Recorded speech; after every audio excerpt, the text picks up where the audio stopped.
Talking fast, not a pause in sight. Leanie's got my head in a spin tonight. Oh, shut up, Leanie, can't you see? You talk so much, it's drowning me. With your white hair and sassy flair, just give me a breath, let me share. Podcast queen with a wicked smile, running jokes mile after mile. Try to speak, but in she slides. Leanie makes it a wild ride.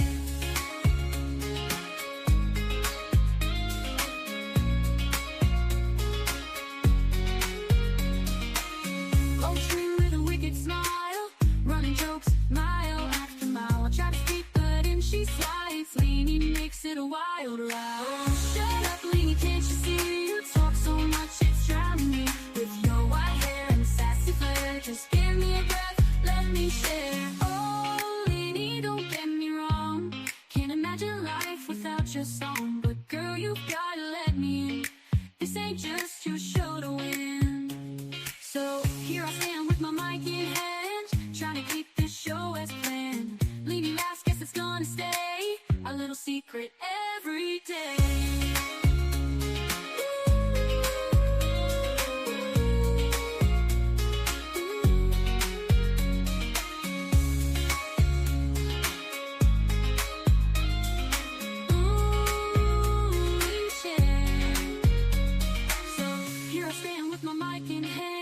Trying to keep this show as planned. Leanie laughs, guess it's gonna stay a little secret every day.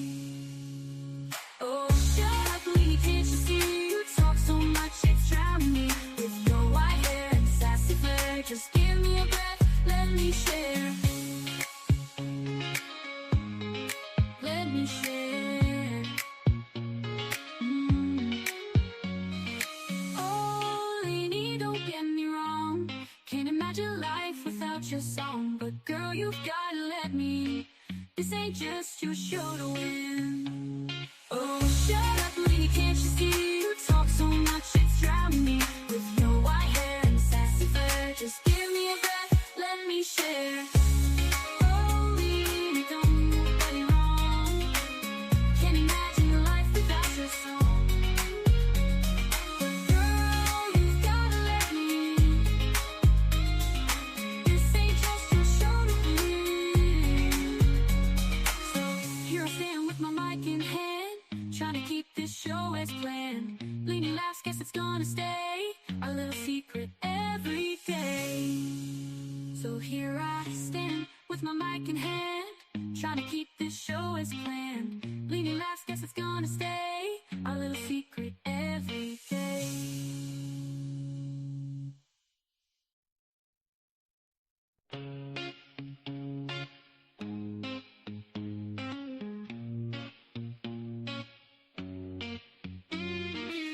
In the studio we laugh all day, she's got that sass in every way. Talking fast, not a pause in sight. Leanie's got my head in a spin tonight. Oh, shut up, Leanie, can't you see? You talk so much, it's drowning me. With your white hair and sassy flair, just give me a breath, let me share. Podcast queen with a wicked smile, running jokes mile after mile. Try to speak, but in she slides. Leanie makes it a wild ride.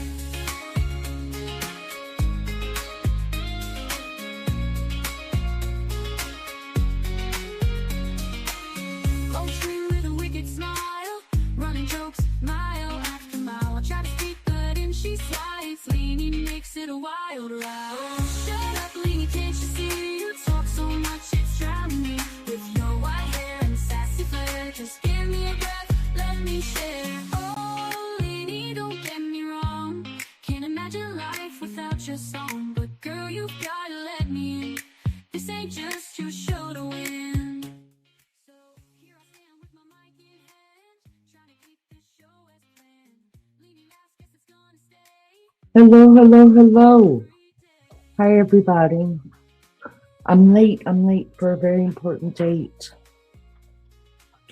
Hi, everybody. Thank you so much for being here. I appreciate it so much. Do me a favor, hit the like. That's all I ever ask of anybody on this channel. Please just hit the like, and that means the world to me. And JD, hello. Possum Cat, hello. How are you? Honey, good to see you. Darlene, Hello. I hope you're well. Thanks you guys so much for coming. Thank you to everybody that popped into Maggie's birthday bash today. It was really, really fun. We were really on one, but that seems to be Maggie's and my shtick, I guess, whenever we're together, unless we've got something like really serious or planned going on. We just talk like we're talking on the phone to each other, and it's great fun. And she is just a precious, precious soul to me. So I'm glad she had a beautiful day. I know she did, and that makes me so happy. She does so much for this channel. I'm so forever grateful for that. All right, guys, we're going to get right into it because first we need to. And y'all, I'm not even gonna lie, there were points today that I've been like, I just wanted to listen to it, but then I was like, no, I'm not gonna listen to it without everybody. Because I know we're getting to the nitty-gritty part of it. And it's not like we don't know how it all ended or what's gonna be said. We already know, but it's still such mesmerizing. Mesmerizing. That's the only word I know that I could. It just grips you and keeps you there. How you doing, honey? Good to see you. Thank you for coming in this today to Maggie's birthday bash. And sorry we were closing it up when you showed up. But anyways, let's get right into this because this is the deal. Hey, Elvin, good to see you, love bug. Thank you for coming in. All right, let's do the damn thing. Are you guys ready? Are you ready? All right, let me pull it up. I'm having to pull up from a different place, you guys. So hold on. Before I do that, I have to float a banner. Fair use disclaimer, Copyright Act of 1976 gives allowance for this content to be used for purposes of criticism, comment, news reporting, teaching, scholarship, and research. So it is floating across the top, and we are floating it in the chat. So don't come after us, YouTube. Look, we're just trying to educate ourselves on trials and stuff. All right. I may have to stop this. Shit, I hit the wrong thing. I may have to stop it more than I normally stop the other one because the other ones that we've watched, I've played from Court TV, and I've never gotten a copyright out of that. You guys, of course, we got a copyright out of today's, which I expected us to because we were playing music, which is no big deal. I don't really care. But these ones I try not to. I try to, when it comes to people's work and what they put out there, I try to be very respectful of that. But Court TV just seems to, they make enough money. They're going with it. Now, this other person that I found this at, because I couldn't find it on Court TV, the site. I looked, I couldn't find it. Remember last night when I was closing out, I said, you guys, I got to go find it because I couldn't find it. I still can't find the Court TV one. So we're having to go to a guy that I don't even works this channel anymore. His name is David Lohr. Never heard of him before. He's still got 35,000 subscribers, which is really, really cool. But on his page, it says that there will be no more updating the page. So, I don't know if there's anybody here that can block us or will block us but this is, there are other people that have put this on their pages, but they're still using their channels. So I don't know what happened to David or if he is actually still using it or not. But so I'm gonna have to stop it every now and then just to say hi to people and make sure that I'm commentating a little bit. So stick with me through that. I'll make it as brief as possible, unlike this right here. So let's just get into this right now. My source is David Lohr from YouTube. And this is day 19 in the Arias trial, but we are right at where we left off last night. And this one talks about on February 19th, 2013, Jodi Arias on Tuesday finally began testifying about the hours leading up to the killing of her ex-boyfriend, Travis Alexander. So that's where we're at right now. I'll jump right into it. I'm going to speed it up a little bit because this one is rather long, and I'm about real sick of seeing this dumb bitch on this stand. All right, guys, thank you so much for being here. Let's take a listen.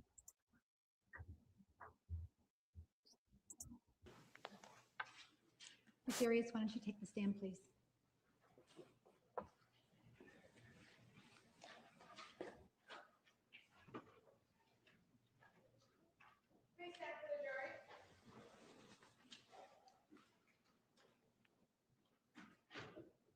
Please be seated. The record will show the presence of the jury, the defendant, and all counsel.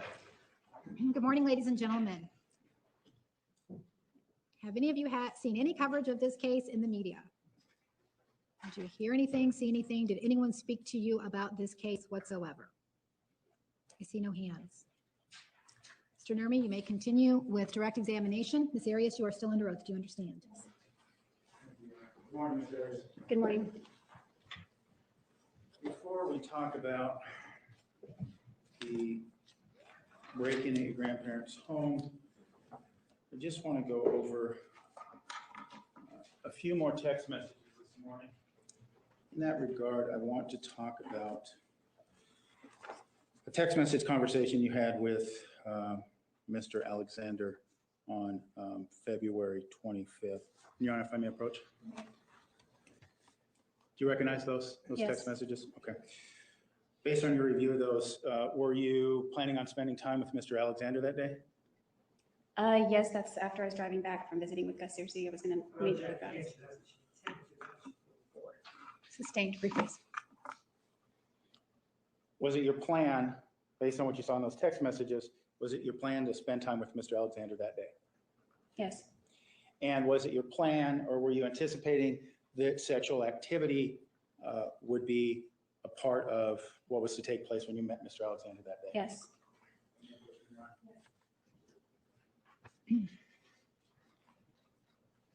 And do you remember when these text messages took place? It was late February. I think that's at the 25th, Okay. but it depends on the time. It's 7 hours ahead. And where were you? On the road, Okay. On the road near where? maybe somewhere around the Hoover Dam, I think. Okay. I'm going to move for the admission of Exhibit 442. No objection. 442 is admitted. Now, on that day, you reference a message, the second message down. You talk about a schoolgirl outfit, and then you reference the Spider-Man undies. Was that a reference to the underwear you received for Valentine's Day? Yes,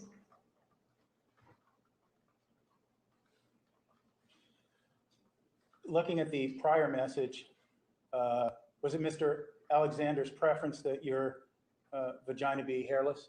yes. Did he ever explain why? He just said he doesn't like hair. Okay.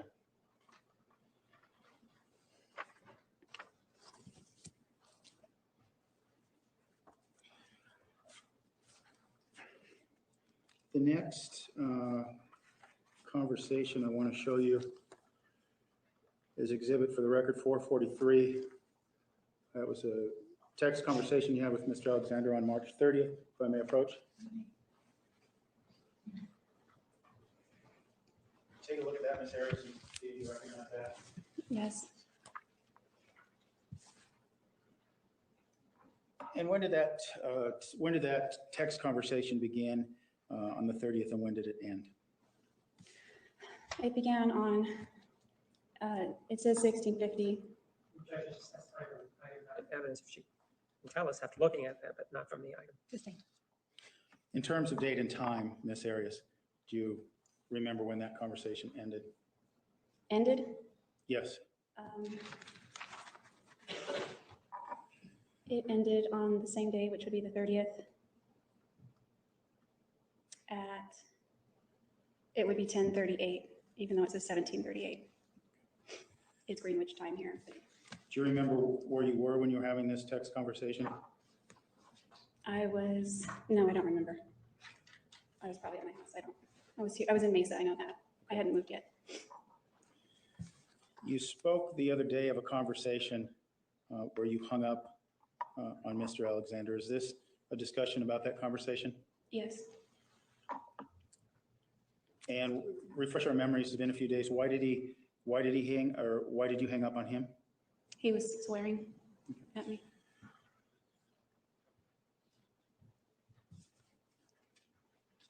Your Honor, I'm going to move that exhibit 443 be looked at.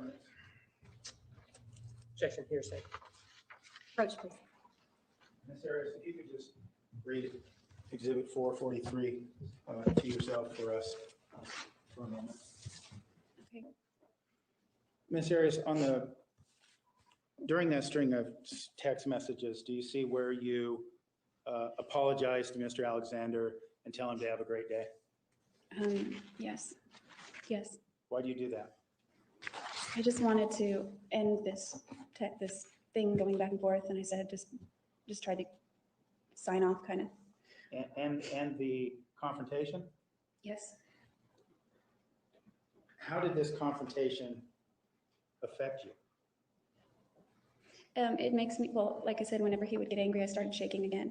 So it would bother me in that regard. And it was like, whenever he got mad, it was like being in an earthquake. Like it starts and you don't know how long it's going to last or how bad it's going to get until it's all done. So I just didn't want it to get as bad as some of our arguments and fights have gotten in the past. Even though we were 1,000 miles apart, it's still, you know, his words are worse sometimes, usually.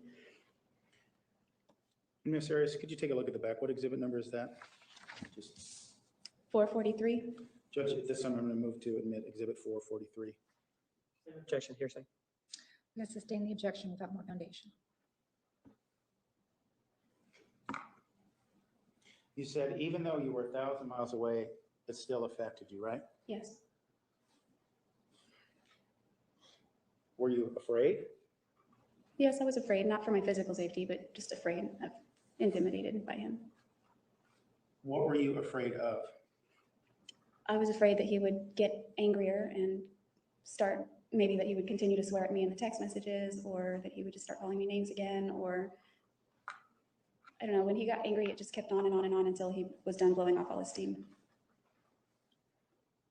Is there a way for you to describe for us how that affected you so deeply? It was just, I felt bullied, like it was just miserable because I don't know, I didn't stop talking to him, but we would talk and then he would be nice and then he would be mean and then he would be nice and then he would be mean. It was just, I don't know, it just really affected me. I can't really describe it. Was there anything about what he said in these text conversations that affected you that day? This one particular? Mm-hmm. Yes. Yes or no? Yes. Yes. Again, Your Honor, I'm going to move to enter in exhibit 443. Again, lack of foundation and hearsay. Ms. Arias, if you'd be so kind as to take a look at exhibit 443. Look at the bottom of page 72. At text message 4569, where you say, "I'm sorry, have a great day." That's what Yes. we're referring to a moment ago? Yes. Okay. And based on what you told us, it was your hope that this would lead to an end in the confrontation, and it did it? Not right away, no. Okay. And as it relates to the exhibits, the outgoing, based on what you testified to earlier, the outgoing messages, excuse me, yes, the outgoing messages relate to what he says to you. Is that correct? Yes. Okay. If you could begin reading what he said to you on page 73, that being text message 11857. Read it. Yes, please. You stressing me out on a daily basis is getting really freaking old. You cry over everything and you dump countless bull crap on me. I wasn't appreciative of another thing to deal with because of you. It's easy crap to fix, but you like to ruin every day of mine and I'm tired of it. You texting about something time sensitive is just a way to reel me back into the bull crap. Otherwise, you would have just told me. I'm sick of your soap opera and your ways. You purposely try to ruin every day. It seems you're getting good at it. How do you respond? Read my response? Yes. I'm just as tired of your hateful words. Do you think it's a day in the park for me when you're mean? I was just bragging to a girlfriend about how awesome and cool you are. What does he say in response? If you're tired of me, leave me alone. And your response? Whatever, Travis. Do you say more than whatever, Travis? Yes. What else do you say? I hope you realize you got upset over nothing. I was just telling you about one thing. I was still half asleep, and the next thing I knew, you were raising your voice and swearing. If I had been more coherent, then maybe I wouldn't have hung up on you. I hate that you're right. Maybe I would have made a better decision. But I've already apologized twice, and you not once. You're just choosing to be stubborn and remain pissed off. Does he respond to that? Yes. Do me a favor, then take a look at text message number 11859. I believe it's on the last page of the exhibit. Tell us how he responds. I don't ever want to get another freaking text from you again or a call unless it's an apology and a thank you for constantly having to take on your never ceasing problems, not one freaking more. And that was on March 30th of 2008, correct? Yes. After March 30th of 2008, do you speak or text with him again? Yes. When? Later that day, or maybe shortly thereafter, a couple hours. And was there any discussion about this fight? I don't think we discussed the details anymore. It was just apologies. Okay.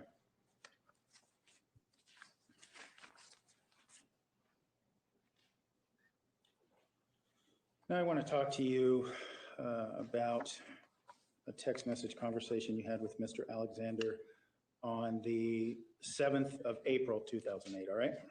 Okay.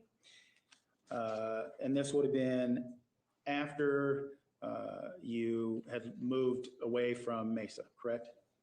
Yes. Okay, I think I was still on the road on that date. okay. And that was the night you were in Hollister spending the night with your sister, is that correct? Yes. Okay. If I may approach, Your Honor? I'm going to show you what's been marked as Exhibit 444. Yes, You recognize that conversation? I do, but it was actually on the 6th that it took place. Okay. So the difference being the difference in time that we talked about previously with text messages? Yeah, they're 7 hours ahead. Your Honor, I'm going to move to have Exhibit 442 moved into evidence. Objection, here's the relevance.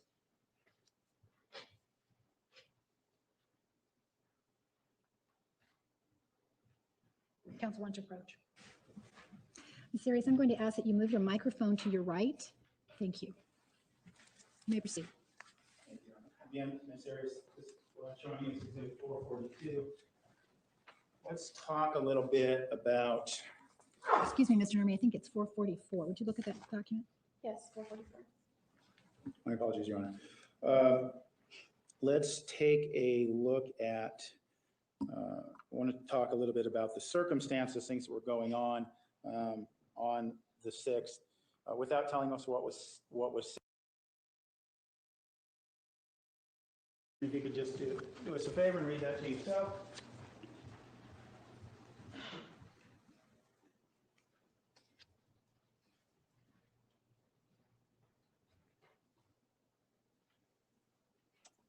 Guys, give me a minute because I'm using somebody else's material. I'm having to remind myself where we were, and I know we heard this yesterday. Kat says it is Leanie. When is her parole here? And she's already exhausted. She doesn't have parole. She's got life without parole, and she has already exhausted all of her appeals. She's done. She's toast. She's staying there. Yes. That's why she's made a great life. She really has. Well, let me ask you this first. What was the subject matter of this text conversation? I was telling him a story on the phone, and he asked me to get to the point. And Yeah, we've seen that part. We're already have her in the car. Phone conversation with Mr. Alexander in Pasadena. Did you advise him that you were coming to Mesa? Okay, Pasadena. This that is might where have we been were at. good. Yes. And we had talked earlier when you left Redding, California, that with the rental car, that you had a car charger with you when you started off to Monterey. Was that car charger not with you when you were in Pasadena? Okay, I think we're I caught couldn't up. find it. I called Matt to see if I'd left it at his house. He didn't answer. I called Daryl to see. Yeah, getting her nails covered, and then remember Raxter. She said I was headed to Pasadena next. I couldn't. So that's find where it. she's And at right now, in just figured out, I didn't Pasadena. want to be without Thank you guys so phone much. service or gas in the middle of nowhere driving across the desert in Nevada. She had an orgasm. When you Hold on, left I got to rewind that. Pasadena. Sorry. I know Mr. Alex. it's just trash, but I'm trashy, as people He tell called, me. but he has this way of like talking in this really sweet voice, kind of like baby talk, and making me feel guilty. And he sounded very sweet. And so when I called him one more time, it was just like, all right, I'm going. So I went. Okay. Did you ever call Ryan Burns to say, I'm not going to be up there, I'm going to be late, anything of that nature? Prior to calling Travis and deciding to go to Mesa, I called Ryan and let him know that my phone was dying. So I wanted to turn off the battery to preserve the juice, turn off the phone to preserve the battery. And he said, that's fine. So that was, I had started to turn my phone off, then I called Travis one more time. You should tell him. She did. What did you do after you called Mr. Burns? I started to look for the freeway, and as I was calling Travis. Did you, during the last conversation, phone conversation with Mr. Alexander Pasadena, did you advise him that you were coming to Mesa? That final phone call I did, yes. And we had talked earlier when you left Redding, California, that with the rental car, that you had a car charger with you when you started off to Monterey. Was that car charger not with you when you were in Pasadena? I couldn't find it. I called Matt to see if I left it at his house. He didn't answer. I called Daryl to see anything, if I brought it there, if there was one there. He didn't answer. Okay. So you couldn't find it?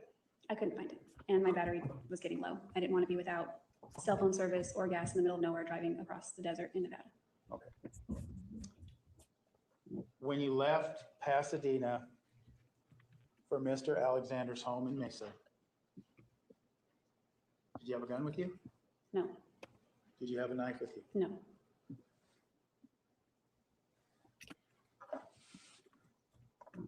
What color was your hair?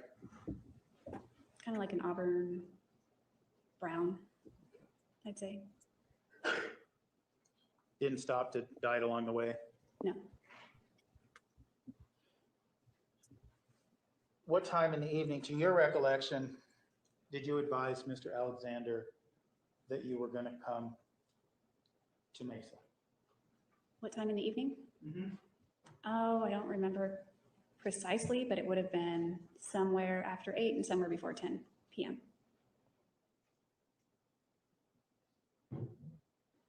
Based on Can y'all not hear it? your conversation with him, Can y'all still hear you have it? the understanding that he would be expecting you sometime that night or the next morning?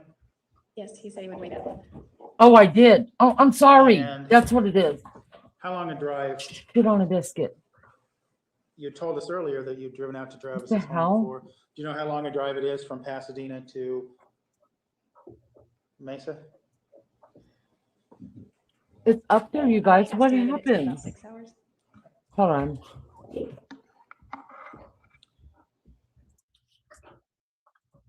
Y'all, I looked rather, what did I do wrong? Remove, add to stage. Oh, fuck me. I looked rather professional the last couple of days, and now you see behind the scenes. Here we go. All right. And sorry about my dogs in the background. I'll quiet out. And this vehicle you were using, do you recall how far you were getting on a tank of gas? No, but it seemed to go really fast by the way I was driving. Okay. Between Pasadena and Mesa, did you need to stop for gas? Yes, a few times. And did you buy gas or did you use the gas that was in your cans? No, I bought gas. Okay. And how did you buy gas? I bought gas. I had to stop at Desert Center. I bought gas there. And then I had to stop again in Buckeye. And I got gas there at the Shell. And how did you pay for that gas? I don't remember. I mean, Okay. So you stopped for gas twice? yes. Okay.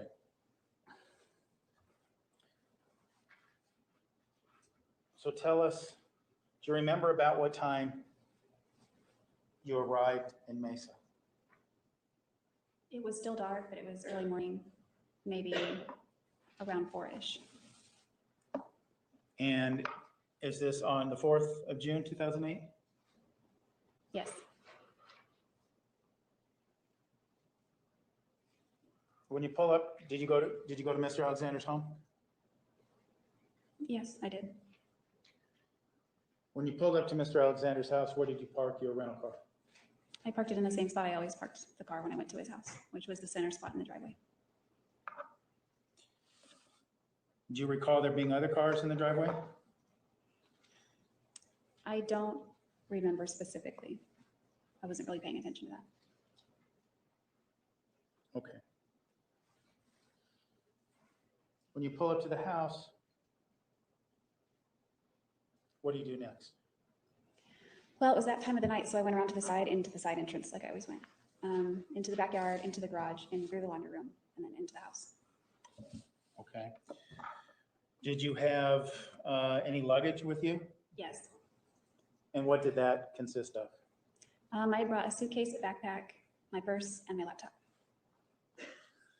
And you say suitcase, is this a big suitcase, a small bag? What did you have with you? It's a suitcase, but it's like a carry-on size. It's not really big. When you went into the home,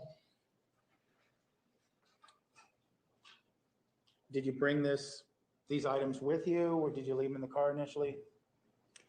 I think he came out and got them for me, so I just went inside. What's that? I just went inside. Okay. When you arrived in Mr. Alexander's home, did you have a gun with you? No, Did you have a knife with you? no.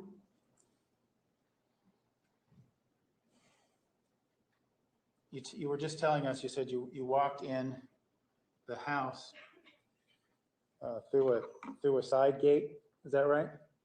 Yes, the backyard. Was that typical of how you would enter the home? Only at night because he locked the front door. I mean, I had a key, but I didn't have one this time because after moving back to Wairika, I took it off my key ring. Okay. Why wouldn't you just knock on the front door? I had always just come and gone without knocking. So, especially when I was expected, I don't know. It was just Okay. easier to just walk in. All right. And did Travis greet you at the door? No. Describe for us what happened when you entered the home. I came into the house and after leaving the laundry room, you go left and his office is on the right. So the light was on and the door was open. So I peeked in there assuming he was in there and he was. What was he doing? He had his back to me and he was on his laptop watching music videos or something on YouTube. Did he see you initially? No.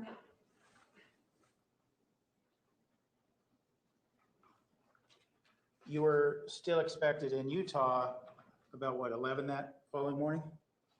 I didn't name a specific time, just sometime Wednesday. That was my goal. But when you talked to Ryan Burns, he's told him about 12 hours, is that right?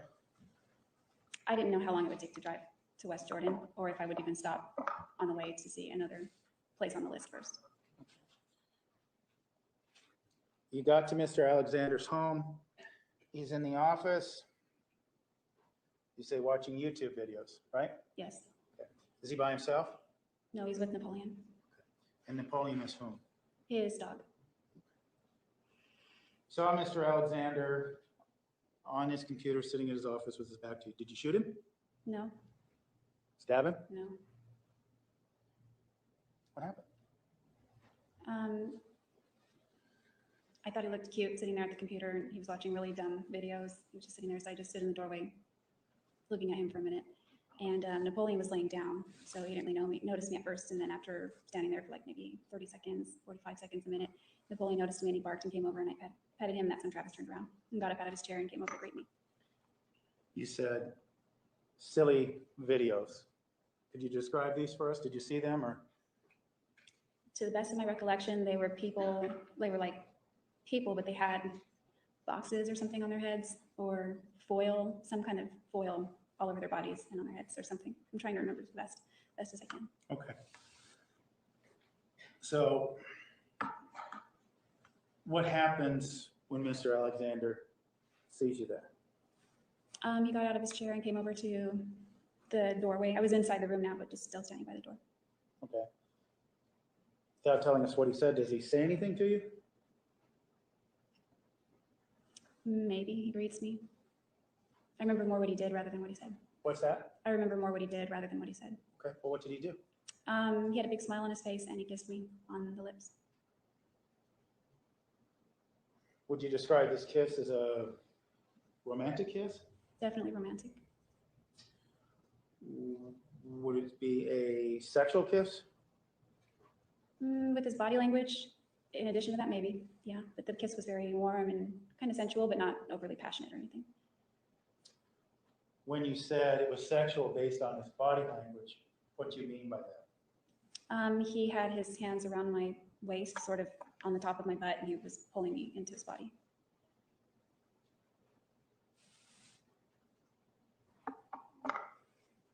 At that point in time, did he say anything to you that indicated he wanted to have sex?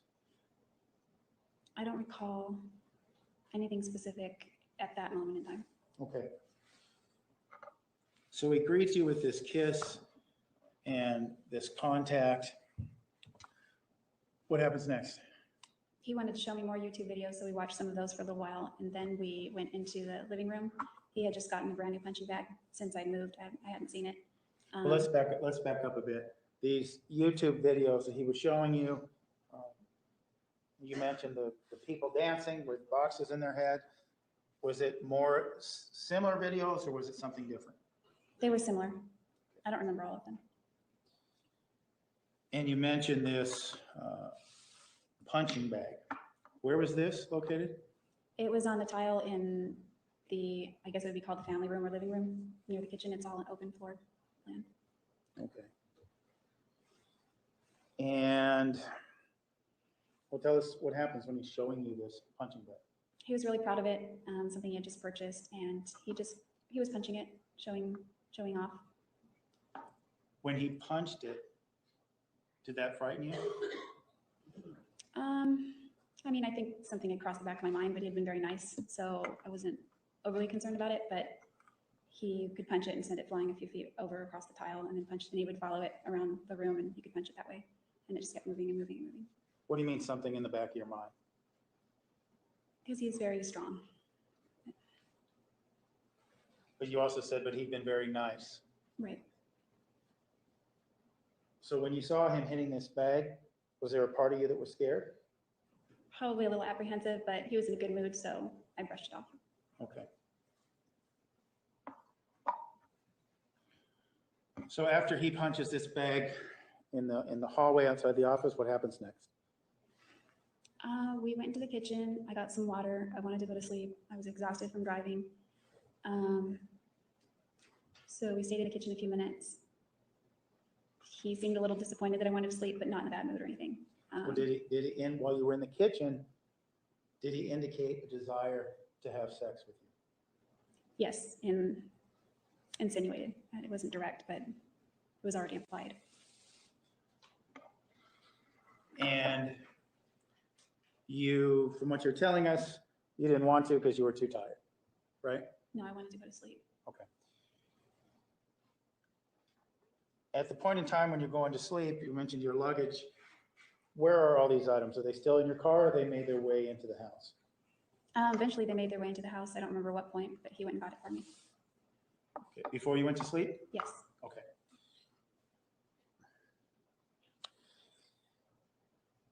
When you went to sleep, where were you? Did you and Travis sleep in the same room that night?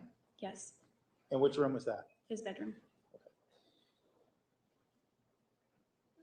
When you were interacting with Travis when you were in the home, did you ever get any indication from him whether or not anyone else was in the home? After we went in the bedroom, I think I asked if his roommates were home because it's an indication of how quiet or how loud we have to be. Based on that, was it your understanding that you were the only two in the home, or were you of the understanding that his roommates might be home? There was somebody else home, and I don't think all of his roommates were home. Okay.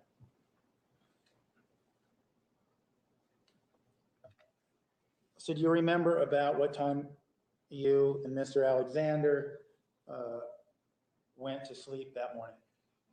Somewhere around 5:30. It was starting to just get light out a little bit.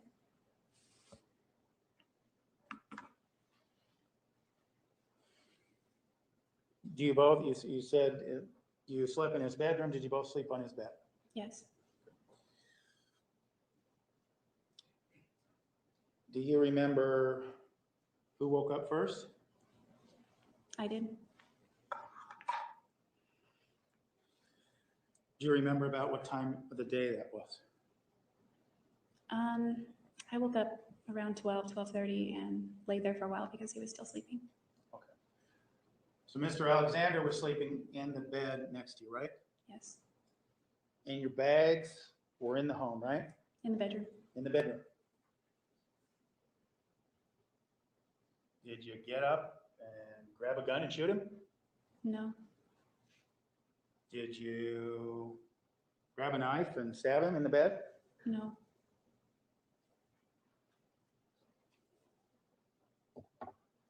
What happened? I laid there for a while with Napoleon, Travis sleeping, snoring very lightly, and then he woke up around 1 o'clock, and we got up at that point. Okay. You say that you got up. You mean Travis woke up? Yes. How long, if you could estimate for us, were you awake before Travis woke up? It felt like 20 or 30 minutes. Apart from laying there with Napoleon, did you do anything else in those 20 or 30 minutes? Just laid there, awake. I think I went to the bathroom or something. Okay.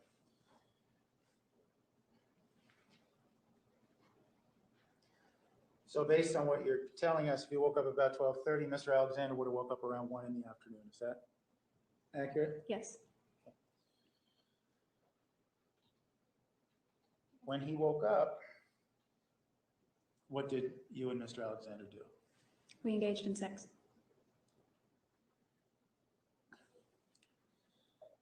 When you say you engaged in sex, did Mr. Alexander, when he woke up, did he express a desire to have sex with you? Yes.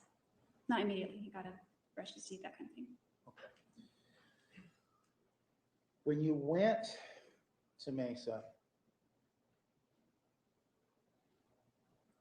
did you have the expectation, or were you assuming that when you went there, that part of the activity would be to have sex with Travis? Yes. Why did you have that impression? Because it was just our thing at that time. It was pretty obvious. I wasn't going to go there, stay the night, and not do that, I guess. Why not? You weren't dating at the time.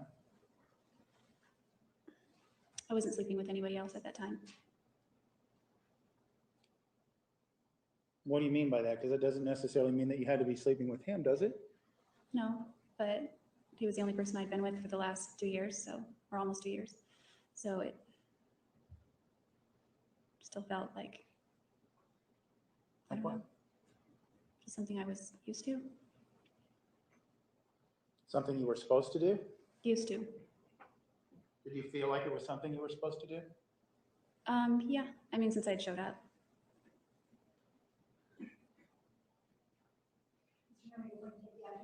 Ladies and gentlemen, 3:20 in the jury room. Please remember the admonition. You are excused.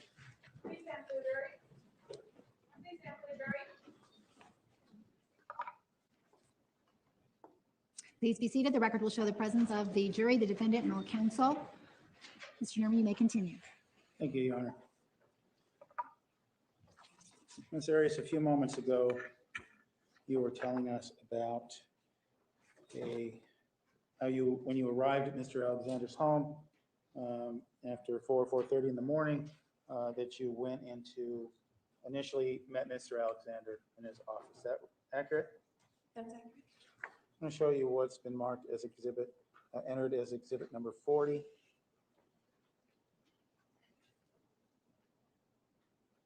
Is that the office to which you were speaking or meeting him? Yes, the door would be to the right. Okay.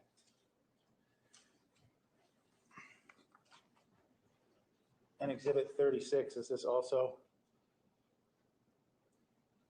also the same office? Yeah, that's from the doorway where I was coming. Okay, so the vantage point there is from the doorway, you walking in and Exhibit 36, and Mr. Alexander was seated with his back to you at the desk?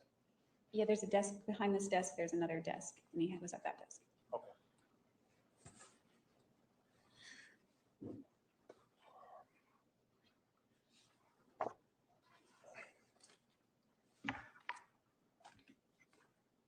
And Ms. Arias, I'm going to show you what's been entered as exhibit number 33.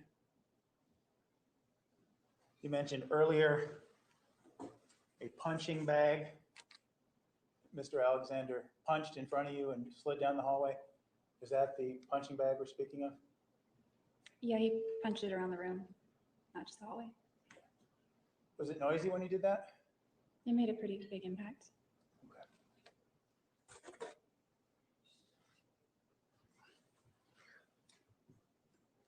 And Ms. Arias,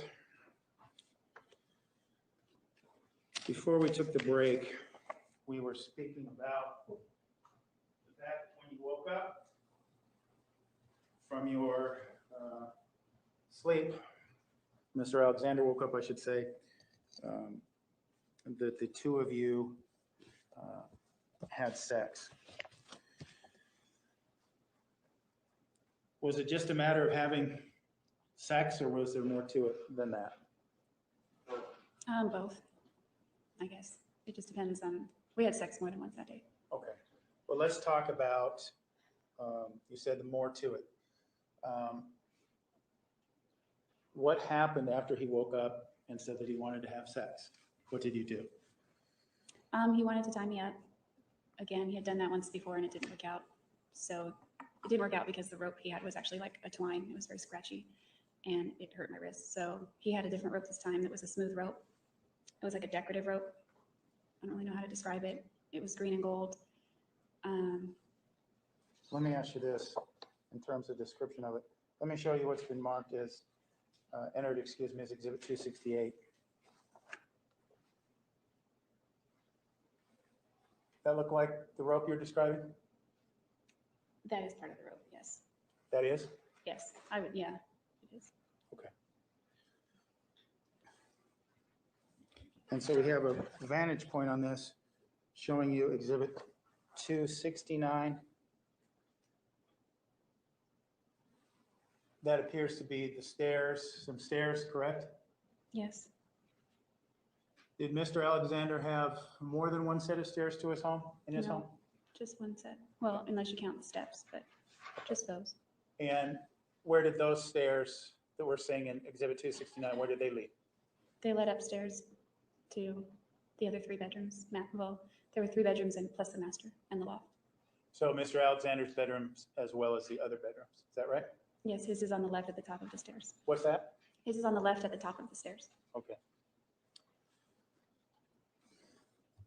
So this rope, this smooth tannish rope that we just saw, he tied you up with it? Is that correct? He did. He tied me up. And when you said he tied you up, where did he tie you up? The bed. And what did he tie you up to the bed, or just explain to us what he did? No, his bed is a sleigh bed, so it doesn't have like posts or anything to tie the rope to. What he did is we measured out, it was a really long rope, it was all wound up. So we unrolled the thing. It was almost from the length of the bedroom into the bathroom. And he measured it out and cut it in the bathroom. And then he created 2 nooses at the end of the rope for my wrists and slid it behind the back headboard of the sleigh bed so that when you pull it, it's like you're tied up. But the nooses weren't so tight that I couldn't slip out of them if I needed to. Did you want to be tied up? It's not my favorite, but it's not unbearable. He wanted to tie you up. Yes, And based on what you said, you could bear it, right? Yeah, Okay. I could. So when he ties you up, are you clothed or at all? No, When he ties you up, is he clothed? I don't remember when his clothes came off, but no. Okay. He wasn't clothed when he tied you up. I think he might have had his garments on, but his clothes came off. And by garments, what do you mean garments? The temple garments that are worn top and bottom, they're worn by some members of the church. They're worn Okay. all the time, typically.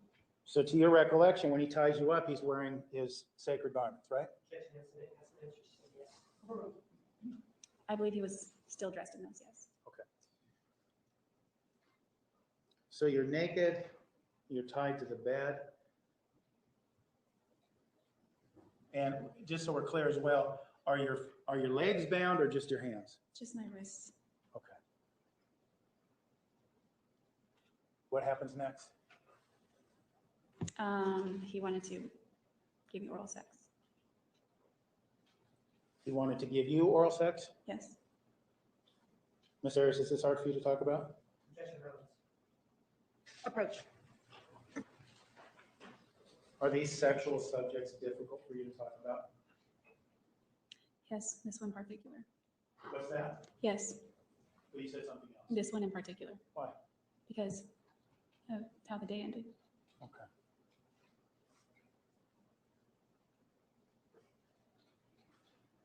So you say that he wanted to perform oral sex upon you.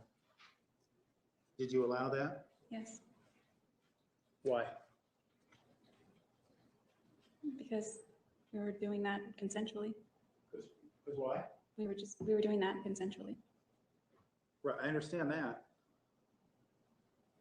But given where you were in your relationship, why was that okay with you? Because it had happened before? I guess because I was still monogamous when it came to who I was intimate with, and it was still the same person. Did you not feel like you could say no? I might have been able to, but that didn't really cross my mind. You didn't want to incur his wrath, right? Were you scared of incurring his wrath? I was more worried at that point about disappointing him. He seemed very happy to see me the night before, and I wanted to go along with what he wanted to do because Because why? he liked those things, and I mean, typically I liked most of those things, but that's why. Okay. So your wrists are bound and he performs oral sex upon you. Do any other sexual acts take place while you're tied to this bed? No, I asked him to stop because he hadn't shaved and it was scratchy. And did he stop when you asked him? Yes,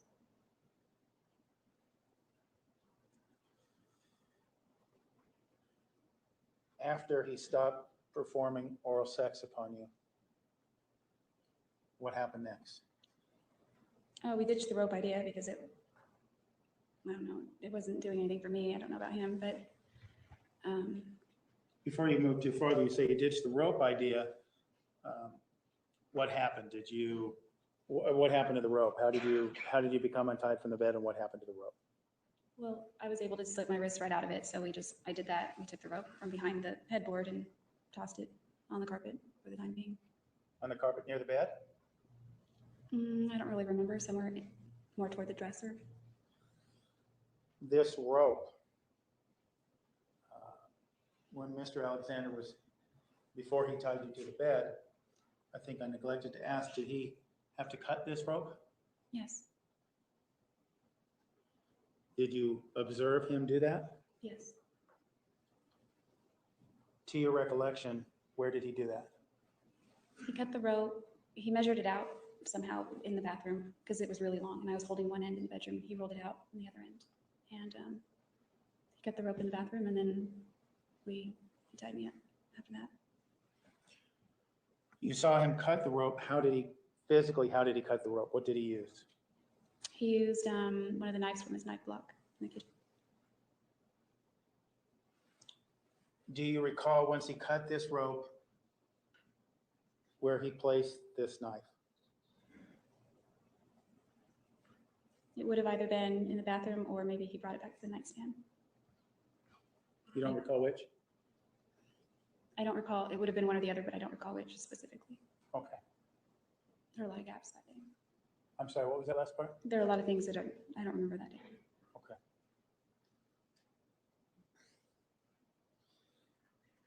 Moving back to the part of the story where he unties you, or you ditch the rope, as I believe you said. What happens next? At some point, there are pictures that we also had regular sex also. You said at some point there were pictures. Do you recall?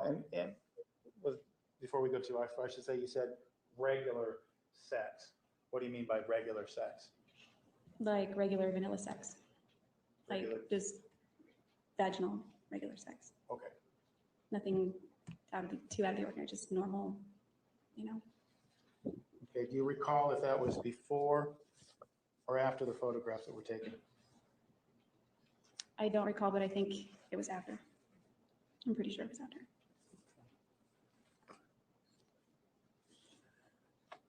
I want to show you some of these photographs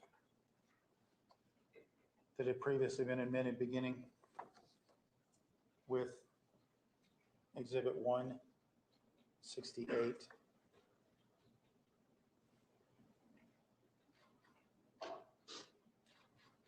Can you see that there in the Yes. monitor? Yes.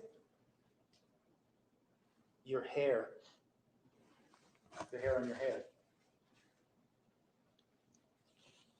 How would you label that particular style? Braids. Why was your hair in braids that day? He liked my hair in braids. What was your understanding of why he liked your hair in braids? He just said it was hot.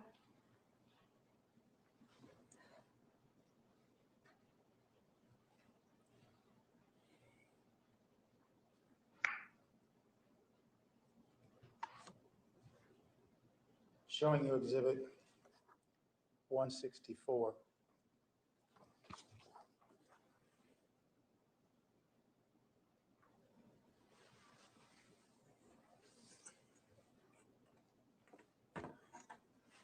Can you see that? Can you look at that? Is it hard to look at? Objection. Sustained. What do you think about when you see that picture? Objection Rose. Was there a state amount of it? Overruled. What a stupid idiot I was. When you were posing for that picture, I guess you'd say, was this something that you were comfortable doing? It felt awkward. What's that? It felt awkward. Why did you do it? Why did you participate? He got a new camera that he was excited about and he wanted to play around with it. And playing around with it meant taking these pictures?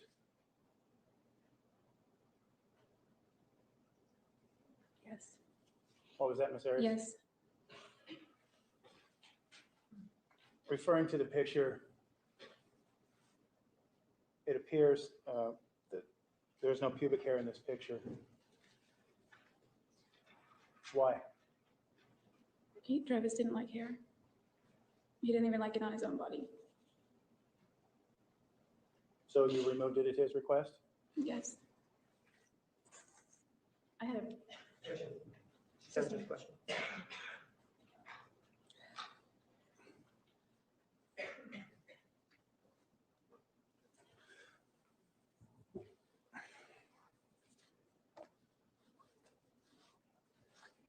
Showing you what's been entered as Exhibit 165. Can you take a look at that? Was it your idea to pose for that picture, or did Travis suggest that that take place? He suggested all the poses. Is that something you really wanted to do? That was not my favorite part of the day. No, I didn't want to do that. But I mean, I didn't disagree. You didn't voice any disagreement. Would that be a more accurate way of putting it? Yes.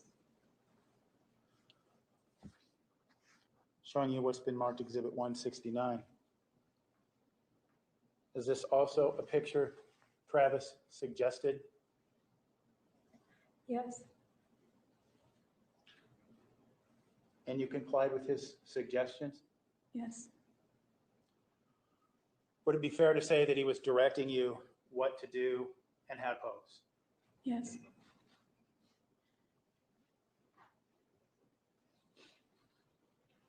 And you did this, you posed in these positions. But why did you pose in these positions for him?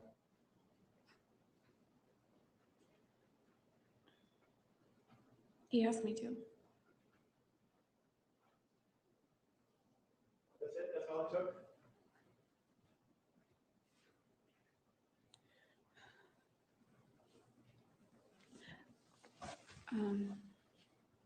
I'd sent him pictures before on my phone, but they weren't like those. So he was being the photographer this time.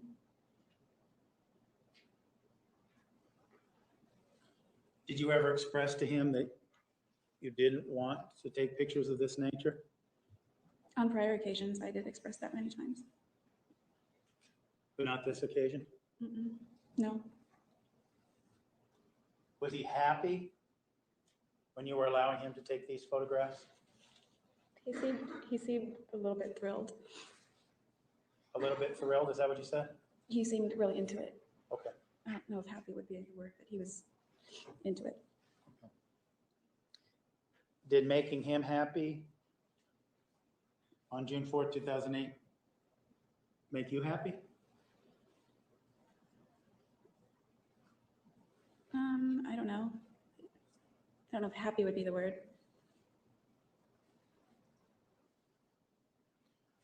What was the plan with these photographs? Were they to be kept? Were they to be deleted? What was the plan? You want to take them, review them, and then delete them.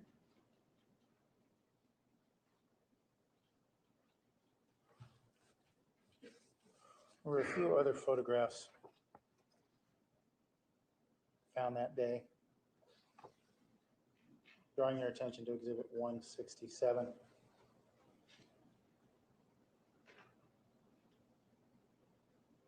Actually, let me draw your attention looking at in time to Exhibit 166.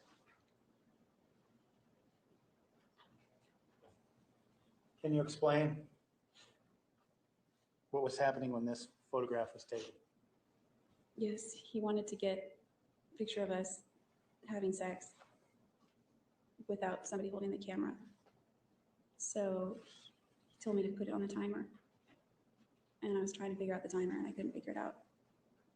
And so just figure it out. It was sitting on the nightstand next to the bed. So what you're telling us is you were trying to set the timer and it went off inadvertently? Or when you weren't expecting it, I guess? Right. Okay.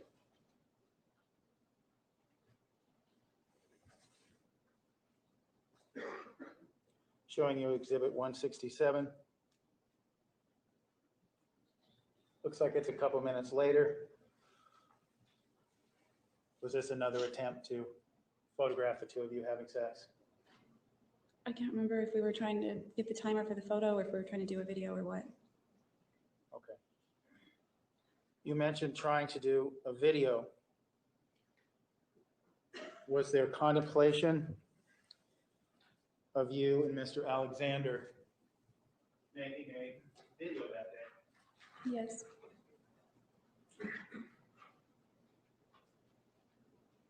A video of what?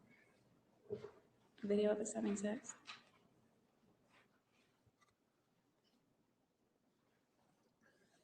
When you went to Mesa Mr. Alexander's home, did you do so with the intent of making a sex video with him? No. Was it your idea or Mr. Alexander's idea to make this video? It was his idea. To your knowledge, was that video ever made? Yes. I think we used my Olympus. I'm sorry, what was that last part? I had an Olympus camera that I'd had for a few years. We took it on all our trips. It had video on it. I think we ended up using my camera because we couldn't figure out the video on his or the timer or something. And how do you know that that video was made? Did you We make re- it? Did you watch it? We reviewed it, I believe, and deleted it. You deleted it that day? Yes.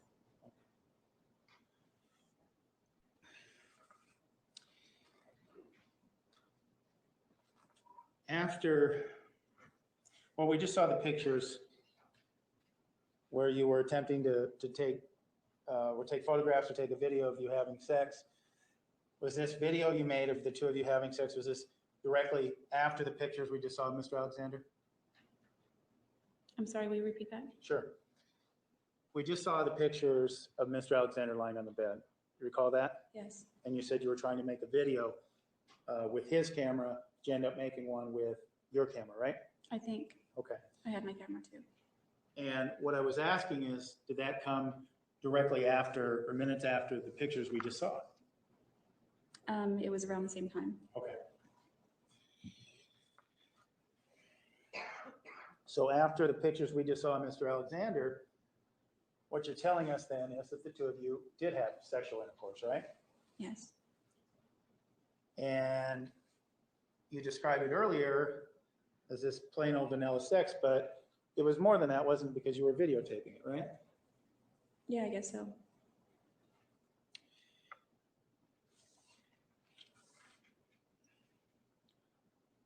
So after you and Mr. Alec, well, let me ask you this. The photographs show that all this occurred about 1:32 in the afternoon on the 4th. Did you have an understanding at that point in time whether any of Mr. Alexander's roommates were home? My understanding was that nobody was home during that part of the day. I'm sorry, you're going to have to speak up, Ms. Sorry. Arias. My understanding was that nobody was home during that part of the day. Okay.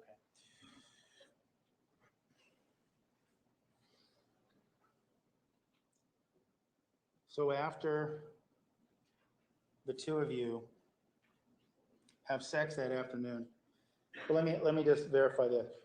When you have sex that afternoon around 1:45, where do you have sex? On his bed.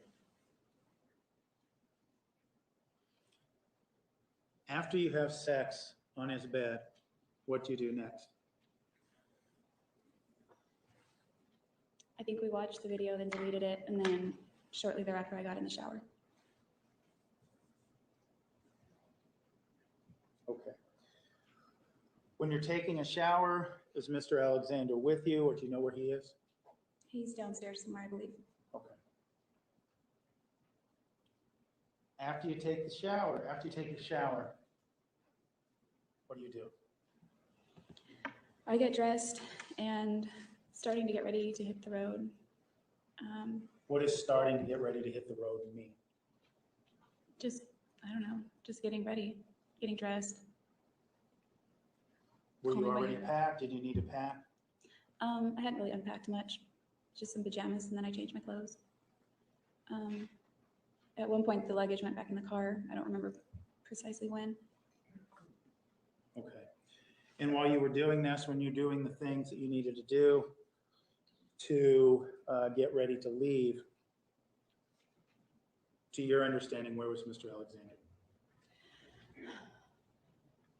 First in the kitchen, and then he was in his office. Where was the first place? The kitchen first, and Okay. then his office.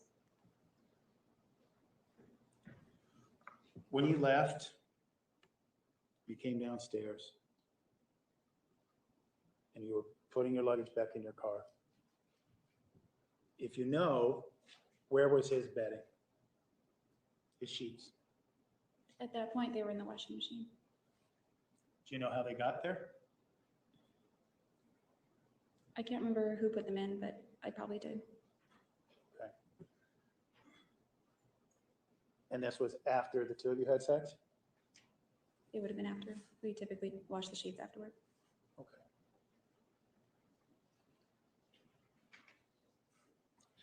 So you say you're packing your luggage, or you've packed your luggage in your car and you're getting ready to leave. Do you remember about what time of the day that this was?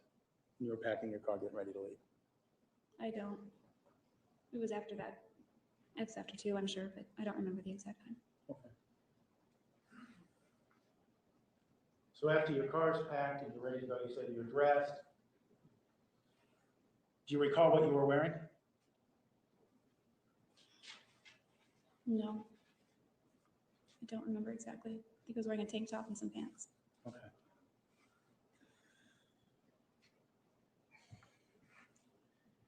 So you've got your car packed and you're ready to leave. What happens next? I went into the office just to chill with him for a couple minutes. I had CDs that he had been asking for a while. I kept forgetting to give to him. They were hanging out in my briefcase for months and months. Are these music CDs, photo CDs? What are they? They have pictures on them of our trips that we've taken together. Okay. And so you're in the office and you're showing him these, or just describe for us what's going on? I got the CDs out. They looked pretty scratched, which he noticed and got upset about because it was my fault that they were scratched. So he put them in his CD drive, and he was having a hard time bringing up the disk drive on his computer.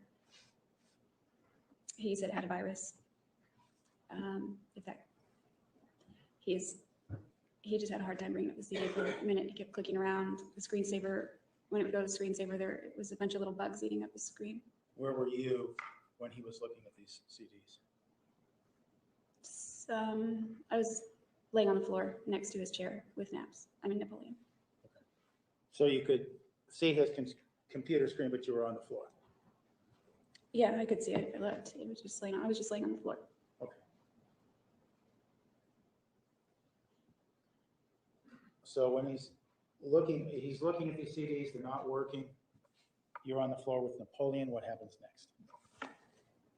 He finally somehow he was able to bring up the CD on his screen, and most of the images came up as little gray squares instead of photos. And probably because the CD was scratched. I assume that's why they were like that. You said they came up as what? They were where the thumbnail would be. It was just like a medium to light gray square or rectangle or whatever. Okay. So just continue. What happened? What was he doing? He popped that CD out, and then he tried the other one, and he's mad by now because if I would have given them to him a long time ago, like I was supposed to, then they wouldn't have been scratched. So he puts that CD in and tries to bring it up too, and the same thing happens. There are a bunch of files that don't come up, or the images don't, and they're just gray. You were saying he was getting mad. Without telling us anything he said, how were you assessing that he was angry? His tone had changed, his demeanor had changed, his movements and body language had changed. Okay. You saw, at this point, you saw signs of anger. Is that right? Yes. And based on your experience with Mr. Alexander, you had seen those signs before, hadn't you? Yes. How were you feeling laying there on the floor, watching his anger rise? Apprehensive.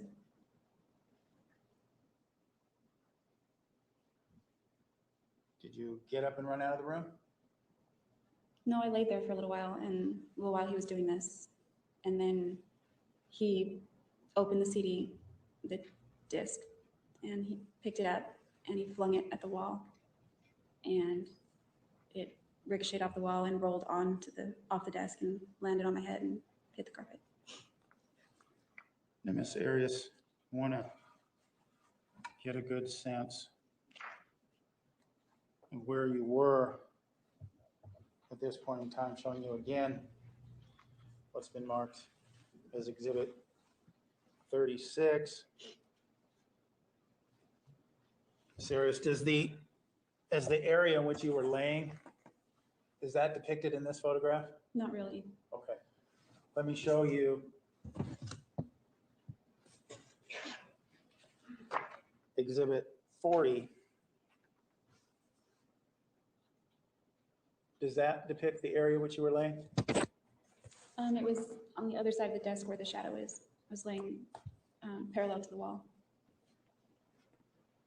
Parallel to the wall on the Yes. other side? Yes. Or on that side? Okay. On against that wall, sort of against the wall. I wasn't touching the wall, but You say that wall, could you point to where you're meaning? Is it visible? yes, the wall there with the outlet or whatever that thing is. Okay. So you were laying at near the outlet?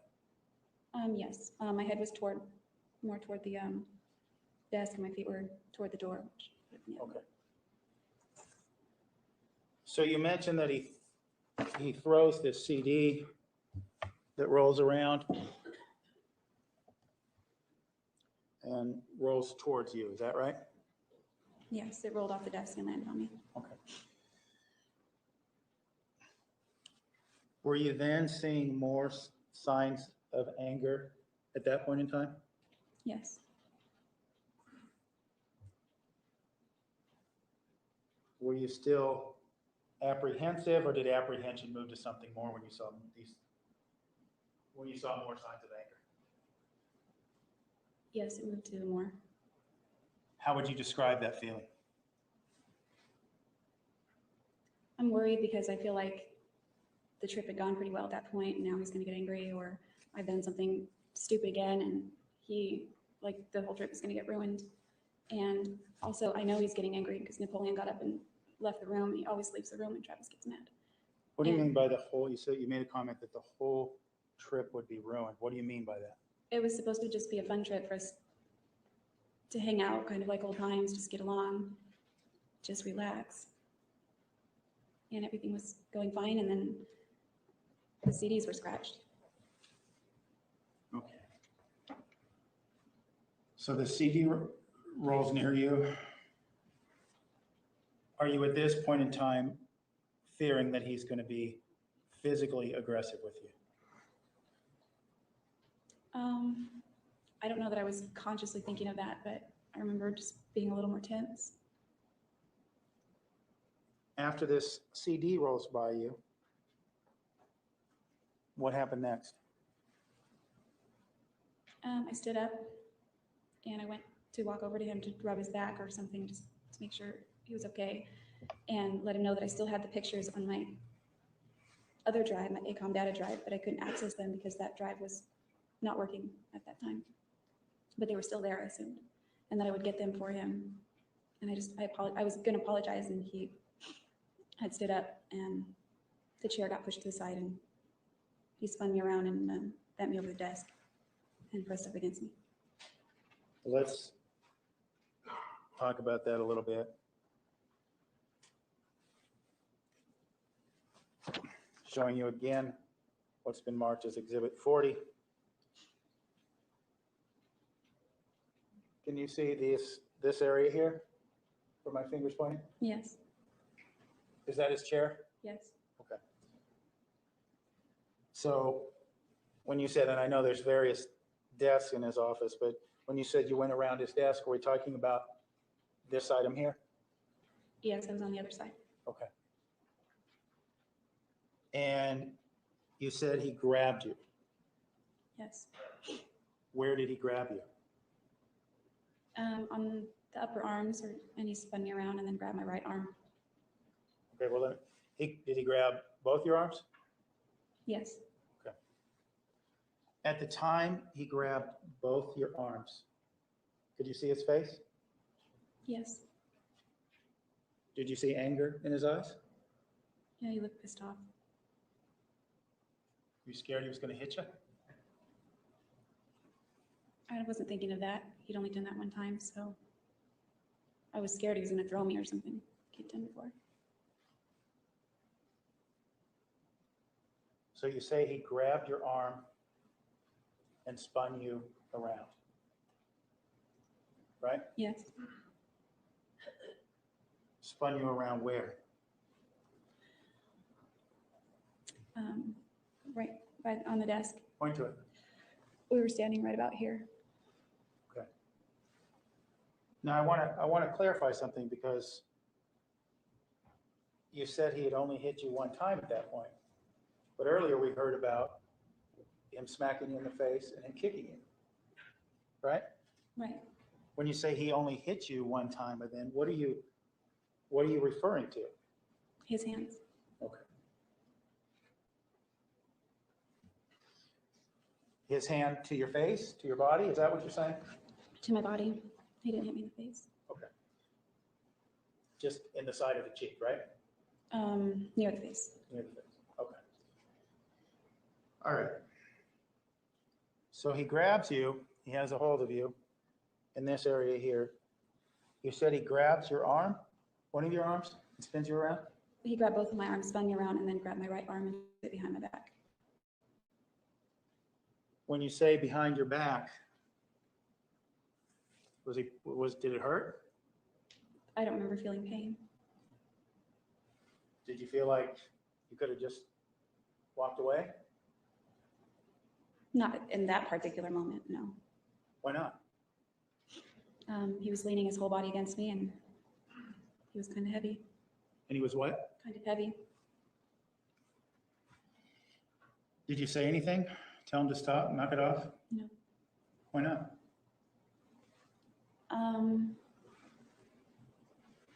I didn't want to make him even more pissed off. He was, So objecting, your feeling at that time was objecting to what he was doing to you would have pissed him off further. it was possible. Usually when I went along with what he did, he would settle down faster. Going along with what he did, what he wanted to do, calmed him down. Is that what you're telling us? Yeah, that or groveling or something. He would Okay. get less angry quicker. Okay. Well, based on what he did, I guess we can define what he wanted to do. What did he do when he had your arm behind your back? He pressed his groin up against my butt. Were you facing in the direction of this desk or against the desk in the back wall when he did this? I was facing the first way he pointed. Okay. You were facing the desk. Yeah, I was bent over the other side of the desk facing that way. Okay. So you were bent over this side of the desk, right? Yes, Okay. And you said his groin area was pressed up against your buttocks, right? yes, Were you wearing clothes? yes, Was he wearing clothes? yes. You mentioned that you were bent over this desk. How did that happen? Did he push you down or what? How did you get into that position? Yeah, he had my right arm and bent me over. Was he saying anything to you? Was he telling you to do a particular thing? I don't recall him saying, I don't recall what he said, if he said anything. Okay. So when you're in this position, what happens next? Well, he kind of does a few thrusts briefly, and then he starts pulling my pants down. What was the first part of your answer? He thrusted a few times and then started pulling my pants down. Thrusted a few times. Right. What do you mean by thrusted? He pressed his groin against me. Okay. Against your buttocks. Yes, Based on that movement, did you believe that he wanted to have sex with you again? yes. I could feel that he had an erection. Okay. At that point in time, did you want to have sex with Mr. Alexander?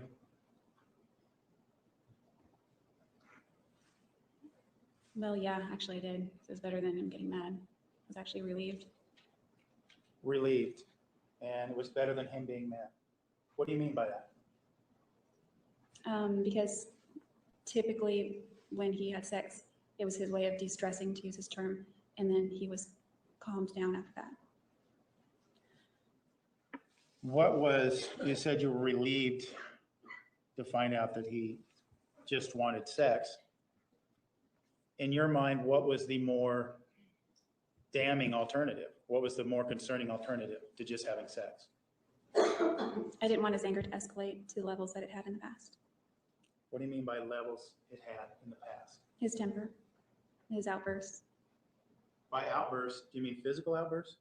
physical or just screaming either. So you submit to this sexual intercourse as an alternative to his wrath or anger, is that right?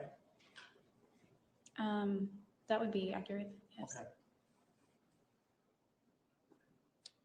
So after he thrusts against you, based on what you told us before, you don't say, no, don't do this, right? No, I didn't object. Okay. What did he then do? We had sex again. Did he remove your pants? Did you remove your pants? He just got him down, like, just past my butt. I don't know. I didn't have like jeans or anything on. Okay.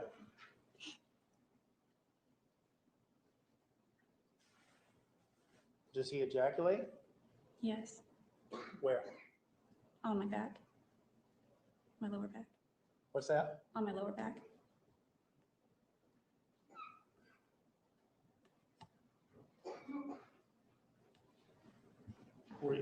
You mentioned him de-stressing through this process. Did that then relieve you to some degree, thinking that this was over, What was over? his anger? Yes. I was very relieved. I felt like we avoided catastrophe. Catastrophe being what? Just it leading to another fight. So your mindset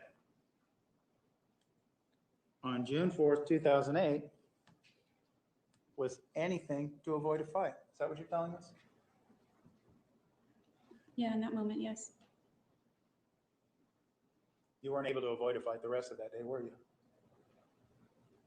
Is that a yes or a no? No. I mean, no, I was not able to avoid it. Okay.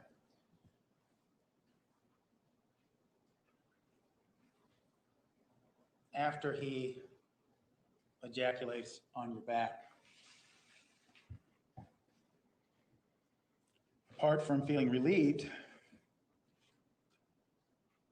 you feel used, humiliated?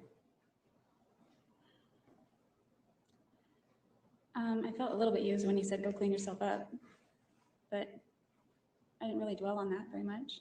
Okay. What did you do after that? I stayed in the bathroom for a few minutes. He was still in his office doing whatever he was doing. The bathroom, just to clarify, we talked earlier in this trial, there was a bathroom upstairs. Did he have more than one bathroom? There were 3 bathrooms in the house. Okay. Which bathroom were you in, one upstairs or one downstairs? Downstairs, right across from his office. Okay. When you were cleaning yourself up, could you hear him in his office, or describe for us what you... No, I had shut the door.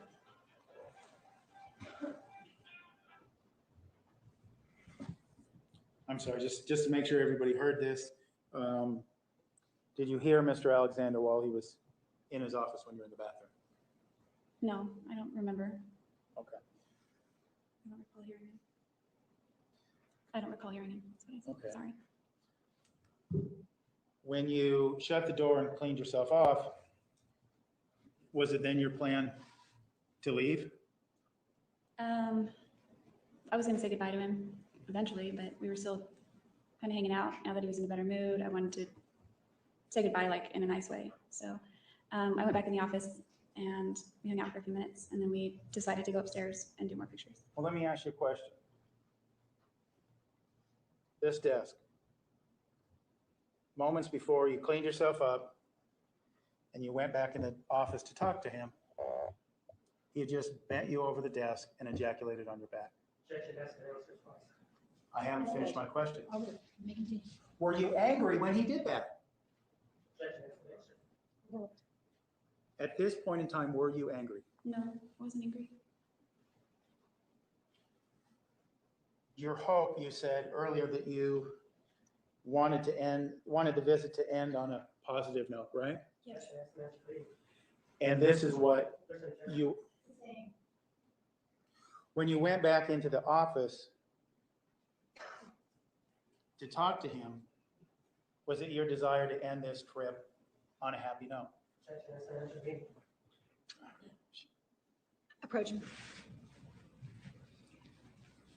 After this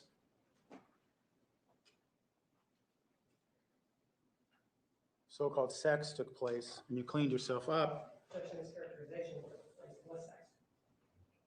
Restate your question. after he bends you over the desk and ejaculates on your back, you're still looking to end this trip on a good note, right? Of course. Right after he did that, asked and answered. Just clarify your question. After he bends you over, ejaculates on your back, you go to the bathroom to clean up. You're still looking for a way to end the trip on a good note, aren't you? Sustained. Are you looking for a way to end this trip on a positive note despite all of what he just put you through? Sustained. What are you hoping to accomplish by going in the office after he's done this to you? I wanted us to part ways on a positive note. What did that mean to you? It meant him leaving not angry and me leaving not crying. Were you crying? No, not at that point in the day. When you went back into the office to talk to him, was he angry? He was a lot calmer. He wasn't angry anymore.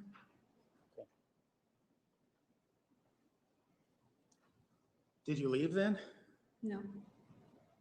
Why not? We decided to go upstairs and take pictures, more pictures. You say, we decided. How did that come to pass?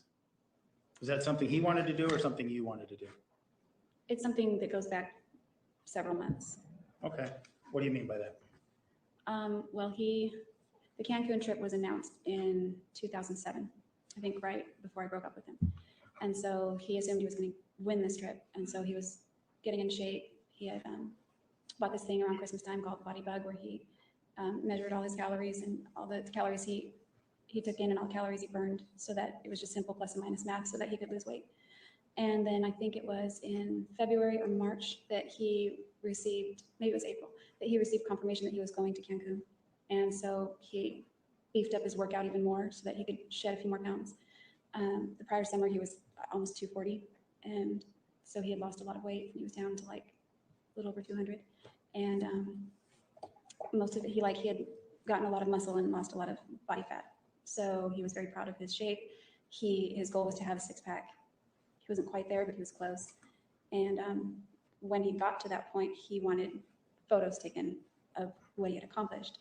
So since Cancun was very close, he had almost completely sculpted his body the way he wanted it. It wasn't quite to where he would have preferred, but it was very close. Well, let me interrupt you for a minute because you said a couple things of note. You said the Cancun trip was announced in 2007?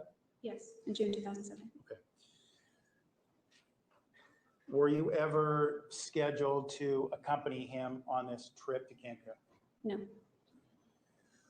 When you drove from Pasadena to Mesa to Mr. Alexander's home, were you under the impression, did you know whom he was going with? I was under the impression that he was taking his friend's babysitter. He owed them $2,000, a couple thousand. And they said, if you take our babysitter, we'll call the debt even if you give the ticket to her. That's what he told me. So there was no inclination on your part or desire or expectation or hope that you were going to go to Cancun with him in June of 2008? No, Okay. never. You mentioned he wore a body bug. You talked about the things that it measured and that sort of thing and why he did it, but physically, where did he wear it? On his upper arm. I Okay. don't remember which side. And you saw him wear this on several occasions? almost all the time. Okay. Going back to what has been marked Exhibit 167. Ms. Arias, you mentioned that he wore this body bug on his upper arm. This gray object we see here, is that his body bug? Yes.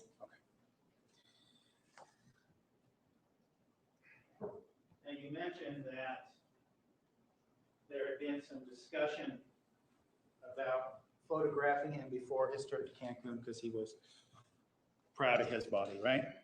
Yes. Okay.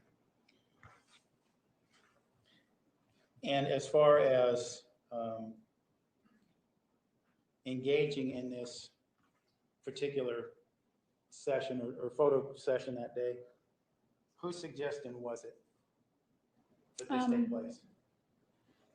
I think I threw it out there that day. It's something he had been wanting to do. Okay. But Was this a peace offering of sorts on your part? Why did you offer him this opportunity? he was proud of his body, and I just wanted to do something else that would make him happy. Was this with the goal in mind of ending on a positive note? Yeah, he didn't get the pictures he wanted, so I offered to do that. I was going to do it anyway, or he was going to at one point. It was going to happen. He wanted those photos, so I just suggested we could do it right now. It was late in the day. I wasn't going to make it to Lake Powell before sunset, so that was out of the trip. So I figured I have time now, technically. I don't have to make it to Lake Powell before sunset. So I have time. What do you mean he didn't get the pictures that he wanted? You said he didn't get the pictures he wanted. What do you mean? From the CDs. Oh. So these pictures you were going to take of him because he was proud of his body, where were these pictures to be taken? We were going to take them in the bedroom, but we decided to do it in the shower. And were these to be taken with his camera or your camera? My camera had just been packed, so we decided to use his camera. That way he could keep the photos and didn't have to worry about me waiting for me to give them to him. And we mentioned earlier in the day, or you meant just a few minutes ago, really, you mentioned that he had 3 bathrooms. I just want to make sure we're clear. The shower that we're talking about, where these pictures were to take place, where was that shower located? In the master bathroom. This might be a good time, Judge. All right, ladies and gentlemen, 10:30 tomorrow morning, so be here by 10:25. Please remember the admonition. Have a nice evening. You are excused. Please be seated. The record will show the jury has left the courtroom. Ms. Arias, you may step down. Counsel, anything else before we break for the evening? No, thank you.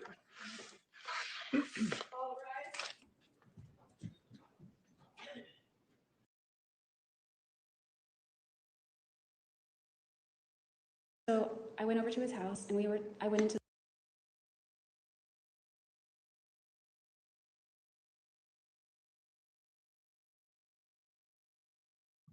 Hello. Hi, everybody.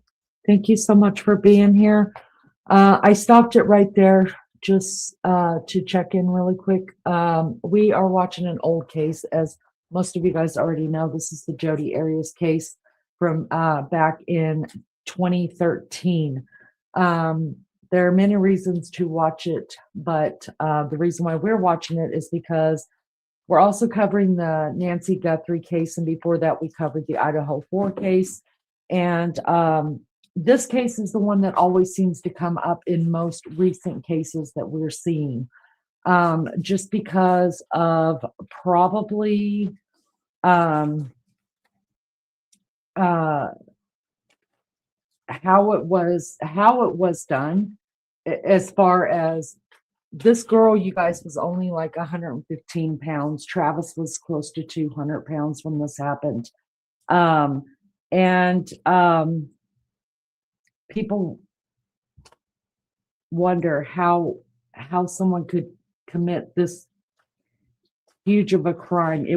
This is probably the worst of the worst that I've seen, and I've been watching court TV for a while in different trials and things like this, but this is the case that got me. This is the case that probably hooked me into all of this. I could not believe that there could be this much hate coming out of one person. Now, I'm not here to say that I think Travis Alexander was a prince. No, you won't hear that from me. That's not at all true. There is enough evidence that has been put forward that he was not exactly a nice person to her. I don't know about anybody else, but to her, he was not exactly the nicest person. But it took me many years in my own life to learn this, and it is, we allow people to treat us the way that we want to be treated. Or what I mean by that is, if you put up with bullshit, then that's what you're going to get, is bullshit. If you learn to value yourself and say, I'm better than this, I'm out of here, like you do you with someone else, but it won't be with me, and you walk away. I think it just takes a while for some people, even me included, to learn their worth. And I think maybe I mean, I'm not a psychologist. I would love to be one, because I love the way that people's minds think and work. I think that Jodi may have had some of that, and I'm not excusing anything she did to Travis either. I'm just saying that I think Jodi used sex and manipulation and her womanly wile to manipulate a situation that she was never going to have. She just didn't know that she was never going to have it. Travis was, by all pretenses and purposes, and for the world to see, Travis was a very devout Mormon, and he wanted a good old-fashioned Mormon girl to display in the public, but in the back room, you know, he wanted that girl that was gonna have no holds bar, and I think Jodi was that girl, but she was not the girl that he was going to marry. And I think she thought, like a lot of us have thought, and it's not just women, I think men think this way too, but I'm not a man. I think we all maybe at one time or another thought we could change someone if we loved them enough. So maybe Jodi had that going for her too. So I'm not excusing either part. Both of them played a part in this crime, regardless of their faults and Travis's faults. Nobody deserved to have their life ended the way that this ended. This was overkill by 3 times at least. This was definitely personal. This was definitely has everything in this crime imaginable that you look for, besides an old hair band song and a line of Coca-Cola, if you get my drift.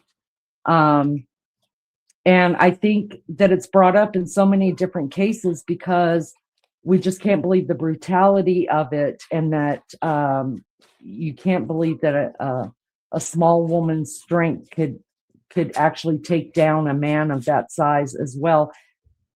Not even just taken down, you guys, 27 to 29 stab wounds,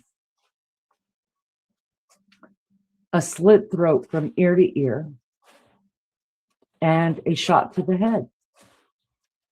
I mean, that is overkill. That's just, and listen, I have all the crime scene pictures, and I'm still on the fence whether I'm going to show any of them. I would never show Travis himself, but they're not hard to find, you guys. They're not hard at all to find. So that's why we're looking at it. We're just reviewing this case again because it gets brought up in nearly every case nowadays. People are like, well, remember the Jodi Arias case? Remember when that happened? Remember when this happened? And, you know, it is possible. I mean, I feel like we gauge a lot of the cases today off of this one and a couple of others. So that's why we're reviewing it. Welcome, everybody. Thank you so much for being here. I appreciate your support, as always.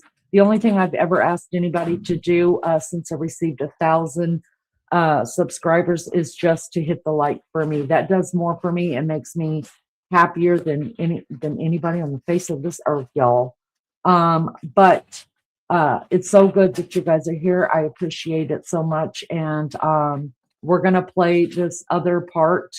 The one that I'm gonna play now is the last part that is that was done in court before Mr. Juan Martinez, y'all. And in this trial right here, I think he's the true MVP.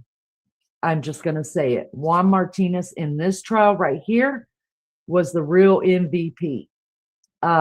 He absolutely just did his job. He did his job, and he was a freaking pariah doing it. And I absolutely love, I mean, listen, when you go to court, it's do or die. And usually you only have one chance to get it right. One chance.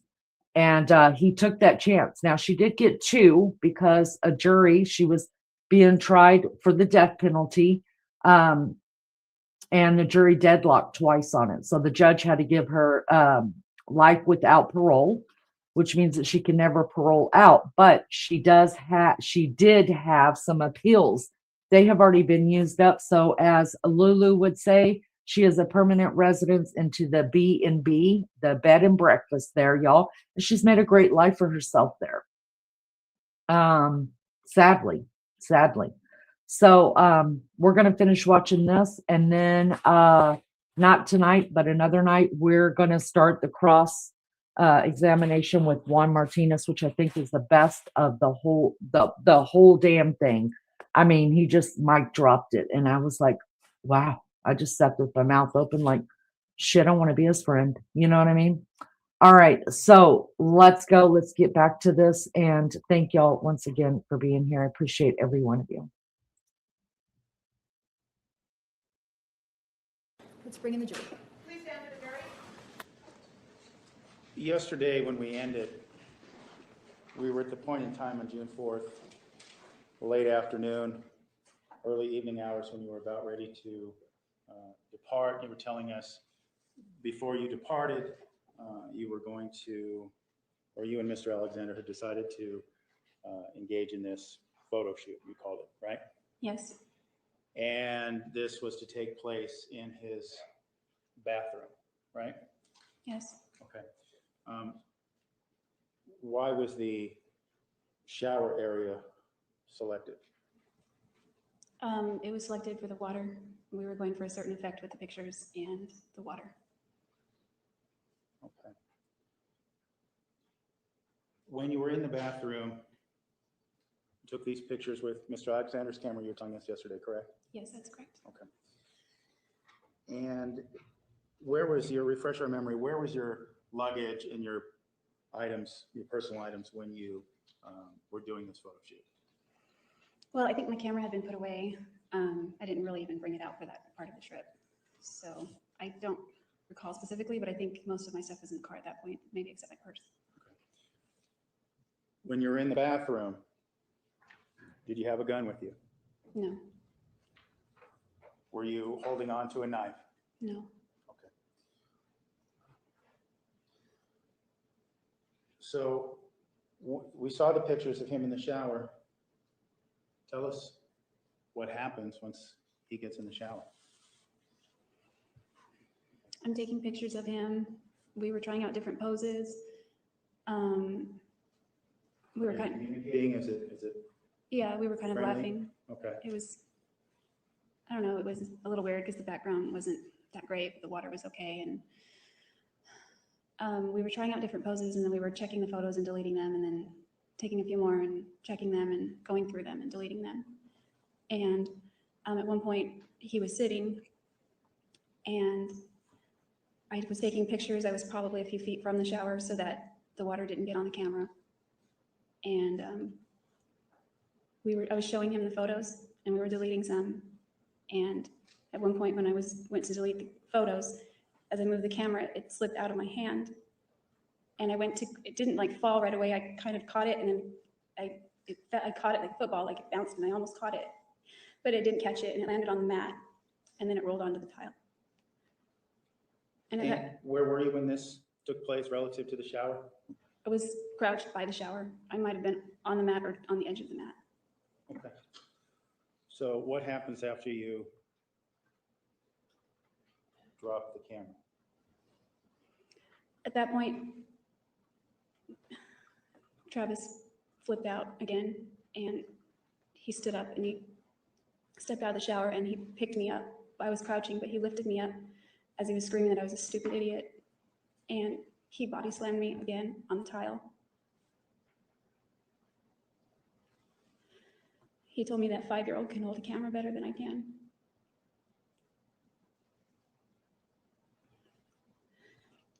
As he was screaming at me, there was spit coming out, or maybe it was water, but I was getting wet. And when I hit the tile, I rolled over on the side and started running down the hallway. And I don't know why I didn't run out of the room. I ran into the closet because the door was open, was my thought. The last time I ran down the hallway, he caught me before I got to the door. And that was another incident in the summer. So I guess I went into the closet. And What do you mean? Let's talk about that. What do you mean this summer incident? What incident were you referring to? There was an incident where he was really upset. The whole incident? Oh yeah, what happened?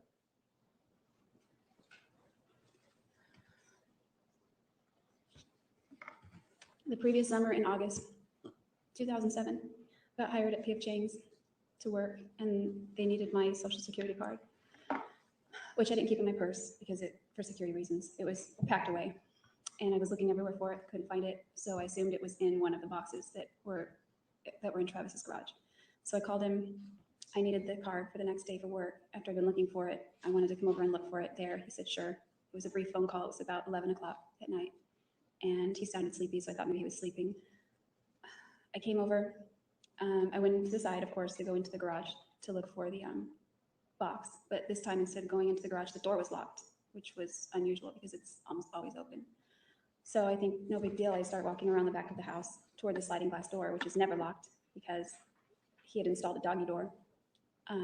So the sliding glass door butts up to it, but it doesn't lock. So as I was walking around the house, the blinds to the living room were open, and I could see this blue glow coming out of the window from the TV. And I was walking toward the glass, and I glanced in, and I noticed 2 people making out on the couch. And I stopped for a second because I thought that was awkward. And I assumed it was one of his roommates. So I thought, how would I handle that? You know, I thought maybe I'll just walk in real quick and say sorry, and just because I would have to walk past them to get to the garage because it was on the couch. They were on the couch. So I decided I would do that. And then as I was going toward the glass, she stood up and she rehooked her bra, and the guy stood up wiping his mouth, and I saw it was Travis. So we weren't together at this point, and I knew that there were other people that he was seeing or that I was maybe seeing, but it kind of still hurt. So I ran. I didn't go to my social security card. I just left, and I went home, and it was too late to call anybody really. So I just waited till the next day to call my sister, my little sister, but she wasn't home. She lived with my parents at that time. My dad answered, and I told him what happened because he was somebody to talk to. I didn't confide in him often, and he was asking me why I was crying. And so I just told him what happened. And so at that point I decided I'm just gonna go over there and ask him if he's dating someone. That way I can move on or something. So I went over to his house, and I went into the house, and he was in the laundry room stenciling stripes down the walls, getting ready to paint them. And I hopped up on the washing machine and sat there, and he came down on the ladder and he gave me a kiss. And I just said it flat out. I said, if you're dating someone, it's okay, you can tell me. And I told him, based on what he had said about Deanna in the past, I said, I won't freak out the way Deanna does, because he had said that about her. And he just thought that was a strange question. And he said, why are you asking me? How does this, without saying what was said, you mentioned that this correlated to the incident on June 4th. Were you in the upstairs area with Travis after this argument about seeing him with another girl? Yeah, he just let out a real frustrated scream, and he walked out of the laundry room and palmed the wall really hard with his palm. I mean, not the wall, the door frame of the laundry room, and just went upstairs, and I sat there kind of stunned. I'd only seen his temper a few times at that point. And I heard this thud, this banging, like rhythmic over and over and over, like it was dull, and something was like hitting something over and over and over. So I jumped off the washing machine to see what it was, 'cause he was the only one home. So I went upstairs, went into the bedroom. It was getting louder as I got toward the bedroom. And then I turned to look down the hallway, and he's banging his head repeatedly on the linen door closet. And it was awful to watch him do that. And I walked up to him sort of tentatively because he looked unstable. And he was mumbling something under his breath, and he kept saying, Okay, just I mean, you mentioned, did you have to run away from him that day? I finally said his name to get his attention, and he screamed "what" really loud, and he spun and looked at me like a madman, and it freaked me out. So I ran down the hall thinking I would just get out of the bedroom, but he caught me right as I reached the threshold of the bedroom. Right when I reached the carpet, he caught my wrist and pulled me back, and I was freaking out. Then he calmed down, and he explained to me that she was just a girl that he met in Phoenix, and they probably wouldn't see each other again. Okay. Moving back to June 4th, and before we continue on the story, I want to talk to you about a couple of exhibits. The first being Exhibit 160. You see that? You look at that? Was that a picture that you intentionally took? No, it wasn't intentional. Okay. It got deleted.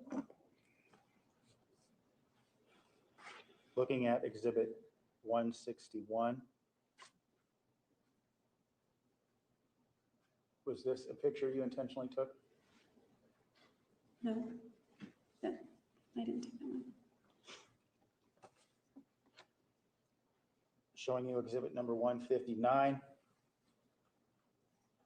To your recollection, is that the last picture you intentionally took of Travis Alexander? I took it intentionally. I don't know what order they went in. Okay.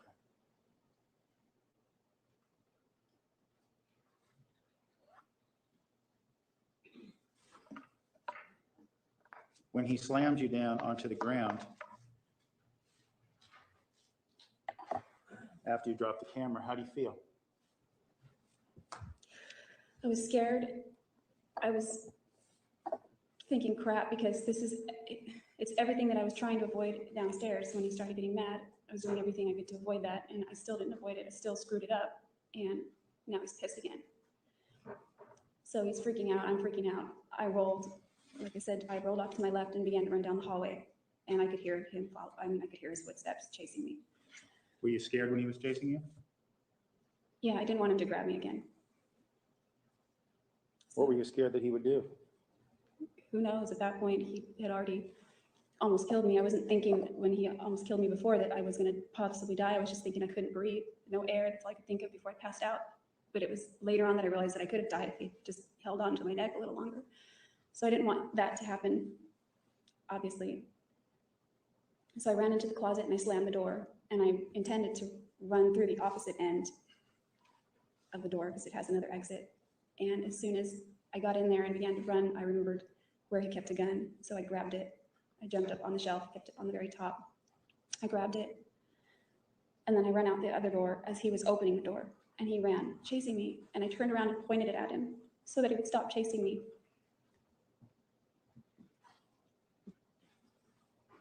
Jodi, I want to show you what's been marked as exhibit number 70. Do you recognize that area? Yes, What is that? his closet. You said that you grabbed the gun from the closet. Can you point to us where the gun was? It's not shown in this picture, but it's at the very top of the shelf, like right here. Okay, But it's above that. let me show you then what's been entered as exhibit 69. Does this show the area from which you grabbed the gun? Yes, Could you point to that for us, Jodi? it was up here in the corner, kind of up, right up there. Okay. You told us that you knew the gun was there. How did you know that? I had known he had it. I found it one day when he used to give me projects when I would clean. Sometimes it was the floorboards, sometimes it was the light fixtures. And this day it was the closet shelves. I had to pull everything off the shelves and dust it all. So I got onto the top shelf. There was, I don't know if it was shown in that picture, but there's also a seat. So I moved the seat around to stand on it to get up there, and it was up there. Okay. So you told us that you grabbed the gun and got out through the closet, correct? Yes. I want to show you what's been marked as Exhibit 162. Jodi, how do we look at that picture, please? How do we get to that point in time?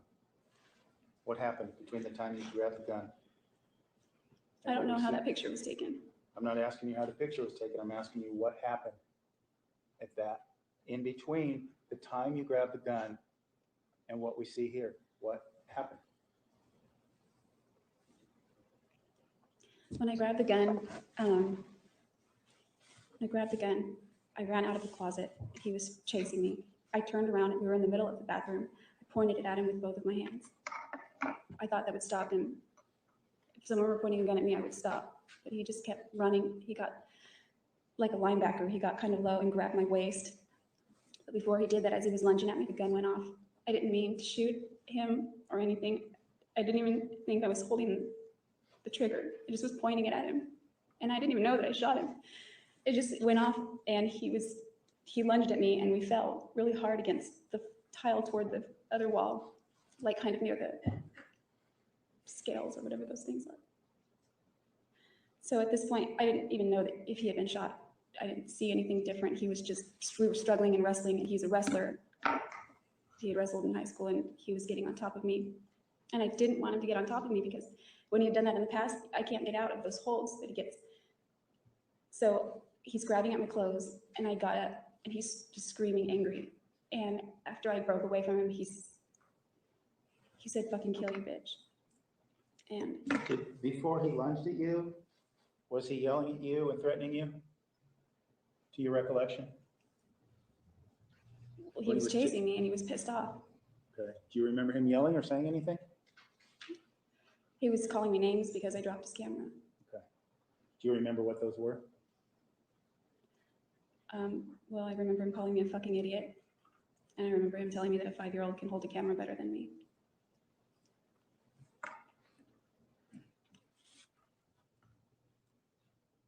Do you remember saying anything to him as he lunged at you? I don't think so. I was crying and running and I pointed it at him, assuming that he would get the idea that to stop. He wouldn't stop. What do you mean he wouldn't stop?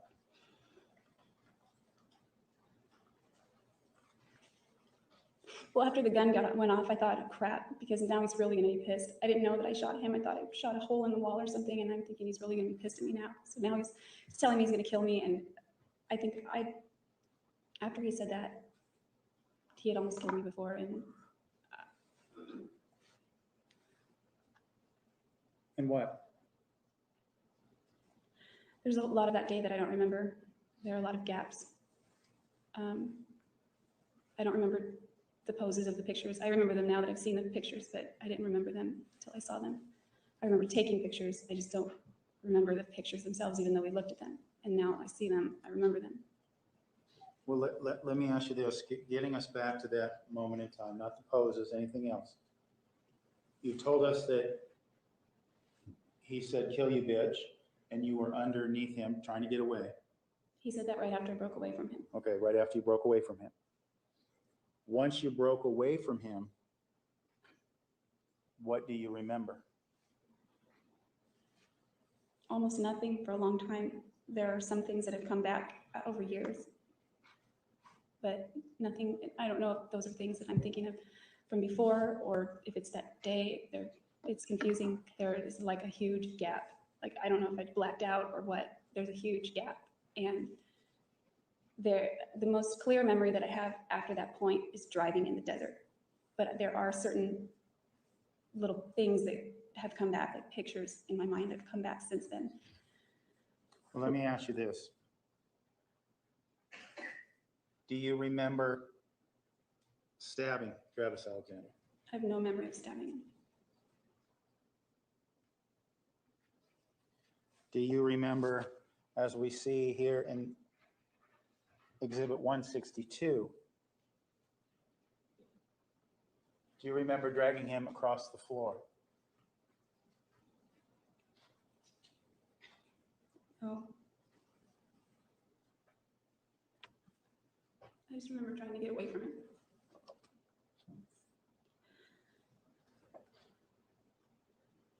Showing you Exhibit 73. Do you remember placing him in the shower?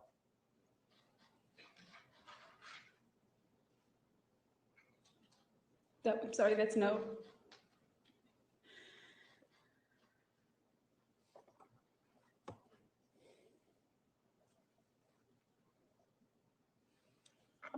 You told us that after running away from him, you don't have any clear memories of what happened after that until hours later, right? I have a few memories, but nothing super clear. Okay, tell us about those memories. I have a vague memory of putting the knife in the dishwasher, but I put the knife in the dishwasher before, so I'm pretty sure it was that day. Do you know where you got the knife from? It was upstairs. Okay. Are you assuming that, or do you remember that? I'm assuming that. It hadn't been moved since he cut the rope. What's that? I don't think it had been touched by either of us since he used it to cut the rope. What else do you remember from after the time that you crawled out from underneath him?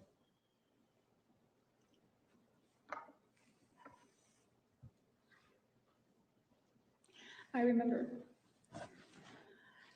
I was in the bathroom. I remember dropping the knife and it clanged to the tile. It made a big noise.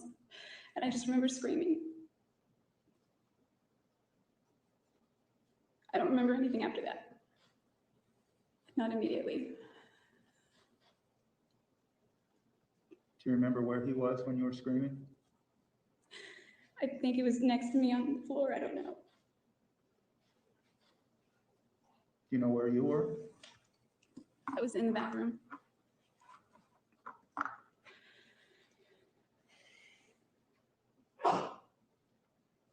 What else do you remember?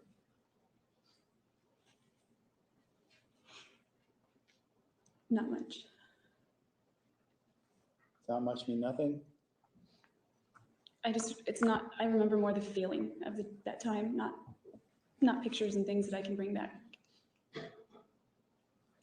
Tell us about the feeling.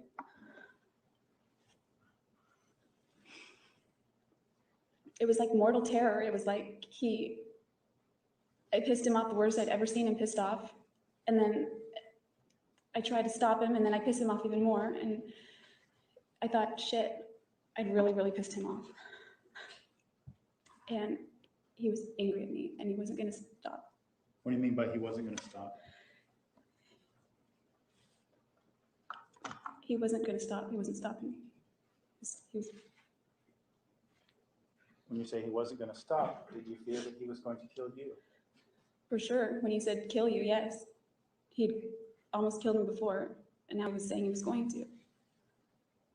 So when he said that to you, you believed him because of past incidents. Definitely.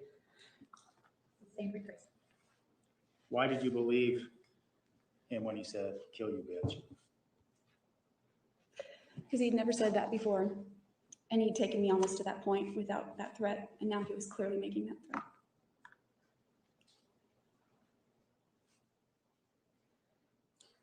You told us your last memory in Travis's bathroom was sitting on the bathroom floor screaming. I don't know if I was sitting or what, I just remember dropping it. Okay. Dropping the knife? Yes.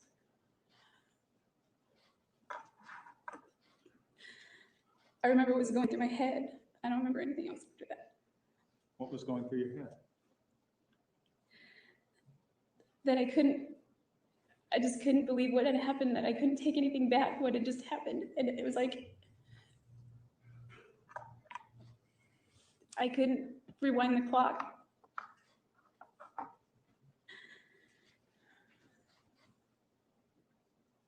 Did you realize all that had happened?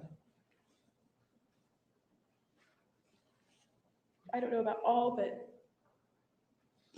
I just remember dropping the knife and being very freaked out and screaming.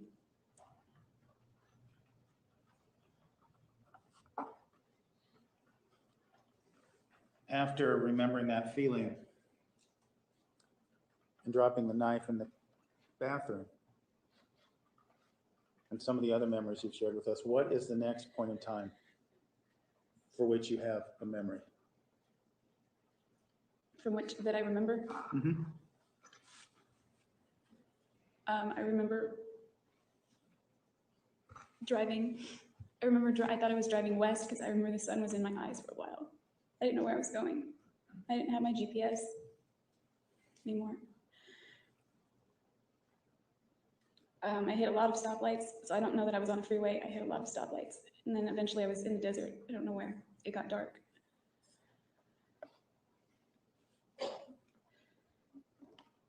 So you don't remember really even driving other than what you told us? Well, that was the first more or less clear memory after. Okay.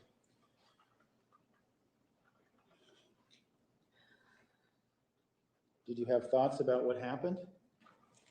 Yes.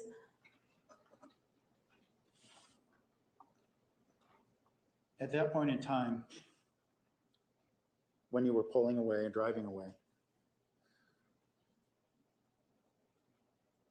did you have the gun with you? I don't remember bringing the gun with me, but I remember throwing it Throwing it where?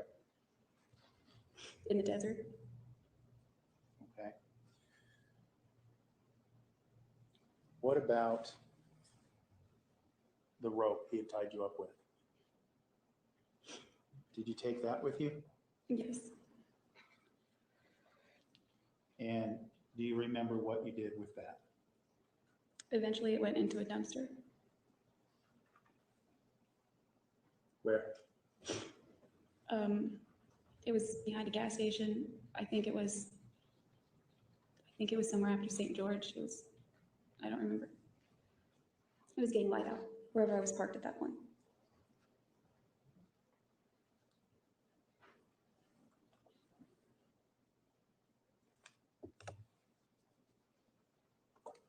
Do you remember? Let me ask you this. When you were driving, was there blood on you? Yes. There was, when I finally came to, I saw there was blood on my hands. And I didn't have my shoes. I didn't know where my shoes were. I was in the middle of nowhere, so I pulled over. And I got out of my car. I was really thirsty. So I had a case of water from Costco in the trunk. So I got some water, a water bottle. I rinsed my hands off with it as well. I got my other shoes. I had business shoes for the prepaid thing, and I got those on.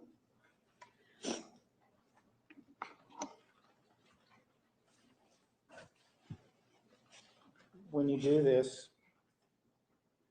you have the water, you're cleaning the blood off yourself.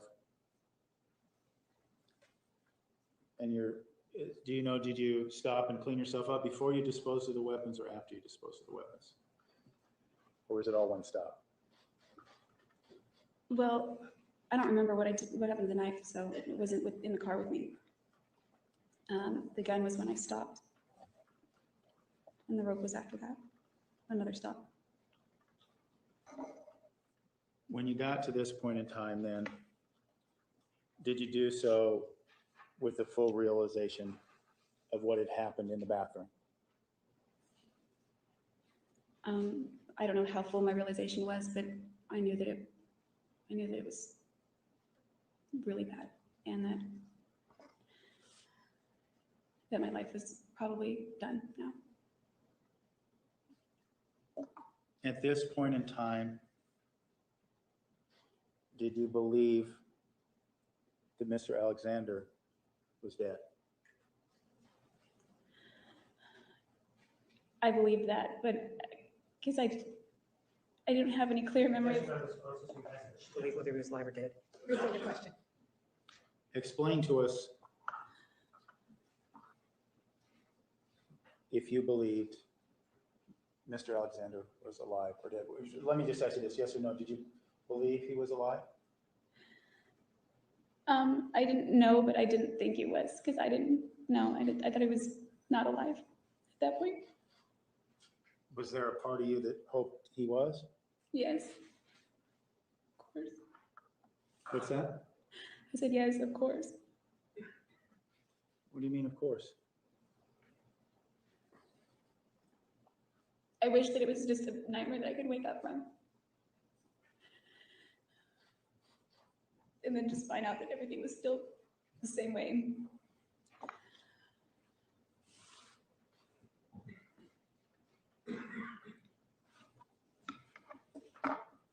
Did you still love him? Yeah, I did. Do you still love him now? Yeah, it's a different love, but yes, I do.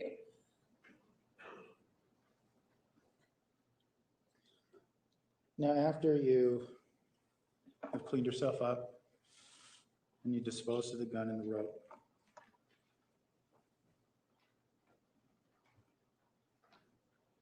what do you do next? I started looking around for the charger that I thought I left because Matt hadn't answered his phone until he was there, and I started cleaning out the car and it was under the seat of the passenger side.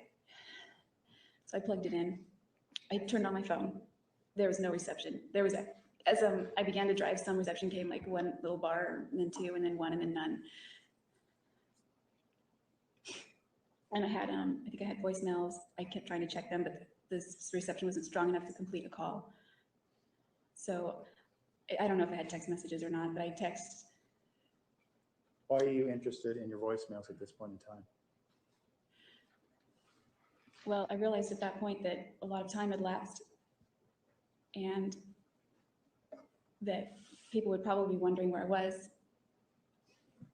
I realized that it was irresponsible of me to just hang out with Travis, but he always was the priority whenever we got together. And so all my other responsibilities just they went to the back burner. So at this point I thought, well, Ryan was expecting me, Leslie was expecting me, all these people are expecting me. I don't even know which way I'm going at this point. I don't even know what I'm going to tell them. Maybe I'll say I got lost. I don't know. I'm just thinking of all these things. So I finally get to this sign that's where it says Las Vegas is like 100 miles away. So I thought, okay, I have an idea sort of where I was at this point. And then I came upon the Hoover Dam and there was a checkpoint there. I had to stop and then they let me go through it. And on the other side of the Hoover Dam, I stopped again and pulled over. And at this point, I realized I was in really deep trouble. And I started thinking of what I could do to delay the inevitable. Cool. Let me ask you about that. Your phone was working then? I guess the question, why not just dial 911 and tell them what happened? I was scared and I couldn't imagine calling 911 and telling them what I had just done. Why not?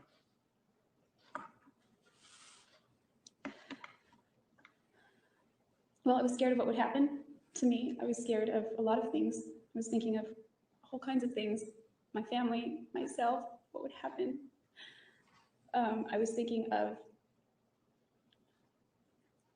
having to explain that. Having to explain what? How the day ended up unfolding. I was just really scared. I was actually very scared going through the checkpoint too. I thought, oh my gosh, they're gonna pull me over and this is it. Well, you talked about, you said that the people expecting you to be in Utah, Ryan and Leslie, and you mentioned delaying the inevitable. What did you mean by delaying the inevitable? I knew I'd messed up pretty badly and that the inevitable was going to be that it's not something that I could really run from. You said that you messed up pretty badly, but he attacked you. Why did you feel like you messed up pretty badly? Because, I mean, he attacked me, but I don't know, I didn't look at it like that. He had attacked me in the past and nothing happened. Nothing like this. But it was different this time, wasn't it? It was, yeah, it was different. It was heightened. Okay. So you felt a sense of remorse about what happened? Of course, I wanted to rewind the clock and just.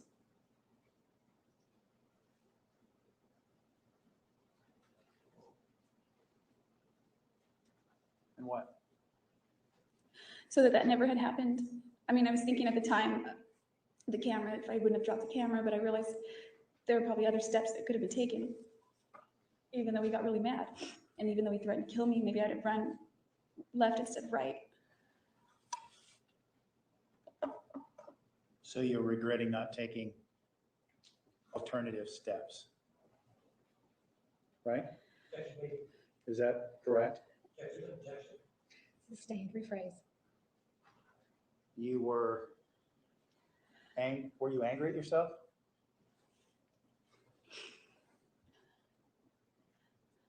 I was feeling a whole lot of emotions. Mostly I was very scared. And I was very upset. And I was very, I don't know, it's hard to explain because I just wanted to die.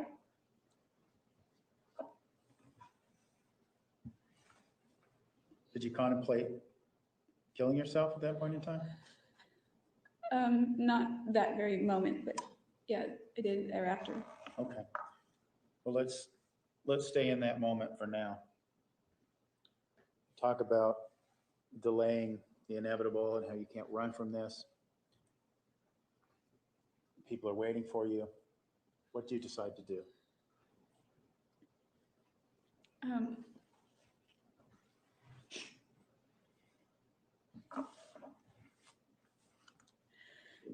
I knew that my life was pretty much over, but I didn't want anyone to know that that had happened or that I did it. So I started taking steps, or what I could do in the aftermath of it, to try to cover up that I was there. So I did a whole bunch of things to try to make it seem like I wasn't ever there. Do you remember what those things were? Yeah, when I pulled over at the Hoover Dam, I thought of, well, I had called Ryan at that point and Leslie said we called Travis because we thought maybe he would know where you were because we know that he still talks to you. And so then she said, I left a voicemail, and I thought, oh, okay, so they're gonna find his voicemail. Maybe I should leave a voicemail. So I called his phone to leave a voicemail. I didn't really know what I was gonna say. I just thought, at this point, I told Ryan I got lost, and I told Leslie the same thing. And his voicemail picked up, and I started trying to say that too. But I was crying, and I was trying to make it to sound cheery, but I was crying. And so I would hit pound, and I would listen to that message, and it didn't sound right. So I would delete it, and I would try again. And that one, then I started crying in the message, and that one didn't sound right. So I deleted it, and I would try again. And then I was talking too fast in this one, or I started crying in that one. So finally, I'm frustrated that this call is a long time, and I hit pound again. I erased the message by hitting 3, and then I started recording it again, and then I listened to it that time, and I was like, okay, it's good enough. I'm gonna leave that, and so I had that message. So this was your effort to try to act as if you weren't present in Mr. Alexander's home on June 4th? Yeah, I figured. that eventually his voicemails are going to be listened to. And I thought that'll just, you know, throw the scent off for a little while, so to speak. Okay. So after you make these calls to Mr. Burns, Ms. Jodi, and Mr. Alexander's voicemail, what do you do next? Kept driving past Vegas. Where were you intending to go? I realized that in order to keep up that pretense, I had to keep part of the schedule that I was sticking to. So my intention was to show up in Utah, make an appearance, and go home. Okay. And showing up in Utah, was that for the business meeting that we had heard about earlier? Yeah, whatever was going on that day. It would have been a briefing, I think. That's what I went to. The overall intent of going to Utah was to spend time and get to know Ryan Burns, right? That was the whole purpose for the trip initially. Okay. That and to see places on the list and for my photography. All right. So when you were driving from the Vegas area to Utah, did you contemplate what sort of behavior Mr. Burns was expecting out of you when you got there? Yes, I was contemplating what kind of behavior anyone would expect out of me, which would just be the same me or normal or trying to act like my same happy-go-lucky self that I tried to always be. So as it relates to, and I'm going to ask about just a couple of people because we've seen them throughout the course of this trial, how did you try to act in front of Leslie Jodi that would be quote unquote normal? Just positive, not emotional. Okay. And what about Ryan Burns? You'd exchanged flirtatious text messages with him. Heard about this being a budding romantic relationship, at least from his perspective. What did you feel like acting normal would mean with Mr. Burns?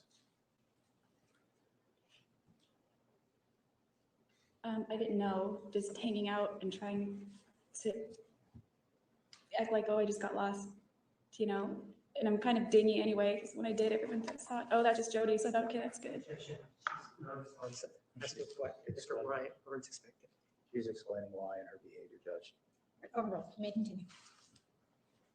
So I don't remember what I was saying. I just was trying to act like myself. And Well, what did that mean with Mr. Burns? Did you contemplate what expectations he might have based on your previous dialogue? yeah, I didn't, I guess. He didn't expect sex or anything like that. In your opinion, when you were contemplating what he would expect out of you, was sexual intercourse something that you thought he would be expecting from you? No, it's not anything we discussed. Was physical contact of a sexual nature something that you thought that he might be expecting? No. I don't know about what you mean by sexual. Well, let me ask you this then. I'll put it more directly. Do you think in your efforts to appear normal, do you think that he might have been expecting the two of you to kiss? Speculation as to, again, what he might have expected. It goes to her perception. I'm not asking his. I'm asking hers. All right. Without understanding, overruled, the answer. Yes.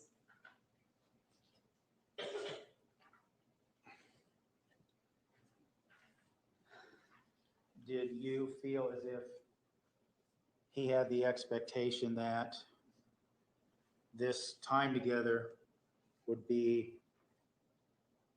romantic or romantic? I don't know how romantic. I just was going with the idea that we would just hang out and have fun and get to know each other and see if there was any spark there or not. Okay. When you were in Utah, did you kiss Mr. Burns? Eventually we kissed. Did you cuddle with Mr. Burns? Yes, I went to sleep. Why? Why did I go to sleep? No. Why did you kiss and cuddle with Mr. Burns? Well, I showed up at his house. He had given me directions there. We were hanging out, watching a movie. I was laying on, I don't know if it's a couch or bed or what, or a love sack, I can't remember. It's just furniture in his room. And we were watching some like scary movie, I guess. And he was laying next to me. We weren't like really touching, but we were kind of laying next to each other. And I don't know, I felt safe right there. And I figured like if I don't kiss him at all, I don't know, I guess I just wanted to seem like normal. I wanted to seem like I was okay, like things were okay, like I didn't just do what I just did.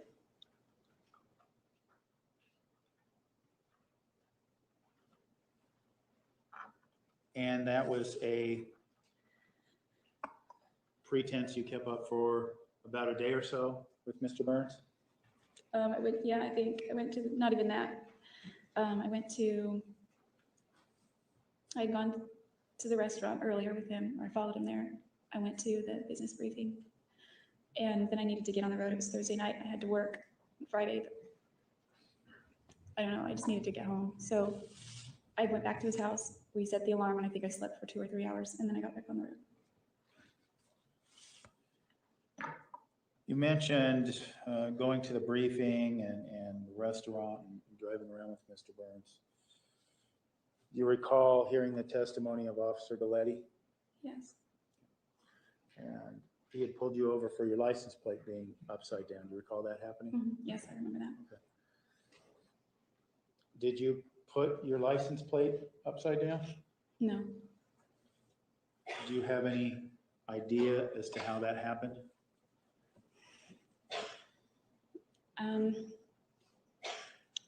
I had told Ryan that. Objection, hearsay, speculation. Approach.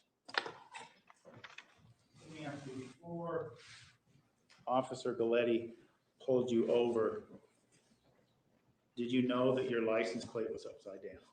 No, I did not. Do you have any reason to suspect how your license plate might have got upside down? I could only think of two things. One, I rented it that way and didn't notice it. Or two, when I stopped at Starbucks in Pasadena, when I was walking toward my car, the parking lot was packed. It was dark though.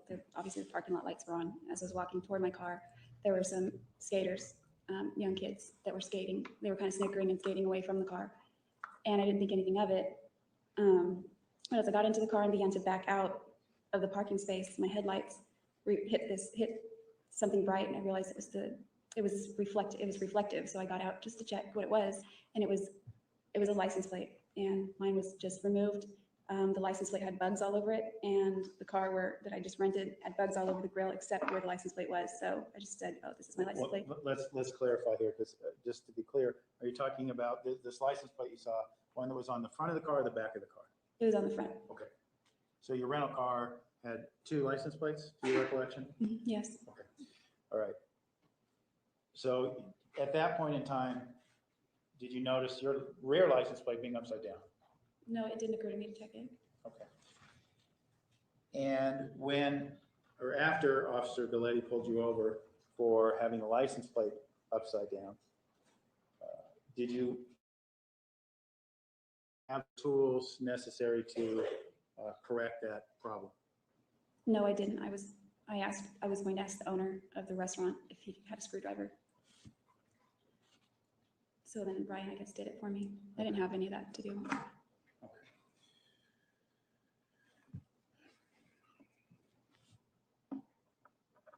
After you said you slept a few hours at Mr. Burns, his residence, before you got back on the road to Wairika,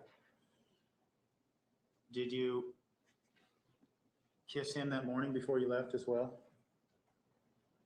Yeah, we kissed goodbye. We had fallen asleep on the love sack, and we woke up when my phone went off with the alarm. And yeah, we kissed. I mean, we weren't like making out, not like he said. But Okay. So after you leave Mr. Burns' house, you're still in your rental car, correct? When you're driving your rental car back to Wairika? yes, it was. Okay. And this would have been a day and a half later that you returned to Wairika, right? I was driving back early Friday morning, hoping to make it on time to Wairika for my shift at 4 o'clock. Because you were expected there, right? I was expected there, and there's nobody. It's a small restaurant. There's nobody else that would. I don't know. Okay. Well, let me ask you this. What was the plan? What were you going to do? What were you going to say? When When you went back home? I didn't have a plan, I just wanted to go home. I wanted to go home and act as normal as I could for the time being. I didn't know what to think. I just wanted to die.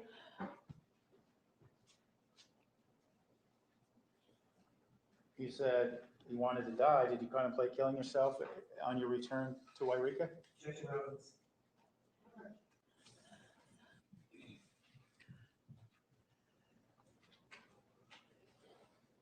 Were you contemplating killing yourself as you returned to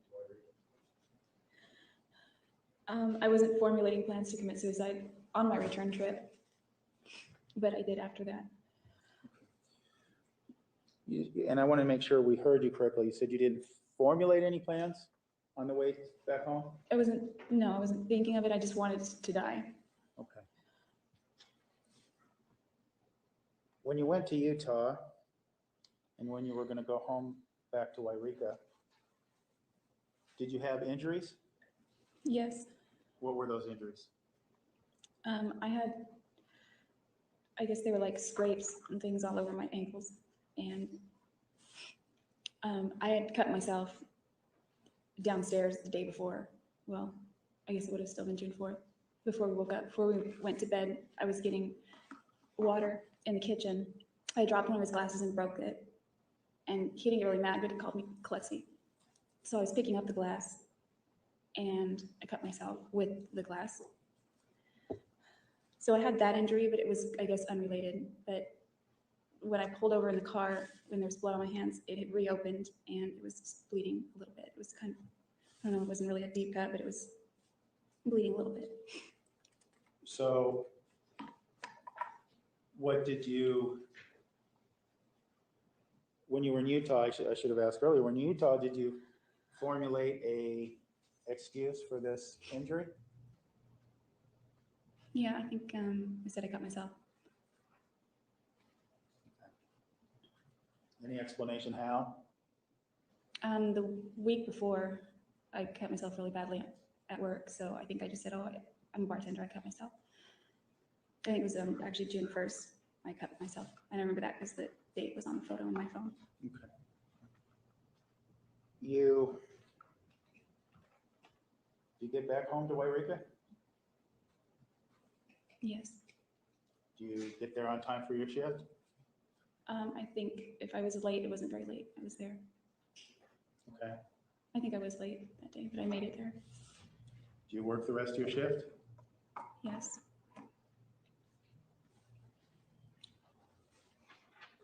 At this point in time, had you seen any of your family members yet?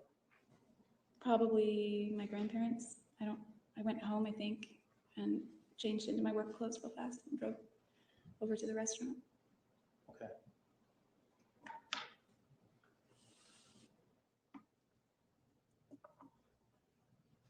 When you got home,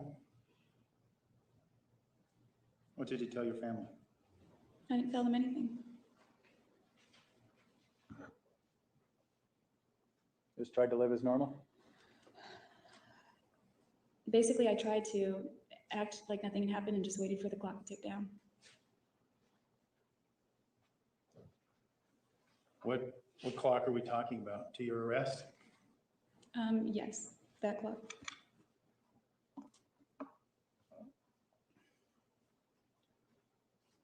You said you got back in early June and back to Wairika, and you were arrested in July.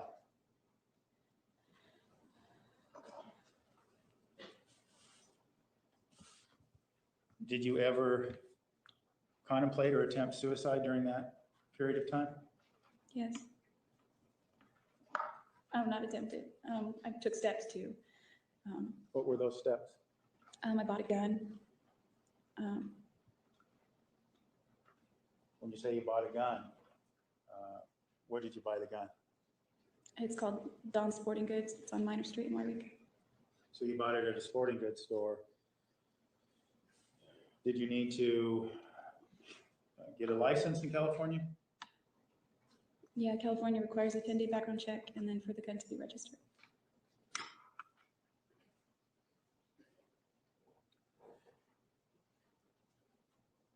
Apart from buying the gun, did you take any other steps relating to killing yourself? Yes, I began to prepare for, like, there were things that I didn't want to come out about Travis or that I was participating in with him. And so I got rid of the clothes, the underwear, the boys' underwear. I got rid of that. Is that the Spider-Man underwear? Yeah. Is that a yes, Jodi? That's a yes. And what else did you do?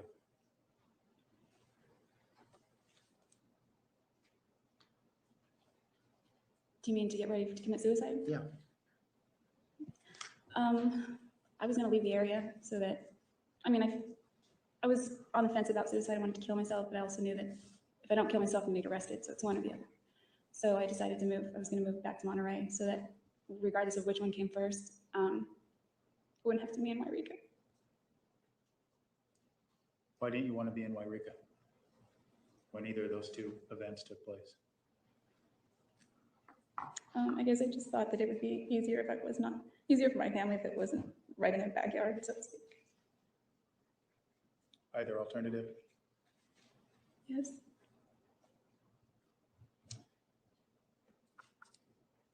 Now,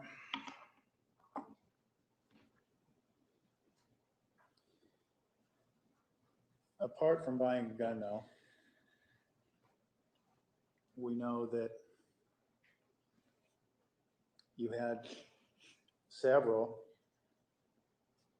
phone conversations with Detective Flores when you lived in Wairika, didn't you? Yes.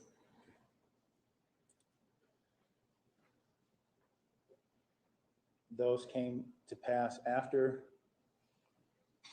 you learned from other parties of Mr. Alexander's death. Is that correct? When did you make those phone calls? I think I tried to call him on June 10th.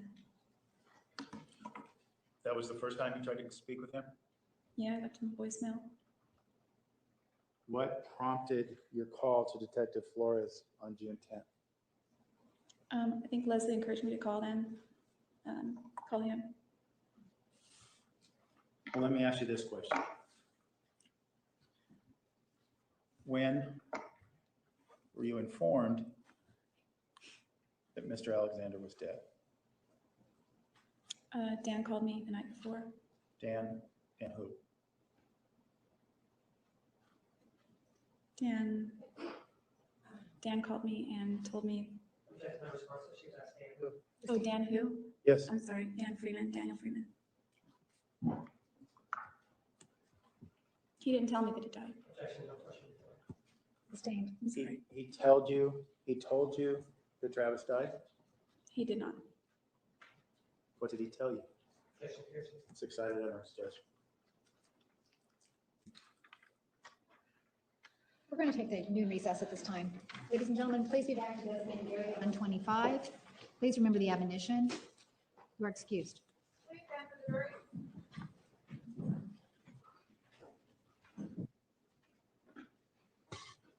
Please be seated. The record will show the jury is at the courtroom. Ms. Arias, you may step down. Counsel, please approach. All right.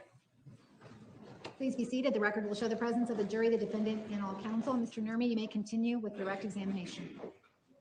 Thank you. Ms. Arias, before lunch, I think, when I spoke to you about returning from from Utah to Wairika, you were still driving your rental car, is that correct? Yes, And did you return that back in Reading where you got it? eventually I did, but not on time. Okay. You say eventually, do you recall when you were supposed to have it back versus when you did get it back? Yes, I was supposed to return it the same Friday, and I ended up returning it on the Saturday instead. And why were you a day late? Was this because of the time you spent with Ryan Burns, or?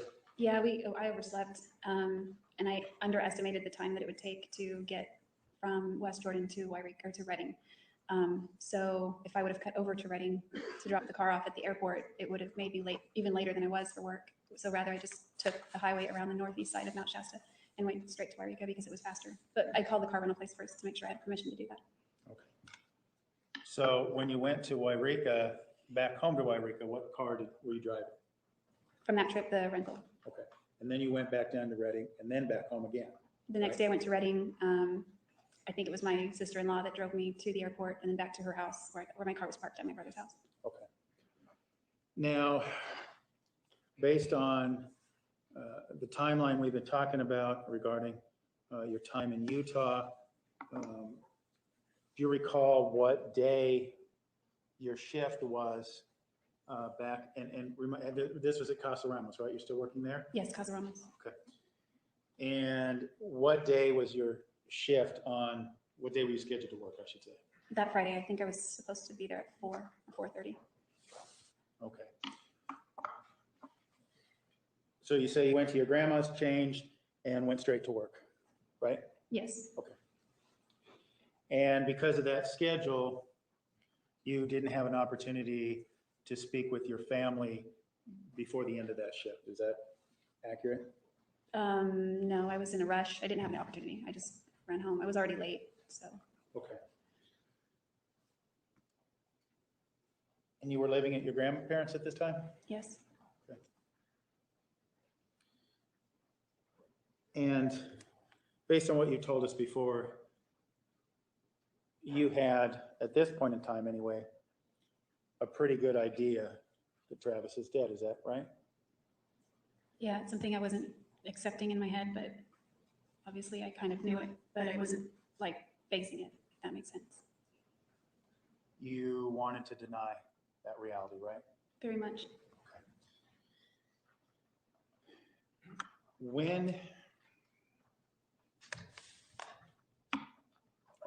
Well, let me ask you this. At this point in time, did you have any knowledge of anyone else knowing of Travis's death? No, as far as I knew. Were you thinking, or were you fearing that that might happen soon? Yeah, I assumed it was going to, and I was definitely fearing that. When did that fear become a reality? I think it was early in the morning on June 10th, sometime after midnight. Dan Freeman called me, and I saw his name on the caller ID when he was calling my phone, and I thought that that would probably be the phone call that I was dreading, and I answered it, and he told me that something. Based on that phone call, did you come away with the understanding that Mr. Alexander had been found dead? That wasn't definitively said, but I assume that was the case. Did you said not definitively said, did you seek out other confirmation of this? Yes. And whom did you contact? Through Dan Freeman, I learned who was there, and I began calling. I called his friend, Travis's friend, Brent Hyatt. There was no answer, so I called. I don't remember if I called Zach Billings, his roommate, but I was talking to his girlfriend. She wouldn't say much, and then I was able to get Bishop Layton's phone number. That was the bishop to Travis's ward. I was told he was there, and by then it was like 3 a.m, and I called Bishop Layton, and that's when he told me. Told you that Travis was dead? Yes. How did you react to that news, at least him telling you of that news?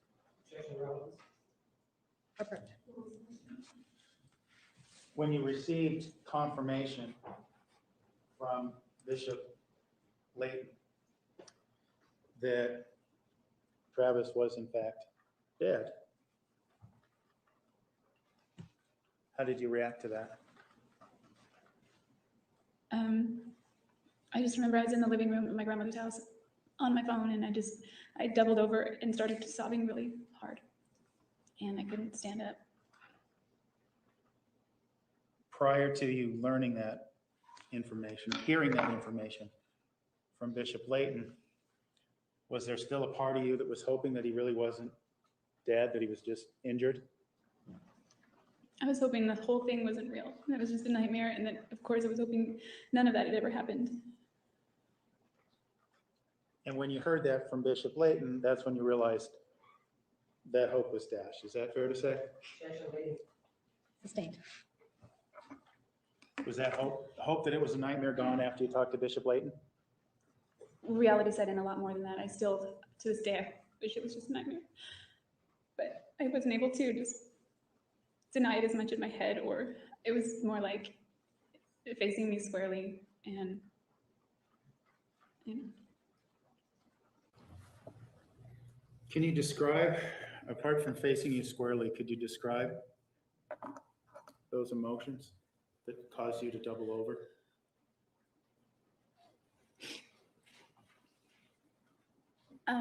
It's more like things that were going through my head. What was going through your head? I didn't know how his friends had found him, and I thought of what everyone was going through. And I thought of Napoleon.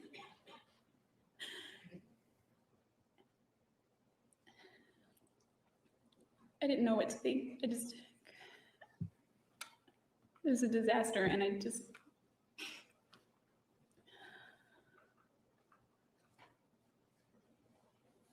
had to hang up with Bishop Layton. After you hung up with Bishop Layton, what did you do? I was scared. I figured I'd probably get arrested like the next day or something. And I was still trying to keep up the pretense that Sustained. You said you feared arrest at that point. What was your plan? You talked about earlier about, was this when you decided, well, I'm either going to kill myself or I'm going to move to Monterey? no, I knew I'd get arrested or I'd end up probably killing myself. Around that time, no, I hadn't decided yet to move to Monterey, but it came like a few days later. Okay. Well, we've heard earlier about your conversation with Detective Flores that happened on June 10th. Did you have this conversation after you spoke with Bishop Layton?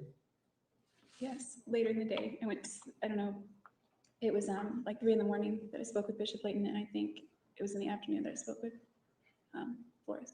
Okay. You called him, right? Yes. Why? Leslie encouraged me to, and I thought, she said that Sustained. Leslie encouraged you to talk. By Leslie, we're talking about Leslie Jodi. yes, You had spoken to her after you learned of After you spoke to Bishop Layton? Yes, Okay.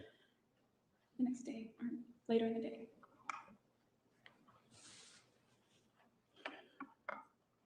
Now, when you call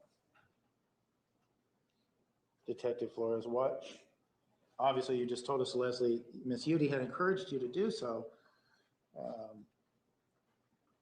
But beyond that, did you have your own reasons for contacting Detective Flores? Yes, And what were those?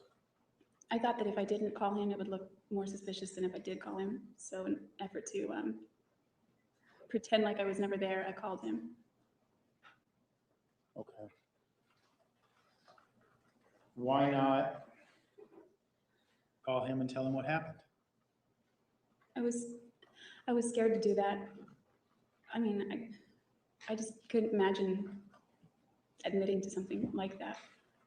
I couldn't imagine doing something like that.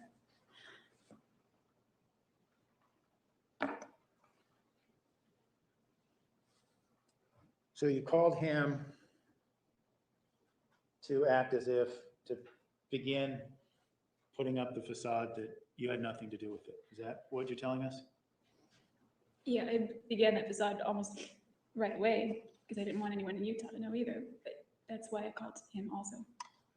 So to try to continue the facade that you began in Utah, you called Detective Flores. Yes. Okay.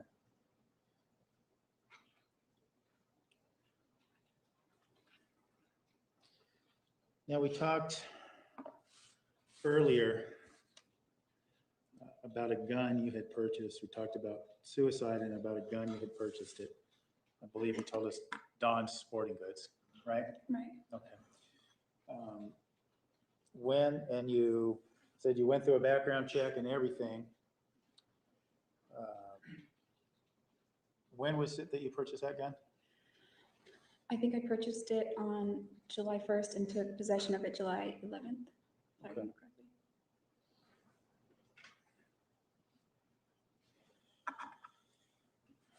And what kind of gun was this? A 9mm. Now, there is a lot of time between June 10th and early July. 3 weeks or so. Did you make any attempts to kill yourself during those 3 weeks? No.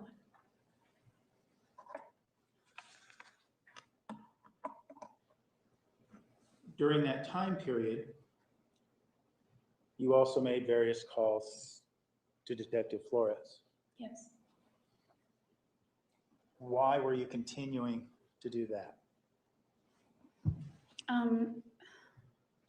A few reasons. One, I wanted to continue to act like I was participating. And two, I kind of also was calling him to see what information I could garner from him. Because you wanted to get whatever sense you could of whether you're going to be arrested soon. Is that right? Rephrase this one. Would it be fair to say you were trying to see if your arrest was imminent? I knew it was imminent. I just wanted to see how much, I wanted to try to determine how much time I had.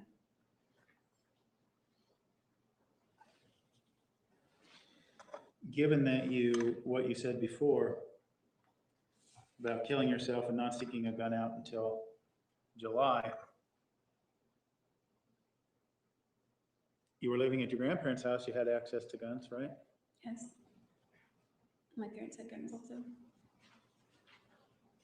No. Did you ever contemplate using one of those guns to kill yourself? No, the idea to use a gun to kill myself didn't really come to me until I had possession of the gun and I realized how easy that could be. You said it didn't come to your mind until you had possession of the gun. Is that right? Yes. Okay. So it sounds to me like that wasn't the killing yourself wasn't the reason you purchased this gun, that there must have been some other reason. Is that accurate? Yes, that's accurate. Okay. Why were you choosing to purchase this gun at the sporting goods store? Several reasons. My dad has always owned guns. Daryl has guns. Matt has guns. Most of the men that I've spent time with have guns. My grandfather has guns. I it was something that I wanted to someday see myself being a responsible gun owner. And so that was something I'd always thought of doing.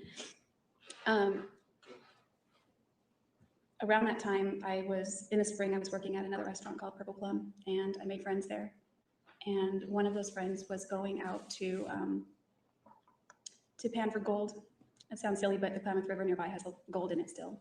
And we used to go out there and kick up the sediment, and you can see the gold in the water and all that. I was invited out there, and I wanted to go. It would also be a camping trip.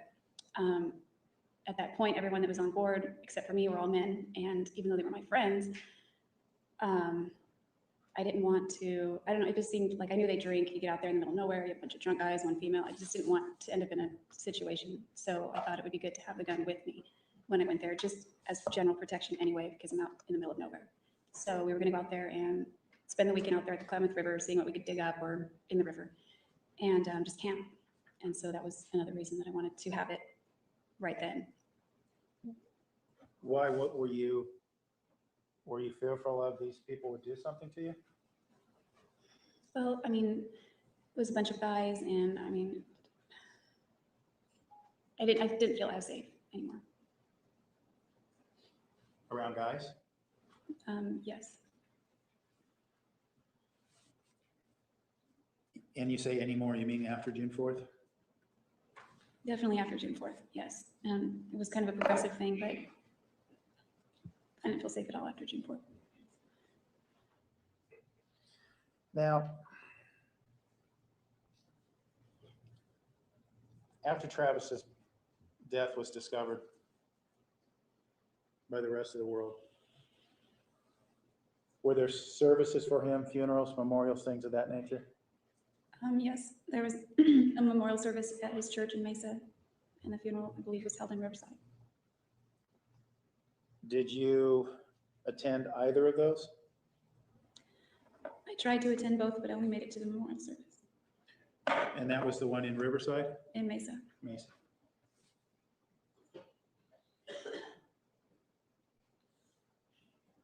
Given what had happened, why did you want to attend those services? I thought that if I didn't show up, it would look suspicious because Travis and I were close, and a lot of people knew that. And he also told me one time that Why did you feel the need? Had you made a promise to him that you would?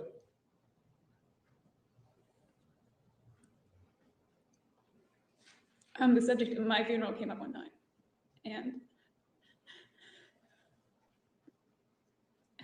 he said, "I'm sorry, keep forgetting." Nate,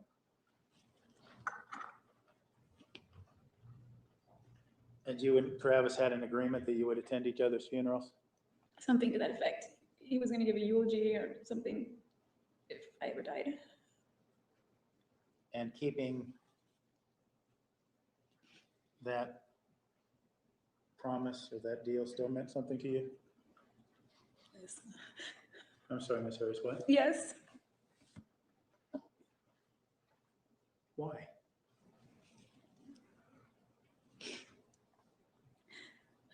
Because he would have come to mind, and even if it was in Antarctica. But Jodi, I have to ask, he throws you down on the floor, says, "Fucking kill you, bitch," and you fear for your life. Why doesn't that kind of conduct just kind of throw that promise way out the window? No, I don't think so, because whenever he lost his temper,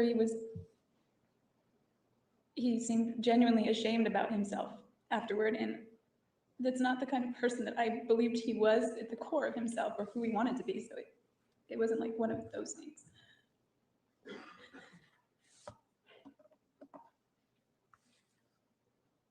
So you still viewed him as a good person? rephrase. Is that correct? That you still viewed him as a good person? I believed in him and that he wanted to be a good person, and question. She was asked whether or not she did view him. He's answering, Judge. She's Overall, totally responding. put your answer. I've seen very, very good sides to him, and that was the person that he wanted to be, and that's the person he wanted to embrace. And so, I mean, I've got sides that I'm not proud of, and he did too, and I just figure that's part of being human, and he had really good sides too.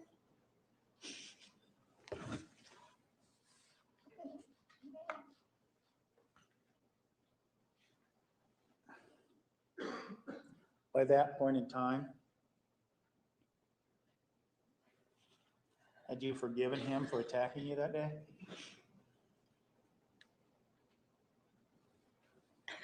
By the time I went to the services, Mm-hmm. I blamed myself, so I didn't know how much there was to forgive, but I had this experience. Oh, it sounds silly, but I had this experience. Was asked or not. What was your experience? I was at the Freeman's house in Gilbert after the service, and I was in the bedroom in the afternoon, just taking time out for myself, away from everybody. And I felt like he was there.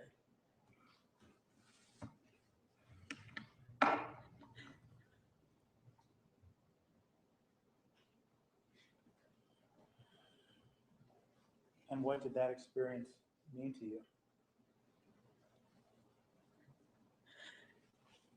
It helped me to know that he was okay and he was at a better place. And maybe that he wasn't mad anymore.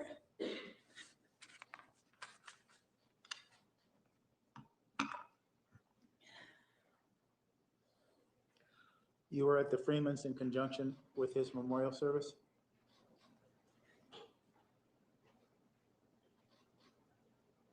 Yes.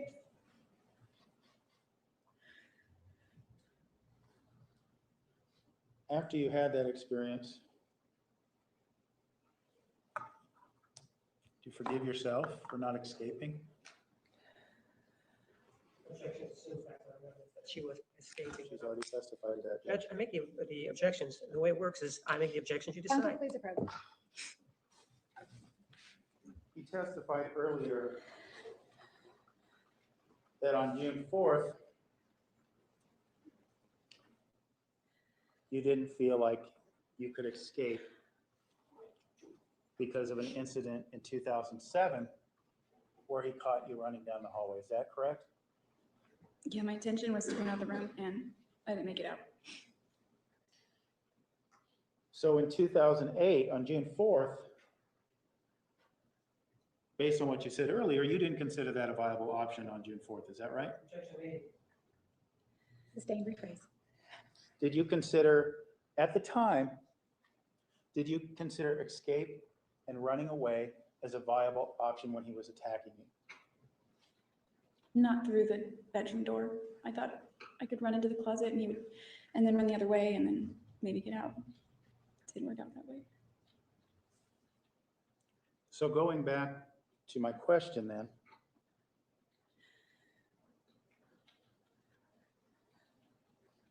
when you were at the Freeman's and you had this experience, had you forgiven yourself for not trying another option? No, I didn't. As we stand here today, years later, have you forgiven yourself for not trying another option? Objection, relevance. Approach. Continue.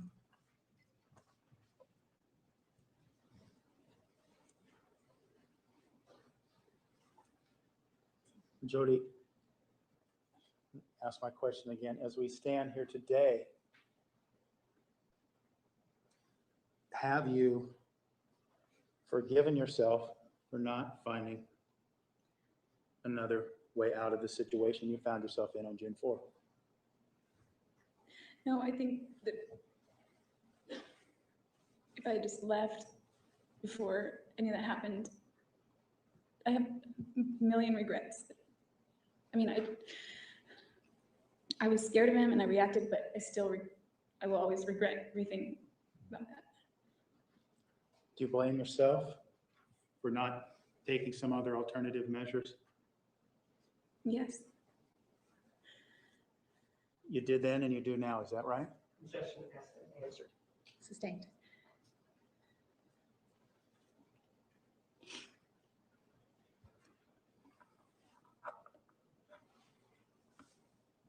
Why do you still feel, given what happened on June 4th, why do you believe now that you realistically even had other options once it started?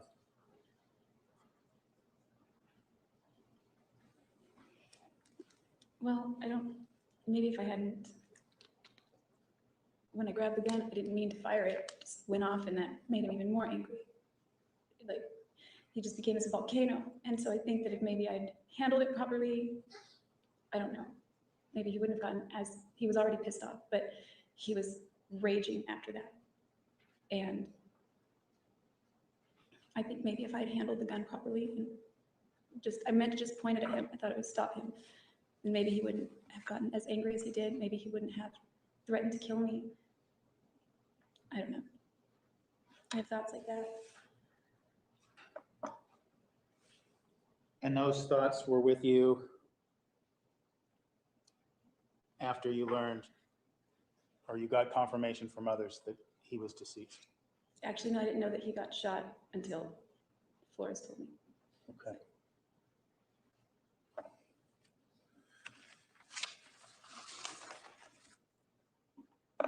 In terms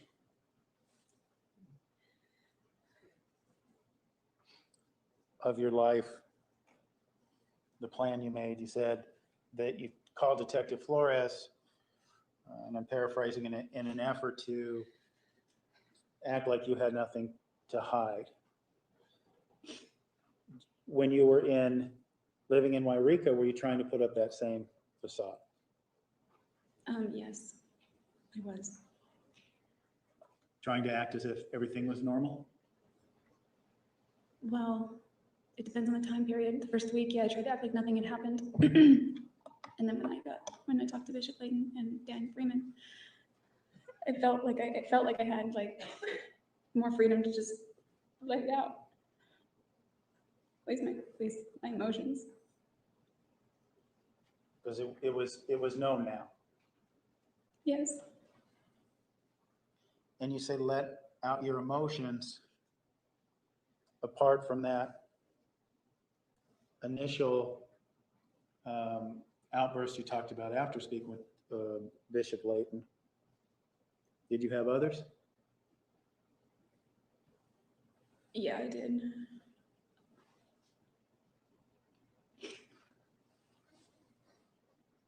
Several? Usually every night.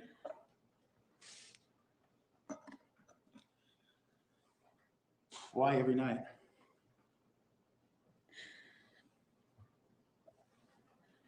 Because at night I just lay there and think about stuff. And usually that's when he would call me.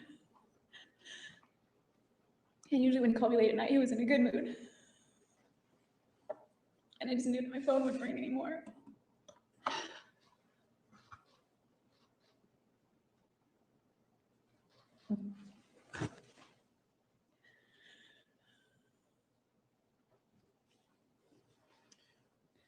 Once you had permission to openly grieve,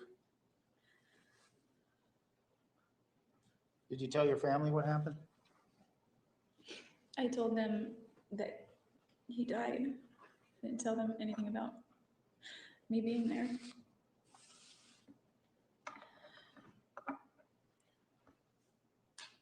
Did you tell them about the things that you've told us throughout your testimony, about the sexual things and about the violence? No, I would have never said anything like that. Why not? Well, there's several reasons. One, anytime I said something negative about a guy, they hate him thereafter. Two, it's really embarrassing and shameful. Not just the sexual part, but just being in those situations. And it's, in order to understand why I wouldn't talk about anything negative, I don't know if you've heard of, it was a philosophy that I had at the time. What was the name of that philosophy, Jodi? It's called the law of attraction. And Could you just kind of, before you talk about that and the effect in your world at that point in time, could you just explain to us what that law of attraction is? yes, I mean, you might have heard of it. There was a movie made about it called The Secret. And then after the movie came the book, and it's bestsellers all over. Anyway, so the law of attraction has been around much longer, and it was something that I had briefly studied when I was 19, 20 years old. When I met Travis, he was very much into that, which I liked. And so it became more and more a part of my philosophy and my creating that. So anytime I would mention something negative, he would get upset and tell me not to focus on those things. Or one time when we had that really bad fight in the fall, when he would let me leave the room at first, I wrote about some of the things he said, and he found it in my journal, and he would, I'm sorry. Ask another question. How did the law of attraction, you said Travis introduced you to this law, Well, I sort of knew partly about it, but he introduced me to the movie that they made about it. Called The Secret. and that was The Secret? Yes. Okay. And from what you described, part of the law of attraction involves not putting forth any negative thoughts, is that? It's, Correct. yeah, it's like what you put out there is what you get back. You're not supposed to think about, speak about, read about, write about, talk about negative things. Otherwise, those things will be brought into your life more. And what you were explaining to us is that Travis would assert that law as the reason for preventing you from writing negative things in your journal? Yes. Oh. Yes, that's correct. And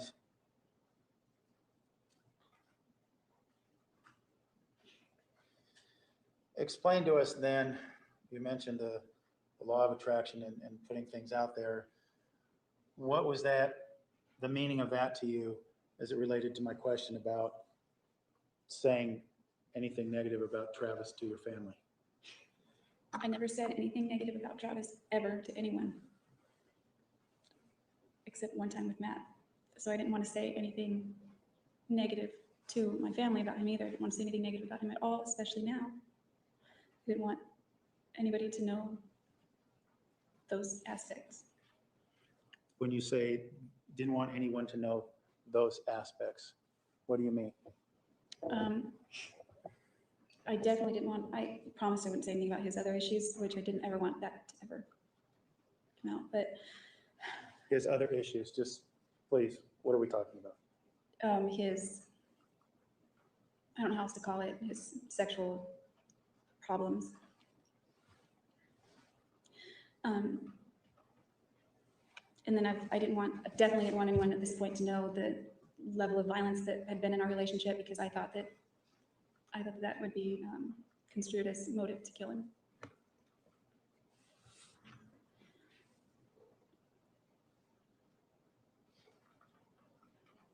Okay.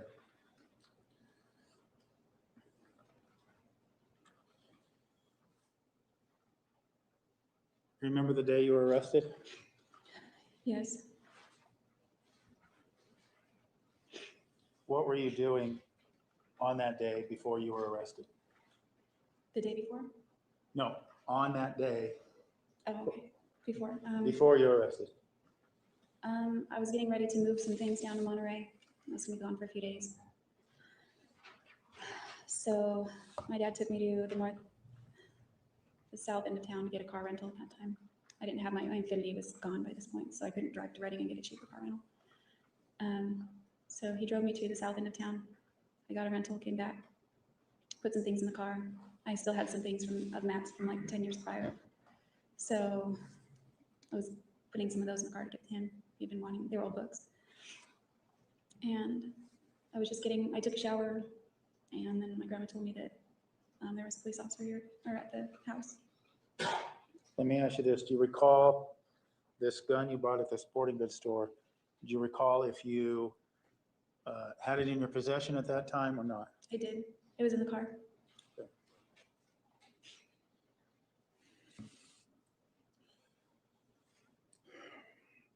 After you were arrested,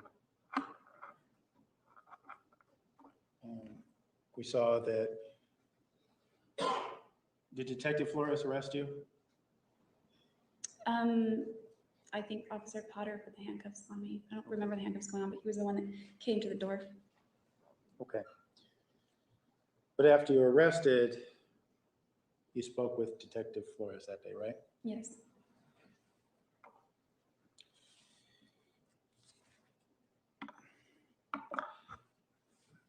At this point in time, on the day you were arrested, you've had several phone conversations with Detective Flores, right? Yes. And we heard evidence that you also went to the Mesa Police Department, gave your DNA and fingerprints. Do you recall doing that? Yes. Had you met Detective Flores in person prior to the day of your arrest? Yes. Okay. When you were arrested and questioned by Detective Flores, and that was the interview you were wearing a t-shirt and pants before you were took to the jail, is that right? Yeah, jeans and a t-shirt. Okay. Why didn't you tell him what happened on June 4th? Why did you deny being there? The main reason is because I was very ashamed of what had happened. It's not anything I ever imagined doing. It's not the kind of person that I was. It was just shameful. I didn't want anyone to know that I had anything to do with that, because it's very much not me, and it was shameful. And I was also very scared of what might happen. I didn't want my family to know that I'd done that. And I just couldn't bring myself to say that I did that. So on that day, based on what we saw on the tape, you made the choice to deny being there altogether. Right? Yes. Were you thinking that would make you appear innocent, or what was the thinking with that untruth? It was more like, I mean, I didn't understand any of these procedures. I just have always heard, don't admit to anything kind of thing. That's what an attorney advised me to do. So I just denied it. I guess I didn't understand that I could just be quiet and not say anything at all. Had you been interrogated by a police officer before? No.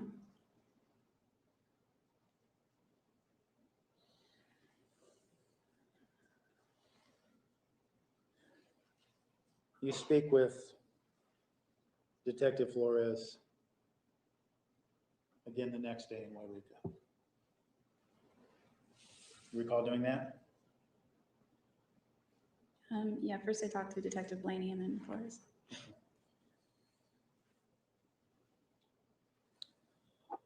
Now, when you spoke to Detective Flores on that second occasion,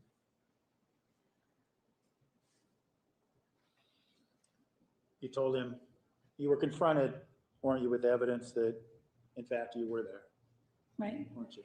Okay.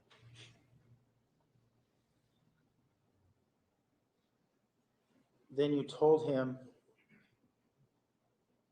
another lie, right? Yes.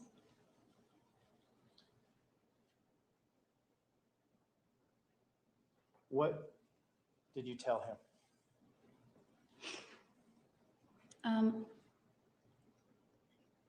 I began to tell him things that I thought would comport with what their forensics would show, as well as create like not an excuse, but create a way for me to not have been responsible for it. So in that regard, you tell him a story about a man and woman breaking into the bathroom. Why did you come up with the story? Let's start. Why did your story include the idea that there were two intruders? There were two people there that day. It just, I don't know. It just seemed like, and everyone was saying, oh, one person. Approach. Why did you create a scenario in which two individuals conducted this attack? Prior to my arrest, there were a lot of rumors flying around, and Flores told me repeatedly that it had to have been more than one person.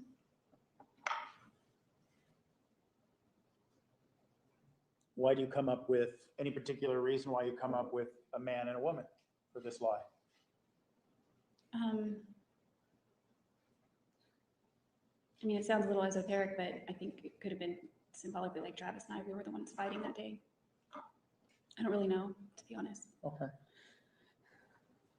You know, when you did this second interview, you had some time to think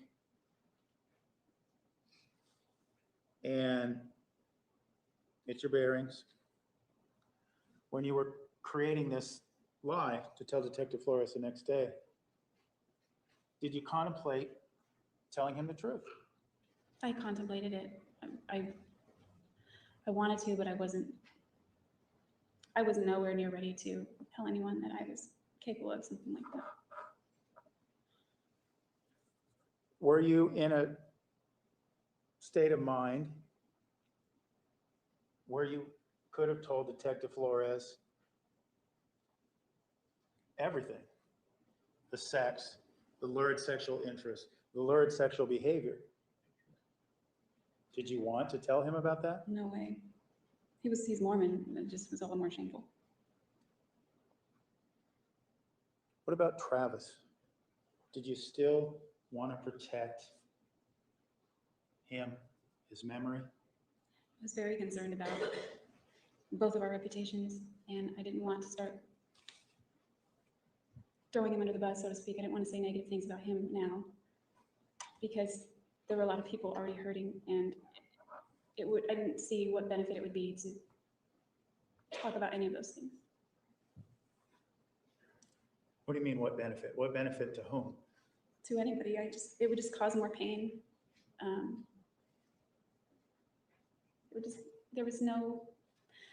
didn't see what benefit it would be to anybody to talk about these things now. I mean, this is stuff that Travis didn't want anyone to know about. These are things that I didn't want to tell anybody about. I certainly didn't want to tell Detective Flores about all the times that he was violent, because then I thought that they would think that that would be motive. And I didn't want, Travis and I considered us friends, and then when he got that way, and then we got over it, and I wanted to portray the appearance that he and I were friends, which we were when we were getting along. We were just fine, and then like that whole day was fine. And then it just flipped. What about the benefit to you to telling Detective Flores the reality of what happened in your relationship? I didn't see any benefit to doing that. Was Travis, at this point in time, was Travis's image more important to you than your own future? It certainly was. I didn't feel like I had a future anyway. So there's no reason to take him down, his reputation, just because I'm down. What's that? I didn't think there was any reason to start opening up that door when there's just no reason. I didn't have a future. There was no benefit to me. There's no benefit, certainly no benefit to anyone else to say those things.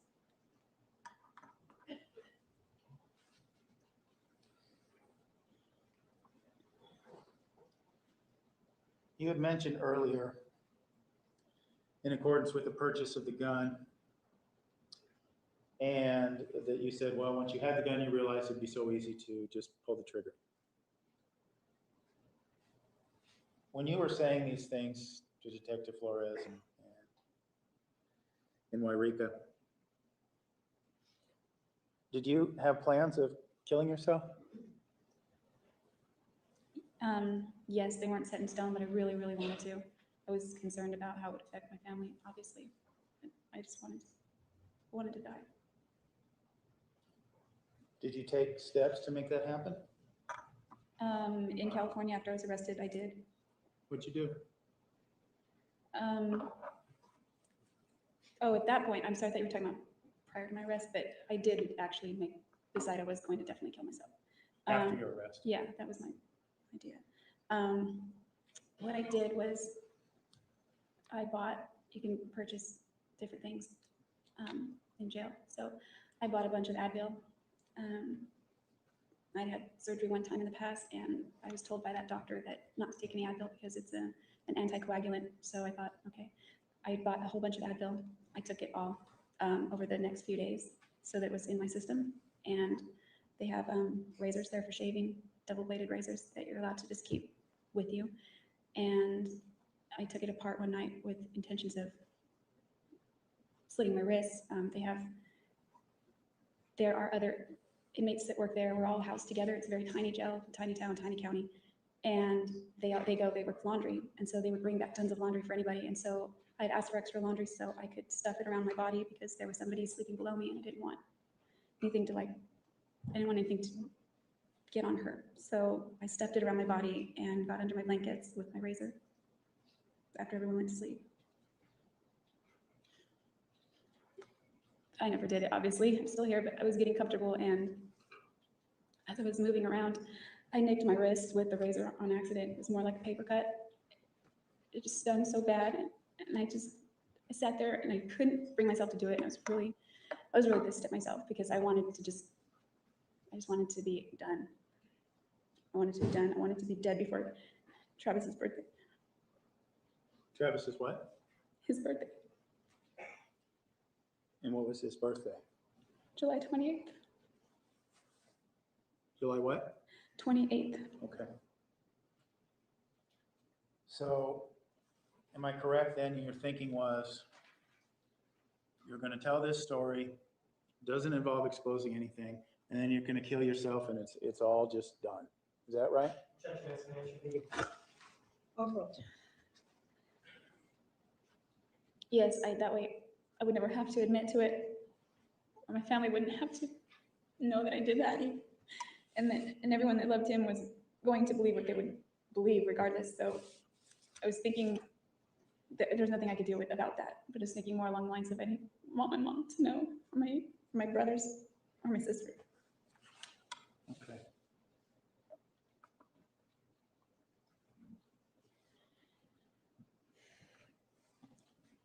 Jodi, apart from the police interviews,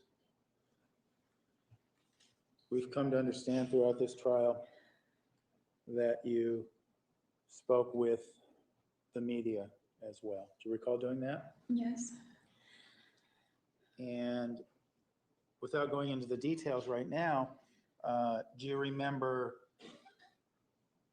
did you reach out to them? Any media outlet, or did they reach out to you? They reached out to my family. And when we're saying they reached out to your family, who was it that reached out to your family? CBS. Was there a particular person that reached out to your family that worked for CBS? Yes, his name's Jonathan Leach.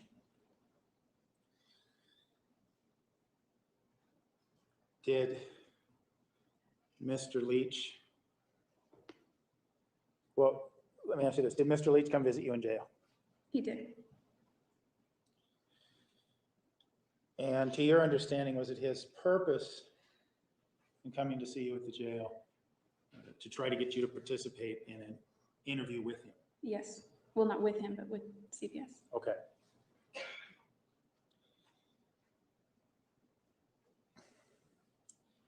And did you decide to participate in the interview? Eventually I did, yes. Why did you, we said eventually, did you initially decline? My first instinct was absolutely not. I got a bad feeling, and then after contemplating it for a little while, they made contact with my family the very next day after I failed to kill myself. So I thought maybe this is a sign that I meant to do something like that first and then kill myself.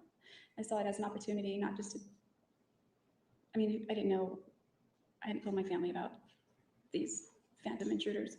I just thought they would eventually hear about it. And so I had friends and other people asking questions or that maybe didn't even know about my situation. I didn't want to be known or remembered as somebody that could be capable of what happened. So I wanted to present a different picture of myself. Just can we take a moment and approach? Yes. These, I'm trying to get, I'm hoping that you can give us a little better understanding. These media interviews you decide to do, or this initial interview you decide to do,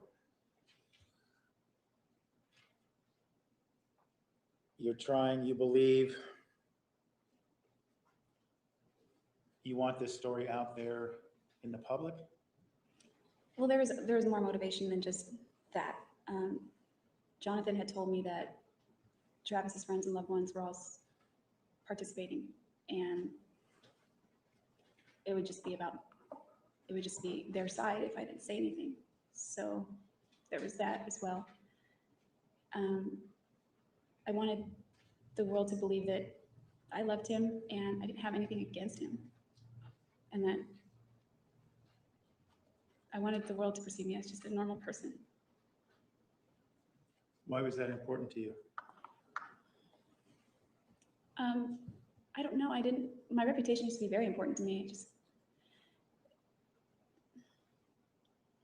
I think it had to do with a lot of the fact that I didn't feel very good about myself, and I portrayed one image to people of somebody who was responsible and mature and collected and sweet and nice, and behind the scenes I'm just falling apart, and I didn't want people to know that about me. I just wanted to get on there and just show people that I was not angry. I didn't hate him. It wasn't anything like that. And I also felt at that point that I made up this big stupid story for Flores and that I should stick with that. And I stuck with it for a long time. Okay. So after this initial contact by Mr. Leach, do you have any idea in terms of time how much later you actually interviewed with him or with CBS? It was pretty quickly after. I think it might have been in August 2008. And then, This initial, did you do more than one interview with CBS? yes, The initial interview, where did that take place? it took place at the Siskiyou County Jail. And who was interviewing you then? Jonathan Leach was.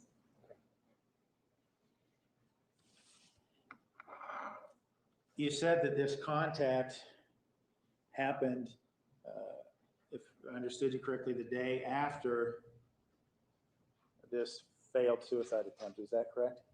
That's correct. The contact, not the interview. Right. Was the plan then to do these interviews and then kill yourself, or did the suicide get put on hold? No, the suicide kept getting put on hold, but my plan was to not be around by the time it aired. It's my hope. And after this initial interview, did you interview with 48 Hours again? Yes. And was that with Mr. Leach again? No. Who was that with? Her name's Maureen. I don't know how to pronounce her last name, but you could spell it. Okay. Well, why don't you spell it for us if you remember? Maher. So if you speak to, I'm going to use Ms. Maurer.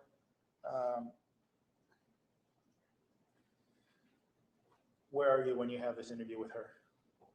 By this point, it's September 2008, and I'm here in Siskiyou County at the jail here. I'm sorry, here in Maricopa County. I want to ask you a few things. about these interviews. Why in these interviews did you describe your childhood as almost ideal? I felt it was. That's not evidence. Rephrase, sustained. When you were speaking with Ms. Maurer, did you describe your childhood as almost being ideal? Yes, Why?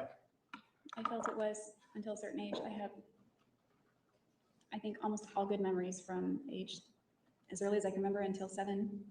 I remember like 1 or 2 negative things. It was a great childhood up to that point. I had my brother, I had my pets. Like I said, I had places to play. I had lots of little friends at school, that kind of thing. But that was part of it, right? That's- That idealness? Yeah, that was part of it. You didn't tell her the other part. Well, I didn't want to say anything. I didn't want to say anything bad about anything, about my family, about Travis, about myself. I didn't want anyone to know about other negative aspects of my upbringing. And I sugarcoated everything that I said. Everything was rosy. That's how I said it. Including your relationship with Travis? Yes. I glossed over the negative things. I mean, they got a quick mention, but I glossed over them. Were you asked during these interviews if you'd ever been physically abused by Travis? Yes. Do you remember how you responded to those questions? Yeah, I wasn't specific. I didn't go into a lot of detail. I just said a few very minimal things and shrugged it off as nothing big, not a big deal. Why? Again, I didn't want people to know the level of violence that our relationship had reached at a couple of points, and I thought again that would be construed as a possible reason for me having killed him. Having what? Killed him. You mentioned, well, let me ask you this. During these interviews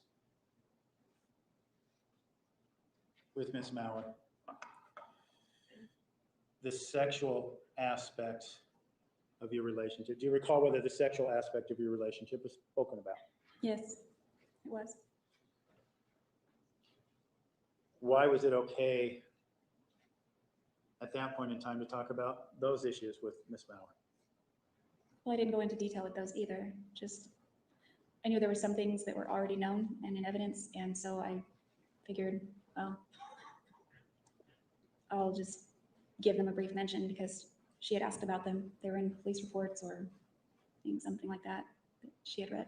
So I didn't tell about all these graphic things that we'd done, or I just sort of hinted at it like we were just 2 adults and things were consensual and it was what it was. You said that certain things were already known.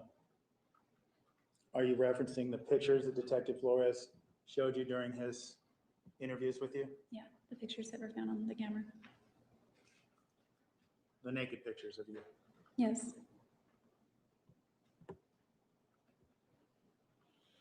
During your phone calls with Detective Flores, you also admitted that there was a sexual relationship between you and Mr. Alexander, didn't you? Yes, I did. Why did you do that at that time?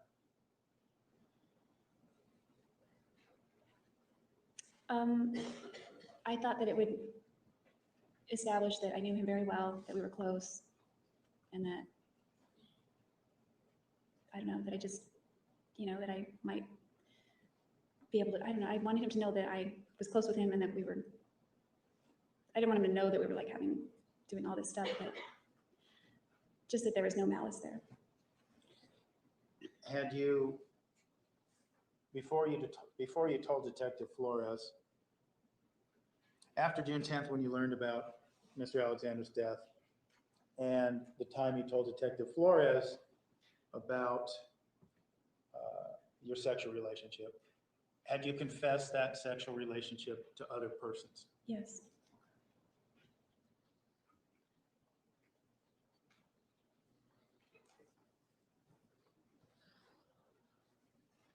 Why did you choose the cat was somewhat out of the bag as it related to your sexual relationship. Why did you choose to minimize it during all these interviews? Well, because I didn't want to get explicit. I mean, I confessed to my bishop, and I mean, it wasn't a secret, but it wasn't widely known either. And I also didn't want, I just didn't want people to know, like, it's embarrassing, really. That's why I didn't want to get into detail about it.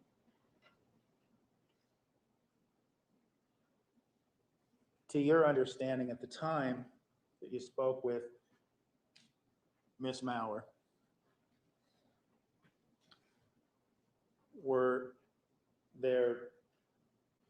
did the evidence exist about the Spider-Man underwear? Did the text messages exist about him calling you a whore? Was any of that stuff, to your knowledge, something that anyone knew about? I didn't think anyone would know about the Spider-Man underwear because it had been months since we had texted about that or talked about that. I knew that some of those mean emails were still in my account. I didn't know about his. I figured they would be found eventually. So, I mean, I didn't have any knowledge of them knowing about it at this point, but I assumed they did. Earlier in this trial, we heard the phone sex conversation you recorded with Mr. Alexander. Was that on the phone that you had in your possession while you were arrested? No. So to your belief, no one knew about that either, is that correct? That is correct, yes. Okay. I didn't know about that tape. Right. I hoped. I didn't know where my phone was. What's that? So that was my hope. Okay. Anyway.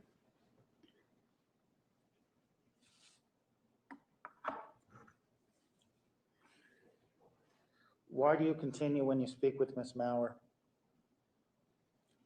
Why do you continue what we call the intruder story?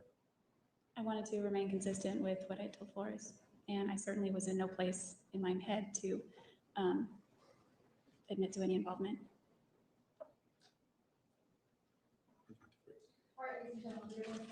Recess, please be back in the jury room at 3:20. We will start promptly at that time. Please remember the admonition. You are excused. Please be seated. Ms. Arias, you may step down. Counsel, please approach. We are in recess. Ms. Arias, please take the stand. Please stand for the jury.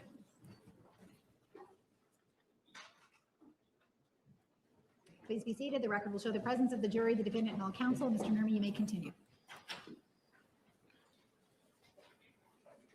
Ms. Arias, before the break, we were talking as it relates to these interviews and your discussions after Travis's death was discovered, that you felt to some degree, as it relates to the interviews, and we were talking to some degree how the cat was out of the bag as it related to your sex life with Travis, right?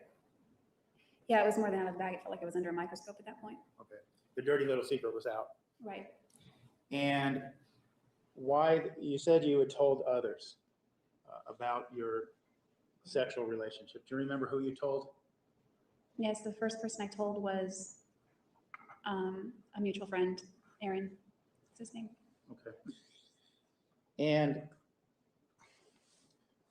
why did you, well, prior to this, you told us about some comments you had made to Rachel about sexual activity that you minimized. You recall telling us about that? Yes. And then, well, when you spoke with Aaron, did you also minimize the behavior? No, Aaron wasn't, he was a church member, but he wasn't living the standards of the church. So I assumed that by sharing this with him, he wouldn't judge me, that maybe he was in a similar boat, so to speak. And I also was still seeking advice, and I was still hesitant to go to my bishop based on the discussion I had with Travis about that. But once he had passed, then you felt more comfortable? Is that what you're telling us? Talking about these things? Yeah, I would have never talked to Aaron about that if, you know, I didn't want anyone to know about that, but he wouldn't judge me, is what was my thought. Okay. Did you interview with any other media outlets besides CBS? Yes, I did. And don't have to know the parent company or anything else, but do you remember who that was or what show that was for? The show was Inside Edition. Okay. And were you contacted by them or did you contact them?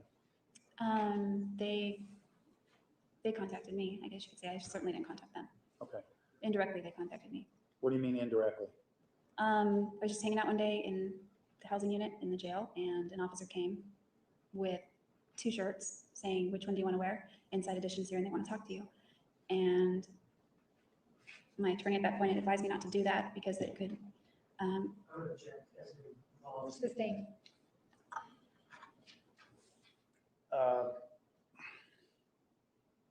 So after the officer gives you the shirt and you say you go, what happens after the officer gives you the shirt? well, she didn't give me the shirt right away because I didn't want to do it at first, but I was encouraged to. I was encouraged to because I'm just trying to think how to word it. I'm sorry. Okay, well, let me ask you this. Did the officer encourage you to speak with them? Yeah, she did. And we're ultimately talking about a law enforcement officer, correct? Sheriff? She worked for the sheriff's department. She was an officer. Okay. So when you described the situation with Mr. Leach, it appeared he came and met you and talked to you about why you should interview before there were any cameras. Is that accurate? Yes. The gentleman from Inside Edition, do you remember his name? I think his last name was Boyd. I don't remember Okay. his first name. Well, okay, we'll just, the reporter for Inside Edition, did he come meet you and without cameras and try to discuss whether or not you should participate in an interview with his television program? No, it was just from Okay. So the videotaped recorded interview you saw was the first contact that we saw earlier, was the first contact you had with Inside Edition? yeah, the first and only. Okay. Now, when we began your testimony some days ago, we talked about a quote you had said, and I'm paraphrasing a bit, that no jury would ever convict you. Do you recall that? Right. And earlier you described those as being the bitterest words you'll ever have to eat when we began this testimony. Do you recall that? Yes. Okay. Let me first ask you this comment, no jury would convict you. Why did you say that? Overruled. Well, you can't convict a dead person, and I plan to be dead long before this ever even got close to trial. That was my hope. Why did you choose those particular words?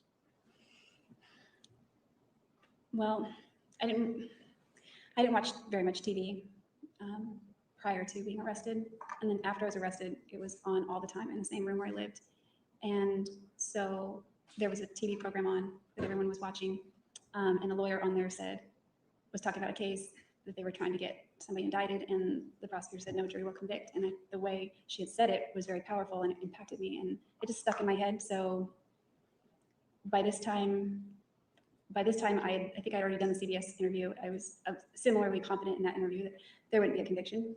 I didn't tell her why, obviously. And then, so by the time this interview came along, it came out more, I thought, more eloquently and more forcefully and more assuredly. But I obviously couldn't say why, because the officer that had escorted me to that interview, the one that encouraged me to do it, would have escorted me elsewhere afterward. Okay. Now, at this point in time, since maybe since Mr. Alexander's death was discovered, you told one version of events in which you weren't there, and another version of events where intruders came into the home, killed Mr. Alexander, and you escaped.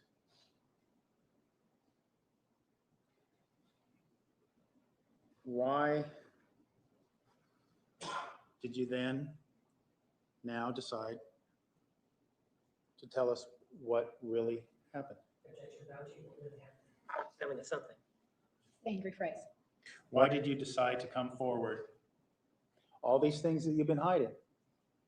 Mr. Alexander's sexual interests,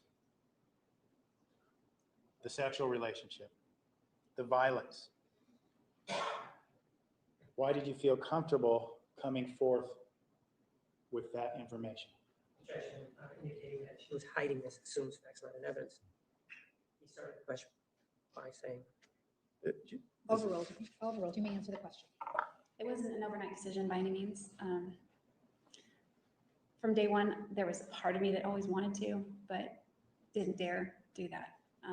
I would rather have gone to my grave, not without confirming that I could have done something like that. I was extremely ashamed of it. It wasn't in line with who I was or how I had been living my life all the way up to that point.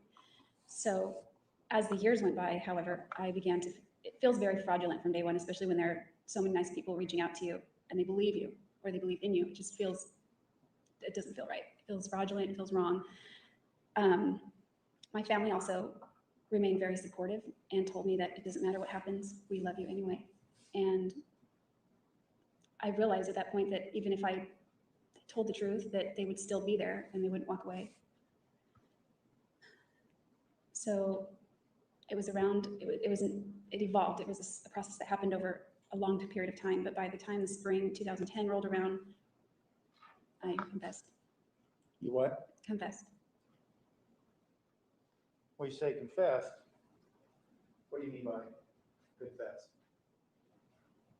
I basically told everyone what I could remember of the day and that the intruder story was all BS, pretty much. That's all the questions I have, Judge. All right, ladies and gentlemen, I'm going to ask you to go back to the jury room. We will be with you shortly.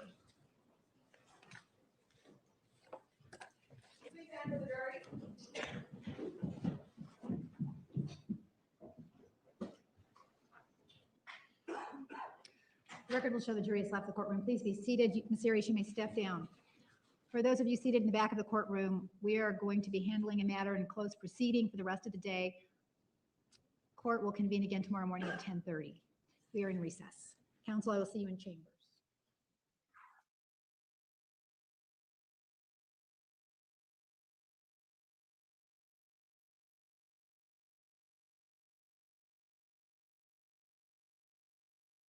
All right, everybody. Welcome back. Welcome back. Welcome back. Thank you guys so much for being here. I appreciate it.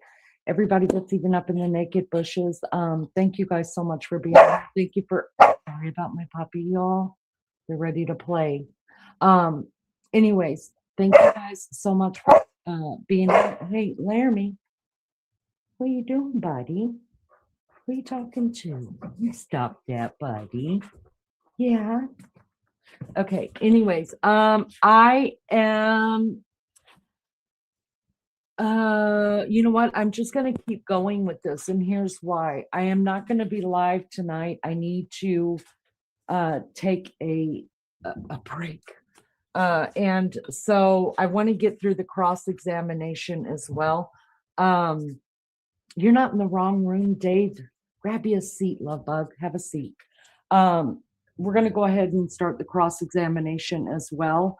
For those of you that can't stick around for it, that may need to go ahead and get in the bed, I appreciate you hanging out with me tonight. Thank you so much for that. Hopefully you catch the replay on it. I won't be live today or tonight, which is Friday. I can't believe it, y'all. I'm going to be a crying freaking Mimi. Nobody cares. I know. but my baby Chow is getting his senior college pictures done today, and I'm very, very sad about that. But you know, it is what it is, and I need a break. So I'm going to keep playing this, you guys, because the cross-examination for me is the best part of this whole trial, hands down, the best part. Let's hear it for Juan Martinez. Look, I know he's been disbarred. I'm not talking about what's going on in his personal life or recently in his professional life. I'm talking about back in 2013. He was the GOAT, hands down.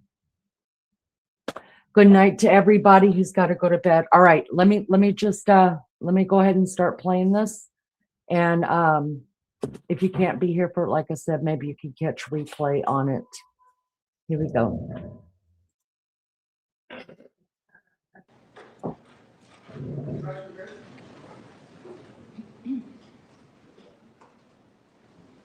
Please be seated. The record will show the presence of the jury, the defendant, and all counsel. Ms. Arias, you are still under oath. Do you understand? Yes. Mr. Martinez, you may Take cross-examine. a look at exhibit 413. You recognize that exhibit, correct? Yes.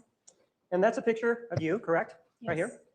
And the other one is a picture of your dumb sister, Angela, correct? That's my sister. She's not done. Well, do you remember having a conversation with Travis Alexander back on May 10th of 2008? Yes. And do you remember that you tape recorded that conversation? Yes. And during that conversation, isn't it true that you said, but I honestly think, talking about Angela, she's a little bit dumb. You said that, right? Yes, I called her dumb and stupid. Did I ask you whether or not you called her stupid, ma'am? No. I asked you whether or not you called her dumb, right? Now Yes. take a look at exhibit 452. Do you recognize the two people there? And that was taken on May 10th, we'll bring it in, of 2008, right? And this Yes. photograph here, exhibit number 413, features the color of your hair, doesn't it? Yes. Exhibit 452 also features the color of your hair, doesn't it? Yes, a different part of my hair. And this was taken sometime in May of 2008, correct? This exhibit, No, exhibit number 452 I only remember it was the spring, I think. of 2008? Yes. Ma'am, take a look at the back of exhibit 452. It contains the date on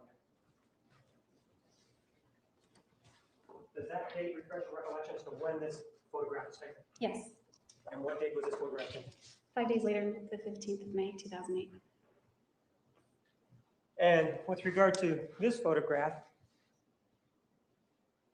it also features you. And it also features your sister, the one that you also said was stupid, correct? Now, with regard to this name calling, one of the things that we heard through a text message was that you were upset at some point because Mr. Alexander said that you were going to turn out like your mother, or you were acting like your mother. Do you remember that text message, man? Yes. And in that text message, there was this indication that somehow he was saying something bad about your mother, right? Yes. And when you testified, you seemed to get pretty upset about that, right? I remember getting emotional. And you indicated that you loved your mother, right? I do love my mother, yes. Did you or did you not indicate that you loved your mother? I'm not asking you if you love your mother. I'm asking you if you indicated it. I don't remember. Do you have problems with your memory, man? Sometimes. So you can tell us, for example, what kind of coffee you bought at Starbucks back on June 3rd of 2008, but you can't tell us what you said yesterday or the day before? I always got the same drink at Starbucks. And you can tell us, for example, what type of sex you had with Mr. Alexander many years ago, but you're having trouble telling us what you said a couple of days ago? When I'm under stress, yeah, it affects my memory. I thought you said the relationship with Mr. Alexander was very stressful. Some of the sex wasn't. Pardon? Some of the sex wasn't. So you did enjoy the sex then, is that what you're telling me? At times I You did did. indicate at some point that as part of your examination, also that Mr. Alexander at some point said something about your grandparents also. Do you remember telling us that? My grandfather. Right, that he made some pejorative comment or some bad comment about him, right? Yes, his name. Right. And one of the things that seems to be coming out here is that you seem to have a double standard here with regard to making comments about people, don't you? Yes, I do. I do. And in fact, it's okay for you to make comments about, for example, Angela and call her dumb and stupid, right? No, Well, but you said it, right? I did. And we heard on the telephone conversation that you were laughing when you said that, right? Yeah, it was sentimental, kind of. You were laughing. You weren't upset when you said it, were you? No, And then when Mr. Alexander says something like, you're going to be like your mother, that's when you get emotional and upset, right? I did. And that's when you get upset when he says something about your grandfather, right? That night I was upset. And, well, you did get upset, yes or no? No, because I was already upset. Well, you didn't get upset on the witness stand when you told us about Oh, that? yeah, on the witness stand, certainly. And so it just seems that it's okay unless it's okay to say these things unless it's Mr. Alexander that's saying them, right? So No, you're that's not applying a what I'm different saying. standard to Mr. Alexander, correct? No. Yes or no? No. And ma'am, one of the other things that we know with regard to this standard applying and that sort of thing is back yesterday, as a matter of fact, you told us that back in August of 2007, you went over to Mr. Alexander's house. Do you remember telling us that? Yes, And you remember telling us that at that time you were broken up with Mr. Alexander, right? yes, I'd broken up with him. Well, you broken up with him or he'd broken up with you? One of the two, right? I broke up with him about a month And before. you broke up with him on June 29th of 2007, right? Yes, But you felt that it was okay for you to go over to his house in August of 2007, didn't you? after he told me. Yes or no? Did you feel it was okay to go over to his house? I said yes. And when you went over to his house, you indicated that you knocked or you did something and that nobody came to the door, right? I went to his house a lot in August, so it depends on the Ma'am, incident I'm you're talking referring about the to. incident that you told us about yesterday. Do you remember the one that you related that involved the killing? Do you remember telling us about that? I did not knock. And you did go over there, and at some point you started to peep in to the house, didn't you? Yes, So that means that you don't know if you knocked, though, right? I did not knock. I know I did not. So you went around the back then to look, right? I went around the back to get in. You went around the back then, right? Yes, And when you went around the back, you're telling us you went around the back to get in, right? yes, But when you got to the back to get in, you started to look at what was going on, right? I glanced in as I was walking to the sliding glass door. You did walk in and you were looking at what was going on, right? I did not walk in. Then you were from outside looking in, right? Yes, Never went in, right? no, I ran out of the backyard. You never went in, yes or no? I said no. And when you went and looked, you saw something that upset you, right? Yes, You saw Mr. Alexander, right? I didn't know it was him at first, Yes but or yes, no? Did that you was see me. him I during did, that yes, I did. encounter? Pardon? I didn't know it was him at first. You didn't see him when you were there that night? I did afterward, yes. That night, ma'am, listen to my question. That night, did you see Mr. Alexander inside that house? Yes or no? Yes, And inside that house, there was a female, right? yes. What's the name of the female? He didn't tell me her name. I'm asking that. Did I ask you if he told you the name? No, So did you recognize her? no, I did not. And he was there with the female, though. You were able to see her face, though, right? Yes, sort of. Well, yes or sort of means two different things. Yes or no? Were you able to see her face or not? Part of it was shadowed from the Yes or TV no, ma'am? behind her, so I Ma'am, saw part of it. Judge, she's not answering my question. If you can instruct her. Ms. Arias, listen carefully to the question and answer only the question you are asked. Okay. May continue. Could you see her face? Yes or no? Part of it. But you were able to see that they were making out, right? Oh, yeah, they were. And so is that a yes? They were making out, right? Yes. Mm-hmm. Is that yes? Yes. And part of what you also saw was that her brassiere was off, right? I did not see that. I just saw her rehook her bra. Pardon? I didn't see it all the way off. It You just saw her you rehook. indicated that you saw her hooking the brassiere back on, right? You She told us was that rehooking yesterday, it. yes? She was rehooking it, yes. So you did tell us that yesterday, right? Yes. So that means that at least that her bra was unhooked, right? It was unhooked. And you stood there and they stood up in reaction to something that you did? Is that what you're telling us? No, They didn't see you, they didn't see me. but you saw you. So what happened then is you actually were watching what they were doing then, right? Briefly, yes. Did I ask you for how long, ma'am? No, I asked you if you stood there and watched them, right? no, You didn't stand there and watch them? I didn't stand there. I saw it and then I turned and ran out of the So you- backyard. But you saw enough to know that they were kissing, right? Yes, You used the term making out, didn't you, yesterday? yes, You were there long enough to see that one of the individuals was Mr. Alexander, not his roommates, right? yes, You were able to see that it was a female, right? yes, You were able to see that the bra was unhooked, right? yes. And the lights weren't on, right? There was a light, Well, didn't you indicate that it was like a TV kind of light? that light, yes, Right? So there was no light, there was a television that was on, right? that's light. Ma'am, was it a light or was it a television that was on? It was light from a television screen, So are you saying that it was the television that was on then? yes, And from that light, you were able to make all of this out, correct? yes. No other light was on, right? Not that I recall, And then you decided to leave, right? yes. And this was at the point that you were living very close to Mr. Alexander, right? No, Well, you were living within 10 miles of him, weren't you? I was living by Greenfield and Broadway. I don't know the length. How long would it take you to drive that? About 15 minutes, depending on traffic. And after you saw this, one of the things that you did was that you took off, right? Yes, And then you thought about it, right? of course. Mhm. And you felt strongly enough about this that the next day you called your father, right? I called my parents' house and my Yeah, dad. yes or no, you spoke to your father. I did speak to him. And you were crying, right? Yes, And you were upset about this, right? yes, And you told him why you were upset, right? yes. I thought you said before that you didn't discuss these issues involving you and Mr. Alexander. Not typically. Not typically. You said you didn't yesterday and all the days before. You remember telling us that? The violence, yes.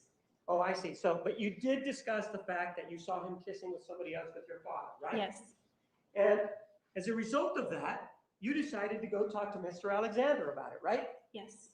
What in the world gave you the right to go talk to an ex-boyfriend with who, according to you, you'd broken up with? What right do you have to do that? Objection, Your Honor, so you have to. Sustained. Ma'am, did you feel that you could go and talk to him about that? Of course. Why? Weren't you broken up? Yes, You were being territorial about him, weren't you? no, Oh, you weren't? Then why in the world would you even care what he was doing? because he was trying to court me back. That's you telling us that he was trying to court you back. If he's trying to court you back, he could have just walked away at that point, couldn't you? Yeah, I could have at any time, I guess. Well, at that point, you could have walked away, right? Yes, You didn't need him for his paycheck, right? Because he wasn't giving you money, right? he was giving me money. Well, that was for some work, but you could have gotten other work, right? I guess I could have looked. You guess. You worked at other places. You know you could have gotten other work, couldn't you? Not in August. It's a very slow season for restaurants. So you're saying that you were restricted in only getting work at restaurants, that there's no other kind of work that you could get? Restaurants is, Yes or no? I guess that would be no, but I hadn't thought about it. So then, in addition to that, you were living in your own place, right? No, Well, you were living with Mr. Alexander? no, You were living elsewhere, weren't you? yes, You were living in another place, right? yes, Where you were paying rent, right? no, You weren't paying any rent at all. not with Rachel. So in other words, it was even better for you. You didn't even have to worry about having to pay the rent then, right? Yes, And so you could have just let that situation alone, but you decided to confront him anyway, right? of course. And the reason that you did it is because you were jealous, right? No, And then you did talk to him about this issue, correct? yes, And he got upset with you, right? no, He didn't get upset and scream and run upstairs. Isn't that what you told us yesterday? yes, he did. So, ma'am, to go back to this issue involving the text messages, one of the things that you told us was that there was a text message that you sent to somebody by the name of Steve Carroll, right? Yes, And that it was a two-part text message, right? yes, In this two-part text message, one part ended up going to Mr. Alexander, right? yes, And that he got upset about it, right?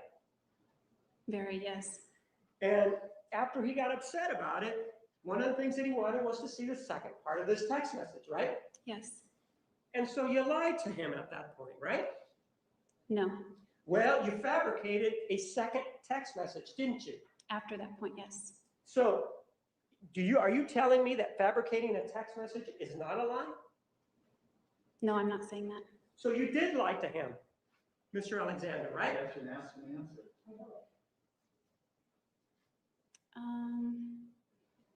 Yes and no. So you think that sending him that text message and telling him this is the second part of the text message, that that's not a lie even though you fabricated it? That part was the lie. And so you then were asked the question, well, how did that make you feel when Mr. Alexander was sending you these text messages involving Mr. Carroll? Do you remember though that line of questioning? We're applying a Yes. different standard here then, right? Objection, argumentative. Sustained. With regard to this issue of how you feel, isn't that the same way that you felt when you were peeping in his window in August of 2007? Isn't that the same kind of feeling that you were having The same as what?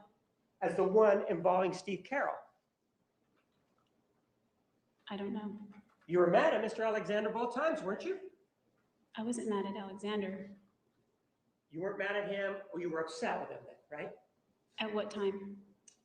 Either time. Steve, Carol, no. The girl from Phoenix, yes. And so it just seems that it's okay for you to lie to him about a guy, but when it comes to him being with some other girl, you decide to confront him, right? Yes, And one of the other things that you told us yesterday was that you were monogamous with Mr. Alexander, right? sexually monogamous, yes. Ma'am, you told us you were monogamous, and that's what monogamous means, sexually, doesn't it? I think it means more than that sometimes. Well, in this case, monogamous means sexually, doesn't it? Objection, this characterizes your testimony. Restate your question. When you say monogamous, it means sexually, doesn't it? Which time? The time that we're talking about right now, involving Mr. Alexander, no other time. Our relationship evolved, so. I'm not asking you if it evolved. At the end, right when you killed him, you indicated that you were monogamous with him, right? Yes, And at that time, you then left the killing scene, if you will, and you went up to Utah, right? yes, And when you went up to Utah, ma'am, you ended up with somebody by the name of Brian Burns, right? yes. And you ended up in his bed, right? I think it was a love sack. Okay, and with regard to at that point, according to you, Mr. Alexander still wasn't dead, was he? It wasn't discussed. Well, did I ask you whether or not you discussed it with Mr. Burns? I didn't, did I? I wasn't talking about Mr. Burns. I'm asking you at that time, didn't you tell us yesterday, at the time that you went up to Utah, you weren't sure if he was dead? Do you remember telling us that? Not in Utah, from the Hoover Dam or right before the checkpoint. So when did you know that he was dead? Tell me that.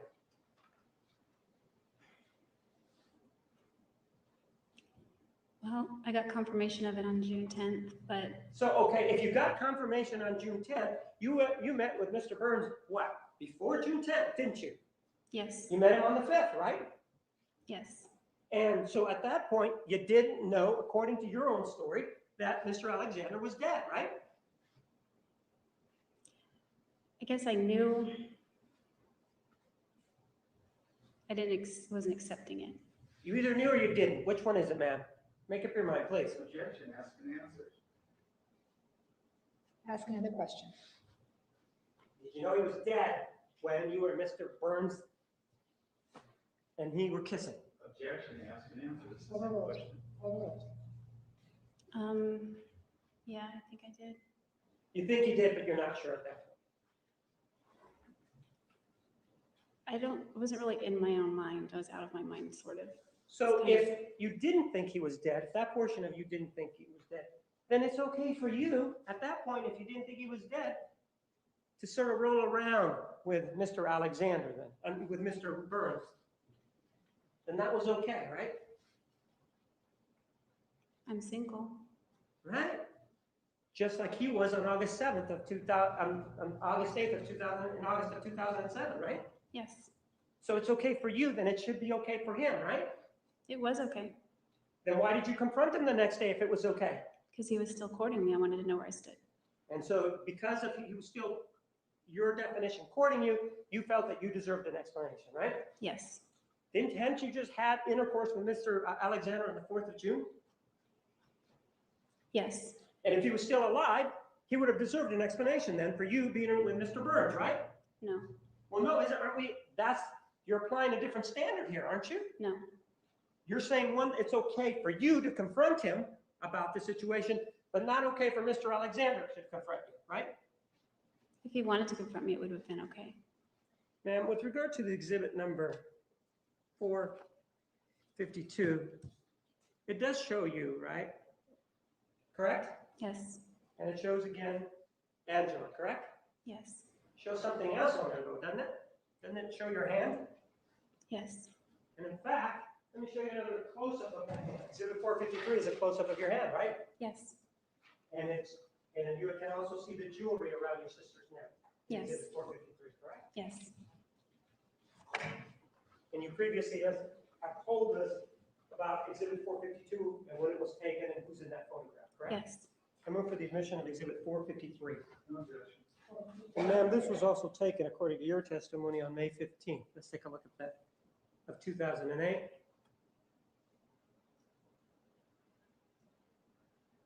That's a picture of your left hand, isn't it?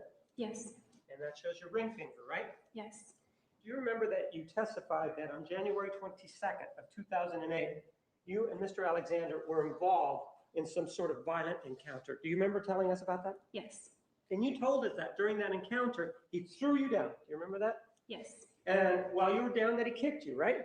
yes, And when he kicked you, man, one of the things that happened was that you put up your left hand. Do you remember telling us that?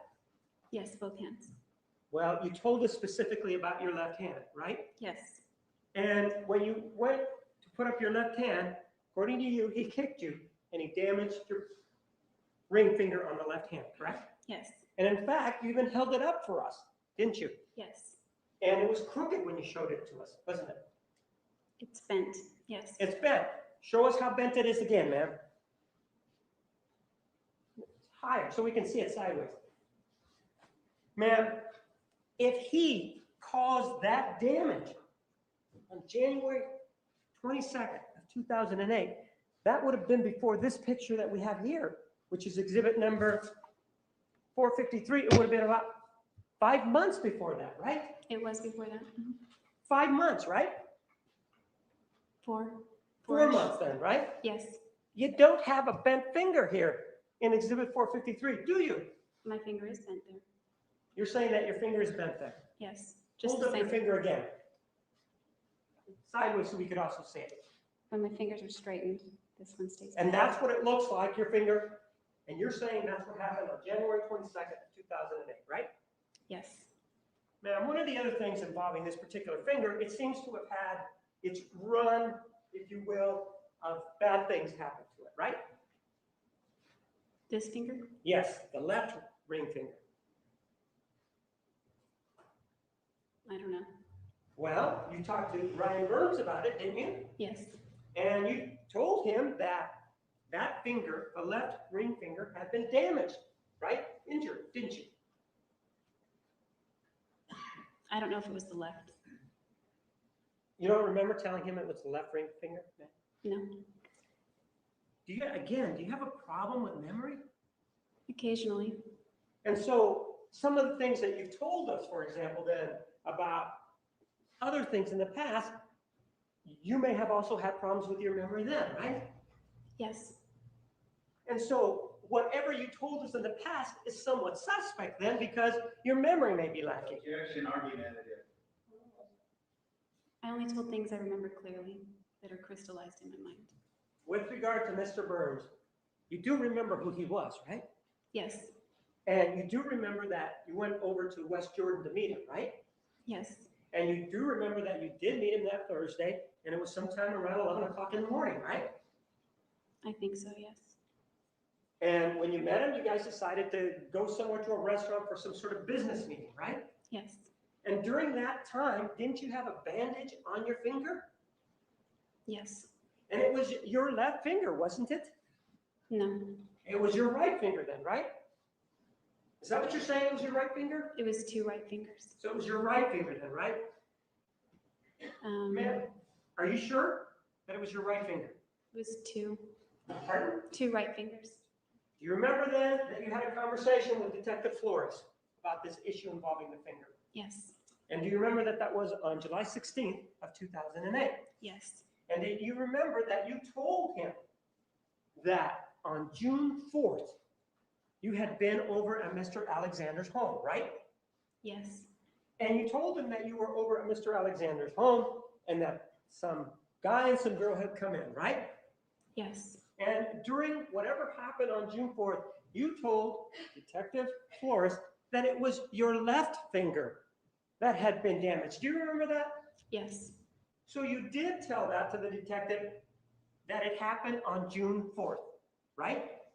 yes. Does that then refresh your recollection, and we'll play it so that we know what we're talking about? You said you were fighting with her. Yeah.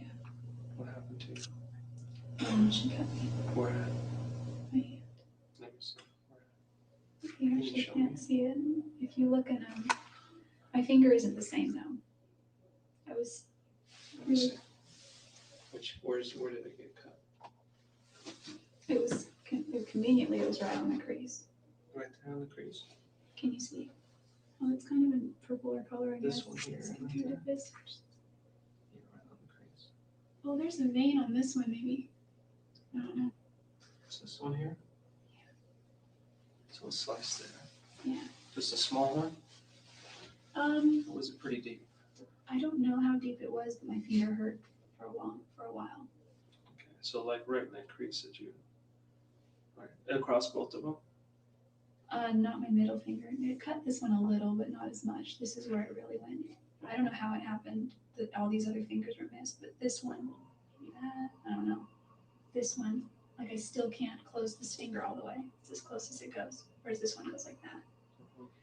Also, my CTR ring used to fit both fingers, and I can't get it on this finger anymore. So that cut pretty deep then? I guess if you feel it, squeeze it, it just feels like bone, like there's nothing abnormal there. Mhm. But again, like my CTR ring slides right on this finger, and it used to slide right in off this finger, and I just can't fit a ring on here. Okay. It's a bigger size now. What about this here? What's that from? That's my cat. Okay.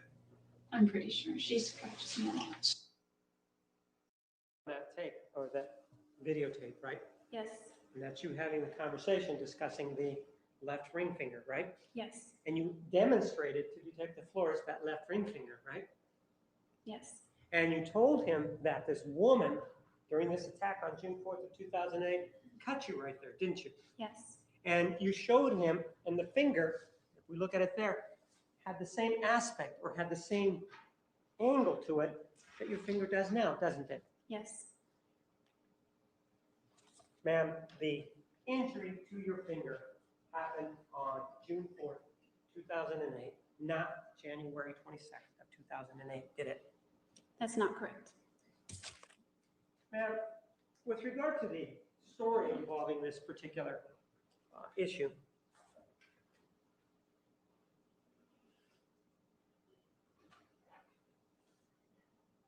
you told us that it happened on January 22nd of 2008, right? Which issue? The left ring finger. Yes, You then discussed it, or there was this issue with Ryan Burns, right? which issue? The cut finger. The cut finger, yes. And 2 then cut fingers. on July 16th of 2008, you discussed it with Detective Flores, right? Yes, One of the things that you told Mr. Burns was that you cut it at Margaritaville while you were working there, right? no, I did not say. You never that. told him that then, right? I said at work. So you never told him Margaritaville then, right? No, he said that. Right, but you never told him that you cut it at Margaritaville, right? No, You told him that you cut it at work then, right? yes, And then when you spoke to Detective Flores, you gave him a different story. You didn't say that it was cut at work. You told him that it was cut some other way, right? yes, And then you testified about it in this court, right? yes, And you gave us another story of how this happened, right? no, Well, do you remember that you testified that you were at Mr. Alexander's home on June 4th, 2008 at the sink? Do you remember telling us that? yes, And do you remember telling us that you dropped the glass in Mr. Alexander's house? June 4th, Whatever date you were there at Mr. Alexander's house. I broke more than one glass at his house. Ma'am, do you remember testifying yesterday about how you suffered this injury to your finger? Yes or no? Not this finger. No? Do you remember testifying that involving your finger, your left ring finger yesterday, as a matter of fact, that was cut when you dropped the glass when you were at Mr. Alexander's house on the day that you killed him? I did not indicate my left finger. I said my Oh, so finger. you were saying it was your right finger that you cut in Mr. Alexander's house, then, right? It was my right finger, yes. So throughout this whole thing, Mr. Burns, when he indicated what finger it was, he was mistaken. Well, not he was mistaken. You're saying you never told Mr. Burns that it was the right finger that you cut, right? We didn't discuss which hand. Okay, so you never indicated to him in any way, shape, or form that it was the right finger. Sustained. And this issue of the 22nd of January 22nd, when you injured, when you say that you were injured, you kept a journal, didn't you? You kept the journal, didn't you? Yes, I did. And you didn't write in it all the time, but you wrote in it some of the time, right? Frequently, yes. Frequently. And you were writing about what was going on in your life back in January of 2008, right? Yes. And you would write about things that were significant. Some things. Right. And in fact, with regard to this particular journal, you knew that you could almost write anything that you wanted in it because it was going to stay private, right? No. Well, man, let me show you one of the parts of it. You recognize it? Yes, I do. And that's your journal, right? Sure is. Okay, that's that. Take a look at the entry, and just read it to yourself, on Sunday, August 26th of 07. The whole entry? Just read the first 5 lines. 6 lines. Yes. You wrote that, right? Yes. Take a look at exhibit number 455. Is this a true and accurate copy of those 5 or 6 lines? Yes. And you wrote that back on August 26th of 07, right? Yes. Look at the admission of exhibit number 455 is admitted. Take a look at that. August 26th of 07. I'm reading it. Just this one entry. Yes, just that one entry of August 26th of 07. Okay. I know you have 2 entries, but first entry is the one we're talking about. Yeah, it looks like I have 3 on that day. So have you read the first entry that involves this particular snippet? Yes. This journal and your journals were meant to be private, right? Yes. And that's what it says there. Well, I guess it's a good thing that nobody else reads this because I write right now that I love Travis Victor Alexander so completely that I don't know any other way to be, correct? That's what it says. Yes. Do you remember when we started talking this morning that we talked about an incident where you went over to his house? Yes. And this was the incident that you referenced involving the killing, right? That it went through your head, right? You talking about the incident in August 2007? Right, exactly. Yes. And that incident in August of 2007, where you went over and peeked inside of his house, happened before this entry here of Sunday, August 26th of 07, right? What was the last thing you said? He said, by saying Pete. Restate your question. When you looked inside the house. Yes, it did happen before this entry. Right, and so really the reason why you confronted Mr. Alexander was not because he owed you an explanation or anything like that. The reason you confronted him back in August of 2007 was because you were in love with him and you didn't want to let him go, right? That's not right. But I was in love with him. Yes, you did write this though, didn't you? Yes. Now, you kept more than one journal, you kept a number of them, right? I kept one journal at a time. Okay. Let's take a look at another journal.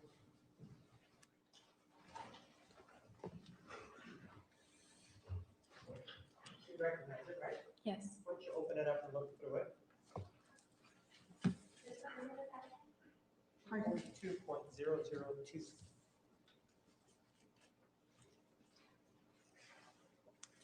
That's your writing in throughout that whole journal, right?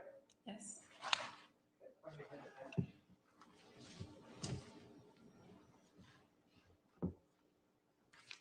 There is an entry for Thursday, January 24th, 2008, right? Yes. Let's just take a look at it. See that? Yes.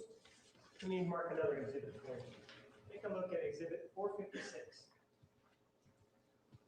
The exhibit that you have in front of you, that's the whole entry for January 24th of 2008, correct?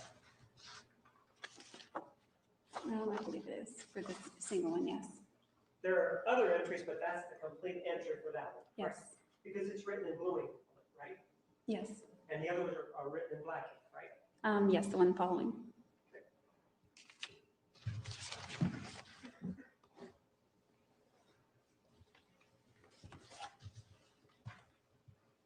We move to the admission of exhibit number 456. And we can take a look at this exhibit number 242002. We talked about the entry of January 24th of 2008. Take a look at this journal.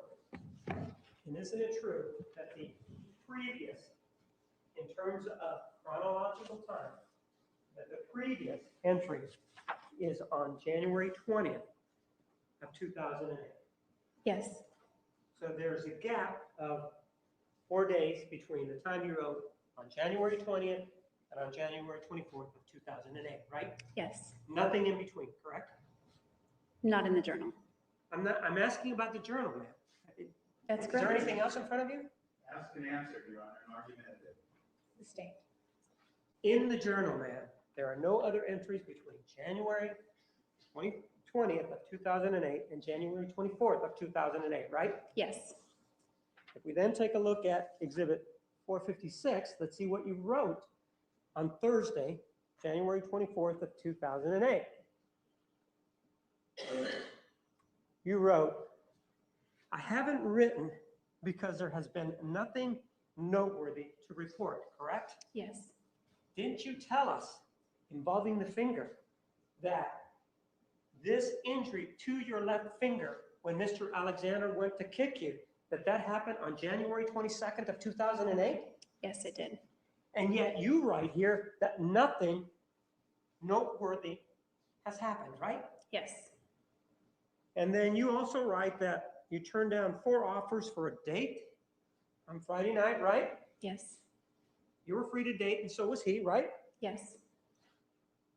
And then you finish it out by talking about going up to the snow, right?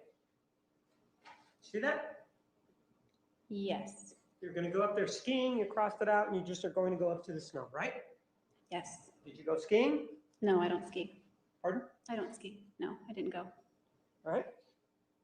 The entry of January 20th of of 2008. Take a look at exhibit number 242.002. Count the pages, please. The pages between the two. No, just your entry of Sunday, January 20th, 2008. Do you want me to show you where it is? I have it.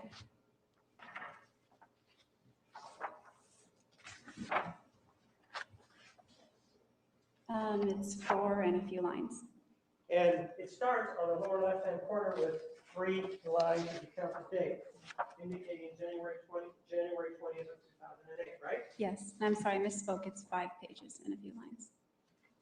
And in it, one of the things that you talk about is this issue involving Lonnie's baptism, right? I haven't read it. Can I read it? Sure, go ahead. I moved away from Lonnie, so if you want me to finish it, if you're gonna ask me about the rest of the entry, I can read the I'm rest. asking you about reading the whole entry of Sunday, June Okay. 20th, 2008. Go Okay. ahead and finish it. Yes, It does talk about Lonnie's baptism, right? yes, And previously, when you testified, you indicated that the reason you missed Lonnie's baptism is because you and Mr. Alexander were involved in a sexual liaison, right? yes, And this was a sexual liaison where the Pop Rocks and the Tootsie Pops were involved, right? That's what you said, right? I'd have to reference dates. Well, why don't I show you a copy of the transcript then and see if that refreshes your recollection as to what you told us on February 12th. I would appreciate that. All right, I will, starting on page 5. Bottom, read that. Would you like me to read it out loud? Just the highlighted portion? Nope, just keep reading it. Okay. Starting at the bottom, right? Right.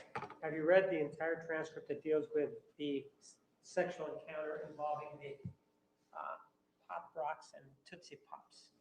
Yes, I started where you highlighted and Well, finished it. Read it above it. Does that have anything to do with the Tootsie Pops or the Rock Pops? Okay, Does the upper portion have anything to do with it? Or not? yes. Why don't you read the previous page just to make sure that we covered everything involving that particular encounter?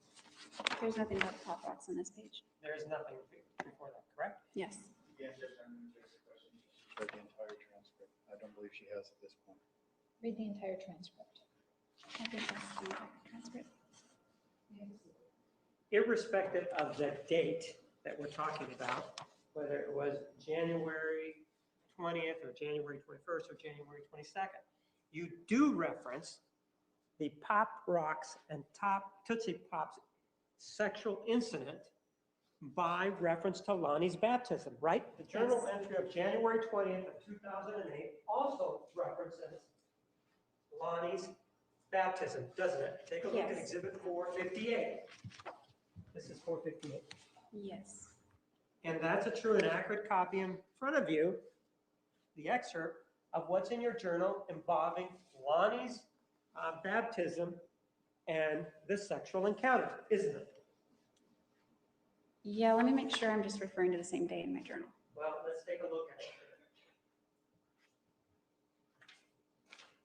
Let me have that. The first entry is identical on the first page that indicates Sunday, January 20th, 2008, correct? Yes, that's when I wrote the entry. Okay. Then, as we continue on, there is the entry involving the baptism, right?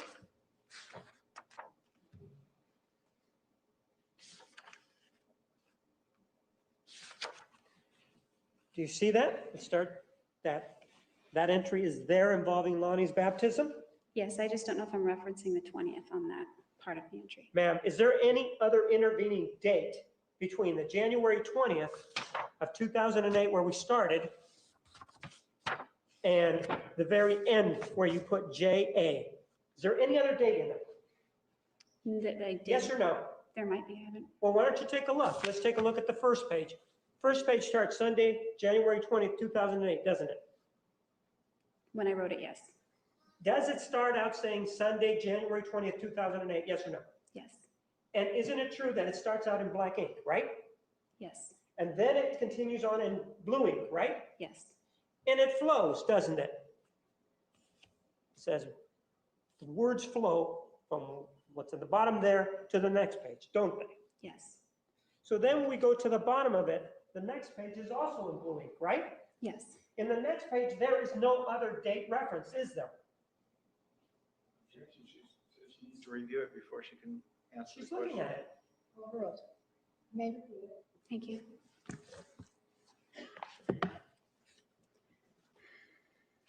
No, ma'am. Don't turn the page. I just want you to look at that next page to see if you see a date. Objection, Your Honor, she needs to review it. Oh, that's not the question. Overruled. I didn't write a date. No, there is no date on there, is there? No, Okay, let's turn the page. And that page is also in blue ink, right? yes. And there is no date on that next page, is there? That's correct. Then let's look at the page following that. That page, where you have your left hand on, that's also in blue ink. No, you turn the page, go back. That's also in blue ink, correct? Yes, And there is no date on there either, is there?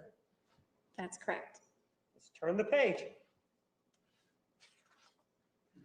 And then on the next page, that's also in blue ink, correct? Yes, And there's no date on that either, right? that is correct. The next page after that contains the initials JA, right? Yes, That's for Jodi Arias, correct? yes, And that's also in blue ink, correct? yes. And there's no date in that one, is there? There is not. And if you turn the page, go ahead. There's an entry for January 24th of 2008, right? Yes, We can then go back, turn the page once. We're looking at the entry that says JA on it, right? yes, We go to the previous page, the one that you're pointing to. It does start, if I may have it back, with a word that's in quotations, right? yes, Exhibit number 458 includes that particular portion of the entry in quotations, right? yes, Then if we go to the previous page, at the bottom of the page,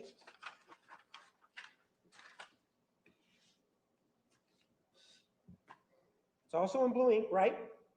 yes, The entry that I'm showing you now includes that last paragraph, right? second to last. Second to last paragraph. Well, if you take a look at the bottom, you see that there's a word Oh, I that's, apologize. You're correct. okay? So in essence, what we're talking about is that the one with the word that's crossed out then travels on to the next page, and that's what's included in this entry, correct? In Exhibit 458, right? Yes, Along with the first page that includes the date, right? yes, And the entry, or Exhibit 458, references Lonnie's baptism, right? yes, Look for the admission of Exhibit 458.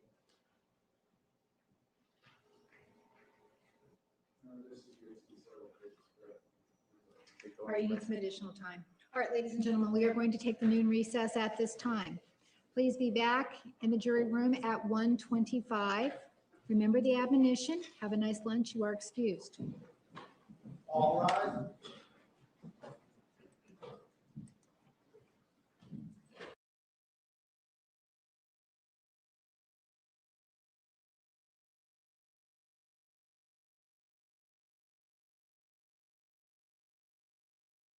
Please be seated. The record will show the presence of the jury, the defendant, and all counsel. Exhibit 458 is admitted. Mr. Martinez, you may continue with cross-examination.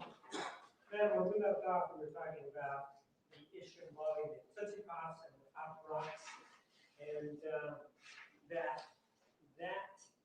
can be referenced involving somebody named Lonnie and their baptism, correct? yes, And regardless of whether it happened on a Sunday or a Thursday, that's the same incident because you missed Lonnie's baptism. Exhibit yes, 458 is the entry for Sunday, January 20th, 2008. Do you see that? yes, And it starts out, well, I'm at the Institute building, Dobson and Southern, the sister missionaries, correct? Yes, There are some 2 blank pages and then a 3rd page that begins and says, so I went to the church building and met with the sisters and gave them a ride to the Institute building where I am now, correct? yes, That's part of the same entry for that January 20th, 2008 date, correct? yes, There are no, in the whole body of that particular entry, there are no other dates mentioned, correct? there's another day reference, but not a date. I'm asking dates, aren't I? Right? It's implied, it is referenced. No, I'm asking dates. Do you see anywhere in those 5 or 6 pages another date? Yes, Show me where there is another DATE date in exhibit 242.002. I'm counting this as a date where it says Thursday. It says Thursday night, though, doesn't it? Yes, It doesn't say a date, does it? no,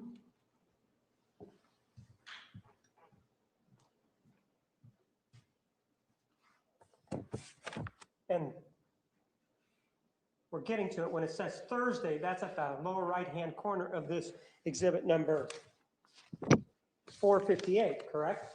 that's correct. And your testimony involving the pop rocks, exhibit number 457, does indicate that you thought it was a Thursday, right? Yes, You indicated previously that you were having trouble remembering it. Did this exhibit refresh your recollection? yes,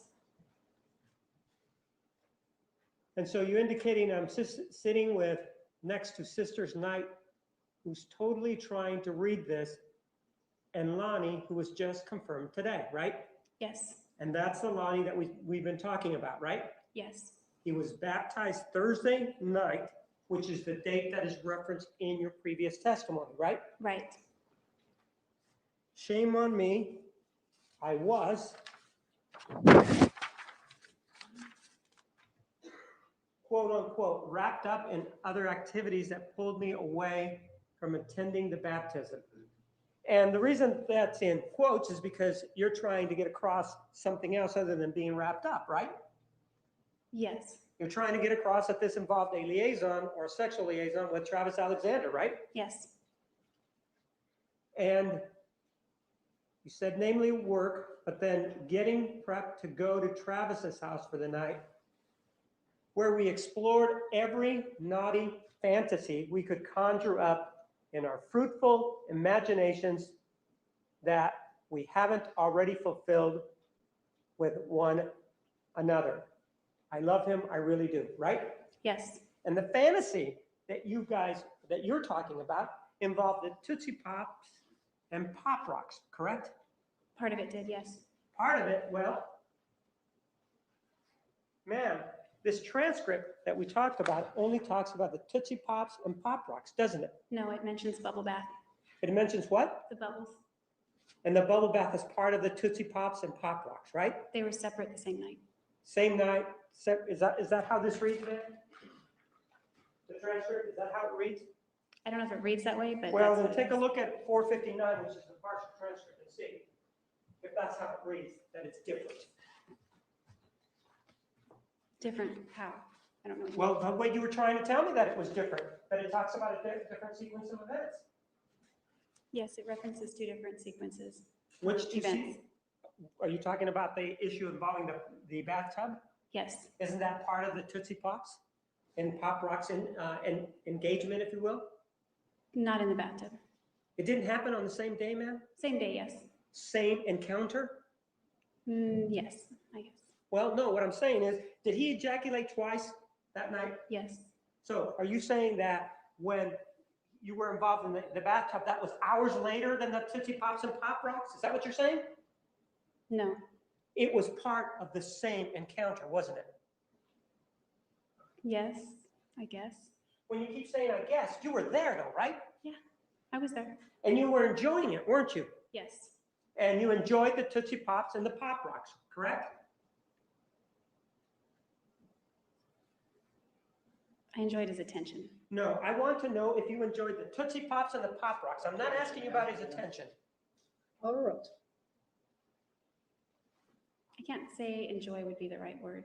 Well, so what you're saying is, when we talk about the Tootsie Pops and the Pop Rocks, you're saying you didn't enjoy it, did not enjoy it, I'm correct? not saying that either. Well, there can't be a middle ground. You either enjoyed it or you didn't, right? That's not correct. Oh, so you can go, in your view, you can go through and act and not enjoy it, but also enjoy it. What are you trying to say? Am I allowed to tell you what I'm trying to say? I want to know whether or not you enjoyed it. I wouldn't characterize it that way. So you're saying you did not enjoy it? Just want to be If clear. you're speaking only in the context of the Tootsie Pops and the And Pop the Pop Rocks, Rocks, sure. I wouldn't call it enjoyed. You would not say that you enjoyed it, right? I would not say enjoyed. And if we then take a look, though, at exhibit number 458, which references that encounter involving Lonnie, right? Lonnie, no. You mean, It didn't involve the baptism involving Lonnie? I don't understand your Well, then question. let's just take a look at it, okay? We're talking about, irrespective of the date, we've referenced it as Lonnie's baptism, just for point of reference. You remember we talked about that, right? That's right. During this encounter that we've been calling Lonnie's baptism, there were some Pop Rocks and Tootsie Pops that were involved, right? No, Lonnie's baptism did not involve Tootsie Pops and Pop Rocks. Ma'am, we both know what we're talking about. This journal references Lonnie's baptism, doesn't it? Yes.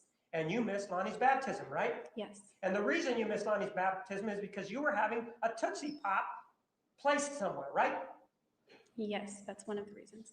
Okay, and this exhibit here, exhibit number 458, does say that you explored every naughty fantasy we could conjure up in our fruitful imaginations that we haven't already fulfilled with one another, right? Yes. This doesn't say that you didn't enjoy it, does it? No, It does say you did enjoy it, doesn't it? I don't see the word enjoy in there. No, did I say the word enjoy was in there? Yes. You I said did it say said the I word was enjoyed enjoy it. there? It says you explored every naughty fantasy we could conjure up in our fruitful imaginations. You're saying that having a fruitful imagination, that's not enjoyment, is what you're saying, right? I'm not saying that. And you're saying that every naughty fantasy, that's a bad thing, right? That's what you're saying. I'm not saying that. Well, the Pop Rocks were part of this naughty fantasy, weren't they? Part of it, yes. And they were part of fulfilling your imaginations, right? His imagination, yes. Oh, so it wasn't, so even though you wrote it, he didn't write this, did he? I wrote it. That's right. And those are your words, right? Yes. And so even though you say, haven't already fulfilled with one another these fruitful imaginations and all of that stuff, well, that doesn't really mean what it says. Is that what you're saying? I'm not saying that. Well, it doesn't distinguish between Pop Rocks and it doesn't distinguish between Tootsie Pops, does it? No, it doesn't. And yet you're saying here that they are different, right? No, that's not what I'm saying. What you're saying goes against what's written there, doesn't it? No, Doesn't it does not go against it. Where? Show me here. Point it out where it says, I did not enjoy the Tootsie Pop encounter. Does it say that I didn't anywhere write there? anything like that in my journal. It doesn't say anything there like that, does it? That's correct. And it doesn't say anything there that you did not enjoy the Pop Rocks encounter, does it? That's right. And nothing prevented you from writing that in there, right? That's right. And you could have written anything that you wanted. It's not like you didn't have pens, right? Yeah, that's right. And you had enough space to write it because we know there was an entry after that, right? Yes. And it's a situation where you considered this to be a secret kind of thing, so that if you wrote whatever you wanted there, You had a reasonable expectation that it would remain private, right? Reasonable. Which means you had an expectation that it would remain private, right? More hope. Well, you were living with another individual, I think you said Rachel, correct? Not at this date. Okay, where were you living? I was living at 9634 East Nido Avenue in East Mesa. Is that an apartment or were you renting a room? I was renting a room. And in that room that you rented, you kept this journal, right? Yes, So no one really had any authority to go into your room, right? that's not right. Well, are you saying that people in that house went through your journal? Is that what you're saying? I'm not saying that.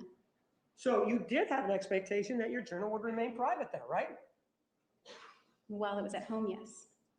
So you're saying that somebody broke in and looked at your journal? Is that what you're saying?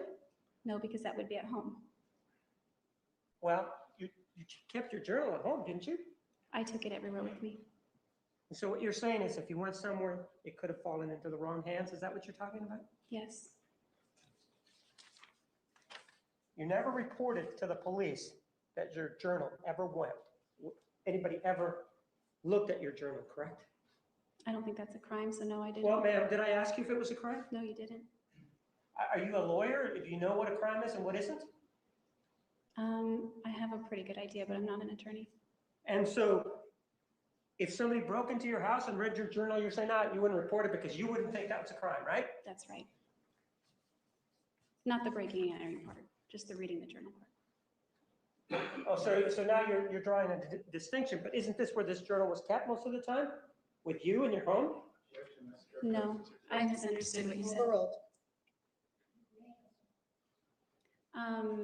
My understanding was that you were talking about if somebody was looking in my journal, if I would have reported that. No, I would not have reported somebody reading my journal to the police. Part of this encounter that you had involving the Tootsie Pops also involved braids, correct? Yes, And you have a definite opinion on the braids, don't you?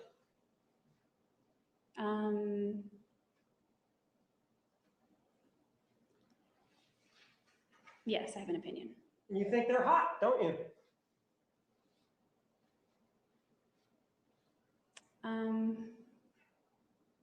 I guess. Well, no, you're the person that knows. We don't want you to guess. You think that the braids are hot, don't you? I think cute is more appropriate. Ma'am?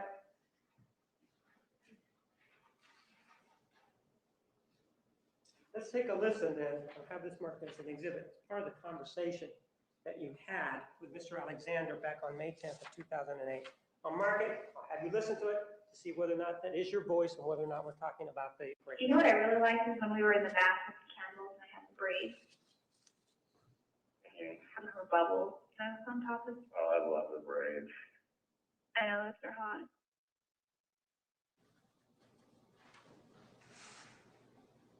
That was your voice, right? Yes, And you're talking about braids, right? yes, And you're talking about how much you like them, right? yes, And you're also saying that they're hot, right? yes, And this encounter involving the Pop Rocks and Tootsie Pops also involved braids, right? yes. So you enjoyed those braids, right?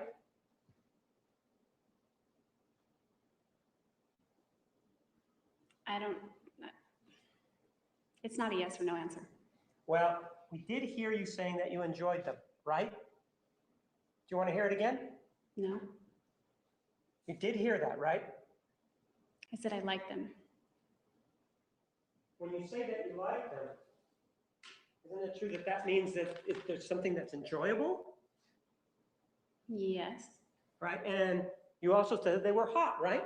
yes, So during your sexual encounters with Mr. Alexander, if you wore braids, you thought they were hot and you liked them, right?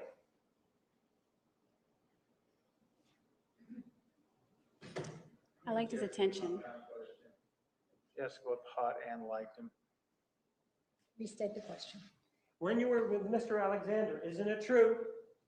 You wore braids, you liked them. Yes, And with regard to the braids, isn't it true that when you were with Mr. Alexander, you thought the braids were hot? Okay. Oh, no, I'm not asking for an okay. I'm asking for you to tell me the truth. What is it that you believe? I believe that he thought it was hot, so it was hot. So what you're saying here with regard to exhibit number 460 and that telephone call that was played during your direct examination, you're saying you lied? No? Well, you want to listen here when you say that they're hot? I just heard it. Right, and it doesn't say anything about you doing this with Mr. Alexander anywhere, does it? No, that's implied. It's implied, let's listen to it. You know what I really liked is when we were in the bath with candles and I had braids. There's some of her bubbles that was on top of. Oh, I love the braids. I know if they're hot. That's your voice, right? Yes, and Travis's. Did I ask you if that was Travis's voice, ma'am? I didn't know which voice you were talking about. Did I ask you if that was Travis's voice? No. We're talking about your voice. That was your voice, right? Yes. And you do say that those braids are hot, right? Yes. And you said it because you believed it, right? Yes. These two entries that we have here, these journal entries. Exhibit number 456. You start them out by dating them at the upper left-hand corner of each of that one, which is exhibit 456 and 458. You also date it on the upper left-hand corner or the left-hand corner. Do you see that? Yes. And you've already told us that there are no dates in between the Sunday 12008 and Thursday 12408, correct? Correct. And you looked at the journal, right? Yes. There are no entries between those two dates, right? That's right. And it's fair to say that September 22nd of 2008 falls between this gap here, correct? Correct. And nowhere do you mention either in this January 24th of 08 or January 20th of 08 document, you don't mention anything about this physical encounter with Mr. Alexander that you told us happened on January 22nd of 2008, do you? No, I would have never. I'm not asking you if you would ever. Do you mention it there? I said no. And with regard to not mentioning it there, nothing stopped you from mentioning it, right? Yes, something did stop me. So you're saying that somebody held your hand and stopped you from writing that? I'm not saying that. Are you saying that somebody came into your house and stole your journals and said, you know, and took whatever was the journal there so that took the journal so you couldn't write in it? I'm not saying that. You had the ability to write in it, right? Yes. You had the free will to write in it, didn't you? Yes. And there is nothing there, correct?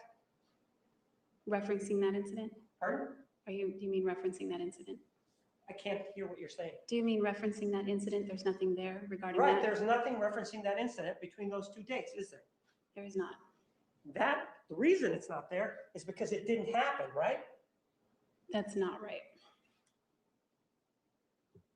You do say in exhibit number 456, I haven't written because there has been nothing noteworthy to report, right? That's right. So to you, getting this injury to the left ring finger, that's no big deal then, right? That's not what it says. Pardon? That's not what it says. I'm not asking you what it says, I'm asking you what you think. It's no big deal to you then, right? Right? That's not right. Well, you came in, you told us about it, right? But it's not written in your journal, right? No. You didn't call the police, right? No. You didn't get any medical care for it, right? Not professional medical care. Ma'am, did you go to a doctor to get it looked at? No. Did you go to a hospital to get it looked at? No. Did you go to a friend's house or an acquaintance to tell them about it? Definitely not. And with regard to the conversation that you had with Detective Flores back on July 16th of 2008, you didn't tell him anything about that, did you? No, definitely not. In fact, you gave him a different story, didn't you? Yes.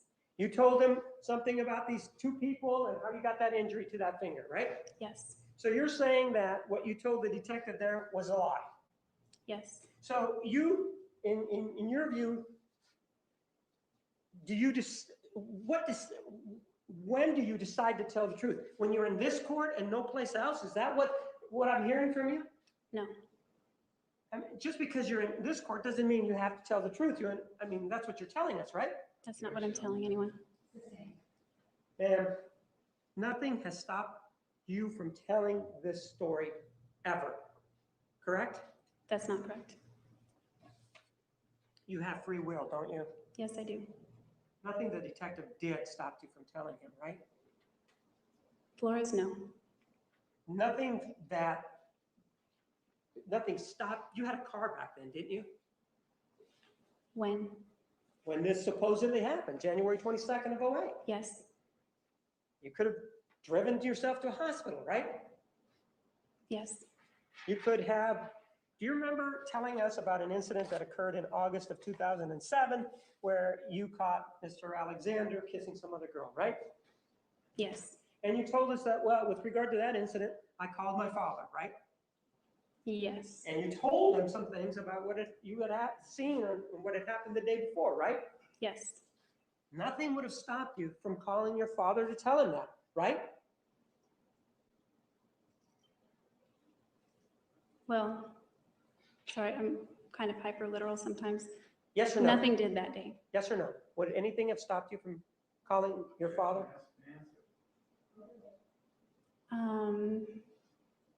Maybe, but Well, ma'am, you didn't have any problem calling him in August of 2007 and complaining, did you? I did have a problem with it. He had to convince me to tell him. Well, you called him and you told him, right? Eventually, yes, I did. You called him and you told him, right? Yes, You could have called him and said, hey, I got this problem with my finger. You had a telephone, right? I didn't have a problem with my finger then. Well, I thought that you told us when you testified that on January 22nd of 2008 was when you had this finger injured by Mr. Alexander. Do you remember telling us that? Yes, January, yes. And so in January 22nd of 2008 or any time thereafter, you had a telephone, right? Yes, You could have called your father and could have told him, right? could have, yes. But you didn't. I wouldn't have, no, I did not. And no one knew about this injury or this supposed or claimed injury to the little finger until after you killed Mr. Alexander, right? That's right. Now, that was a significant day, January 22nd of 2008, correct? Yes, It was significant for a number of reasons, including the fact that you claimed that on January 21 of 2008, you caught Mr. Alexander masturbating to some images of boys, correct? I only saw one image. It was a boy. Ma'am, didn't you say that there were images? There were more than one? There were more than one image. I only caught a So quick was view there of more one than one image. image? I'm sorry, was there more than one image, ma'am? Yes, Okay, but you only saw one, right? one According clearly, to yes. you. Mhm. Is that yes? That's yes. And that was the day before this supposed thing happened on January, or where he had this violent issue with you on January 22nd of 2008, right? That's right. And if we go again to this entry here at 456, I haven't written because there has been nothing noteworthy to report. That's what you wrote, correct? Correct. The way you explain it to us here, this issue involving this claimed issue involving Mr. Alexander, that's pretty noteworthy, isn't it? Not for my journal, but Is it yes, noteworthy? in reality, I guess it is very noteworthy. It's noteworthy to you, isn't it? It is today. It's noteworthy to you, isn't it? I already answered your question. And the answer is yes or no. Yes, And it's so noteworthy to you that you waited until after you killed Mr. Alexander to tell anybody about it, right? I waited years. The answer is, did you wait until after this prosecution started, after you were charged, to tell anybody about it, correct? Overruled. Yes, I waited years. And ma'am, one of the things that the way you made it sound was that he had a problem, right? He did have a problem. That's what you claim, right? That's the reality. That's what you claim, correct? Okay, yes. When back then there was this problem, did you call, for example, the way you made it sound is he had this huge problem. Did you call, for example, Child Protective Service?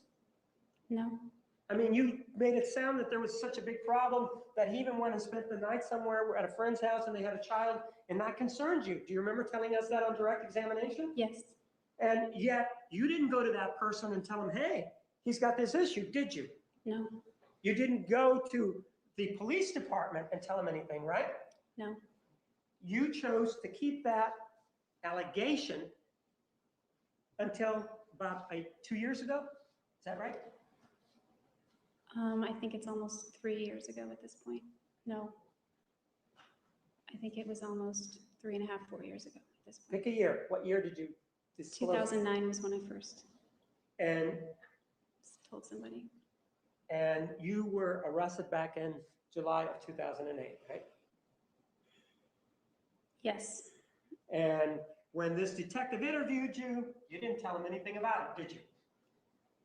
definitely not. And you could have, though, right? In theory, yes, I could have. Ma'am, one of the things that happened with regard to this particular issue is that there was a hearing that was scheduled involving this, what time did this allegation happen? When do you claim that, we know the date, what time do you claim that you saw this masturbatory activity? It would have been in the afternoon after my morning shift. And what time would that have been then? I don't know the exact time, but it was afternoon before, well before it was dark. It was still light out. Okay, can you be more specific? Was it noon? It was afternoon. All right, was it 2 o'clock? Objection, ask and answer, Sherry says. Restate the question. If it was so noteworthy, why can't you remember the time? It was kind of traumatic. So what, if, just because weren't your senses heightened at that time that you saw this? Didn't you get angry or upset? Objection, comment, question. Were you angry? I was sick to my stomach. Ma'am, were I you was not angry? angry. Were you angry? I became angry later, but not in that moment. Were you angry at that time, ma'am? I said not in that moment. So the answer is no, right? Yes, Were you upset at that time? yes, So if you're upset, aren't you kind of, your senses heightened at that time to know the time? Objection, she said answer the question. can you repeat that? Weren't your senses heightened because of this anger to at least know the time so if somebody could check it out? Well, you said because of anger, but I wasn't angry at that moment.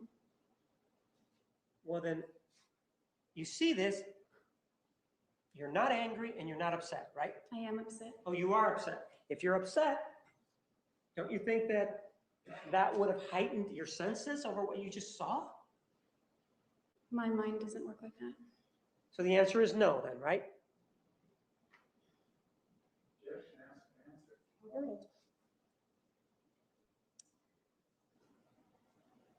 It kind of moved in slow motion, so if that's heightened, Is it yes or no, ma'am?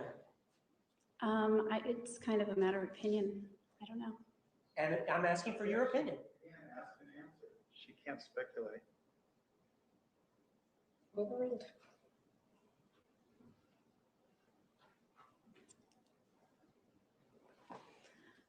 Whether it's heightened, my perception of things, is that your question? Right. At that time when you're viewing this, the way you describe this, bad act.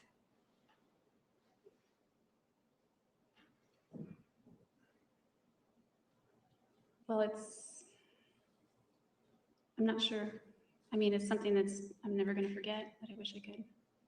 You're never going to forget it, is what you just said, right? That's right. But you have forgotten the time. I know it was the afternoon. Ma'am, I'm asking you for the time. Objection, mischaracterized her testimony. She said she doesn't know the time. Restate your question, sustained. You said that you'll never forget it, right? The incident. Right. And I'm asking you, isn't it true that you forgot the time? Objection again, and mischaracterized the testimony. She said she never knew the time.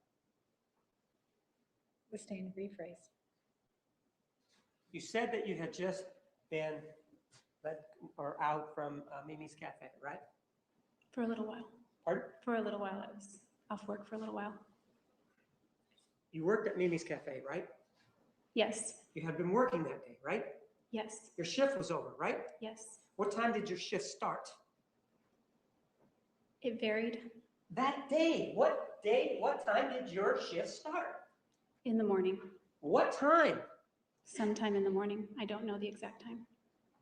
You don't know the exact time, yet you knew that you had to be there on that day at a certain Yes. time? What time does Mimi's open? I've never opened Mimi, so I'm not sure, but they open early. So you don't know the time that it opens, you don't know the time that you went to work, right? Not the exact time. Just the morning is what you can give us, right? Yes, early morning. So if you went at 10 o'clock, 10 to 12 would only be 2 hours, right? That's right. Was it an 8-hour shift, man? No, they aren't 8-hour shifts. So on that day, it was not an 8-hour shift, right? That's right. How many hours was your shift? It depended on the flow of business. I understand that it may depend on that. How many hours did you work on January 21 of 2008 on this day that this horrible thing you claim happened? I would only be able to tell you a range. How many hours then? Give me a range. Since what you're telling me is you don't know. I know the range, but not the exact hours. So you're telling me you don't know the exact hours, right? Yes, And anything else that you would give me would be a guess, right? yes. And man, do you have, I mean, you had a lot of memory for a lot of events involving sexual instances with Mr. Alexander, yet you seem to be having problems with your memory here today. And you also alluded to a little bit that you have problems with your memory. Is this a long-standing thing that you've had problems with your memory, or is this just something that happened recently? Compound question. Sustained. Your problems with your memory, is it of recent vintage? Define recent? I don't know, since you started testifying. No, it goes back further than that. How long far back does it go? I don't even know if I'd call it a problem. Well, just tell me how far back it goes. You said you were going to tell me, so tell me, please. How far back what goes? We're talking about your memory problem, right? I don't know that I'd really call it a problem. Okay. I just Is it- have, I don't remember every single thing that's ever happened to me in my whole life. Ma'am, your memory issues. We're talking about those, right? I wouldn't even call them issues, but okay, my memory. Well, you don't want to call them problems, right? No, I don't want to. You don't want to call them issues, right? I don't know. I really Right? You don't. don't want to call them issues. You just told me that, right? I didn't say I don't want to. All right, so can we call them issues then? Okay. With regard to these memory issues that you claim to have, when did you start having them?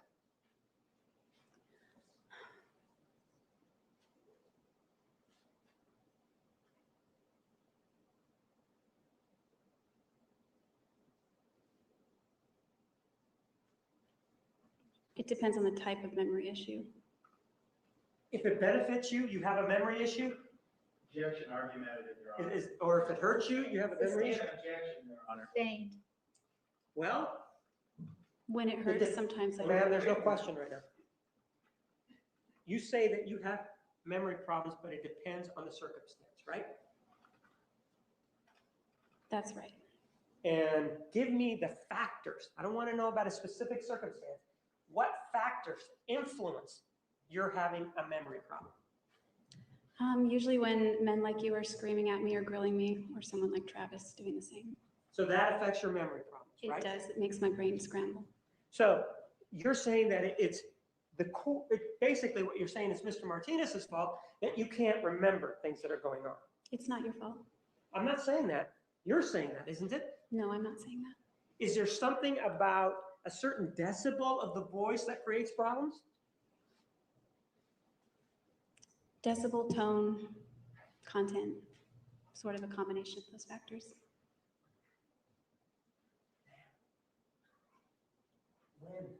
Objection, Your What Honor. time? This is just a stunt. Your approach. You may. What time, ma'am, did you get off of work for meetings? In the afternoon, Well, hold on. Let me finish the question. What time did you get off the meetings on January 21 of 2008? Objection, ask and answer. She's already said repeatedly she doesn't know the time. a time in the afternoon. Can you be more specific No. about the time? Why not? Because I don't think I was looking at my watch or my phone or any other clock. Where did you go after you left Mimi's? I went to Travis's house. You went directly to Mr. Alexander's house, right? That's right. And what time did you get over to his house? I'm sorry, Couldn't hear me? I couldn't hear you. What time did you get over to his house? Objection, ask and answer. She's already said she About 20 minutes after I left Mimi's. And when you got there, ma'am, did you walk in? Yes, Front door? yes, Was it open? yes, Was it unlocked? yes, And you said you walked in and you went straight up the stairwell, right? yes. And you didn't say a word going up the stairwell, did you? I'm sorry, You didn't say a word going up the stairway, did you? I don't remember. Didn't call out his name, right?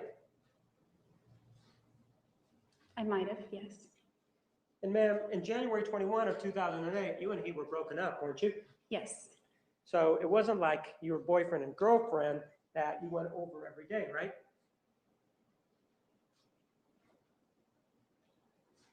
we were not boyfriend, girlfriend, but I went over almost every day. Pardon? We were not boyfriend, girlfriend, but I did go over almost every day. You're mumbling, I didn't hear you. We were not boyfriend, girlfriend, but I did go to his house almost every day. And on this particular day, what were you there to do? He needed help putting boxes up in his attic. And had you talked to him about this previously? Yes, Was it via text message or was it via some other method? I don't remember. It was discussed. Was it via telephone? Probably. Well, ma'am, how could you discuss it by telephone if you were working at Mimi's? It was discussed previous to my shift. So what time did you discuss it then? It had to do with, well, it wasn't that day. It was weeks ahead of time. It was about the Christmas things that were in his attic. So now it wasn't that day that you discussed it, right?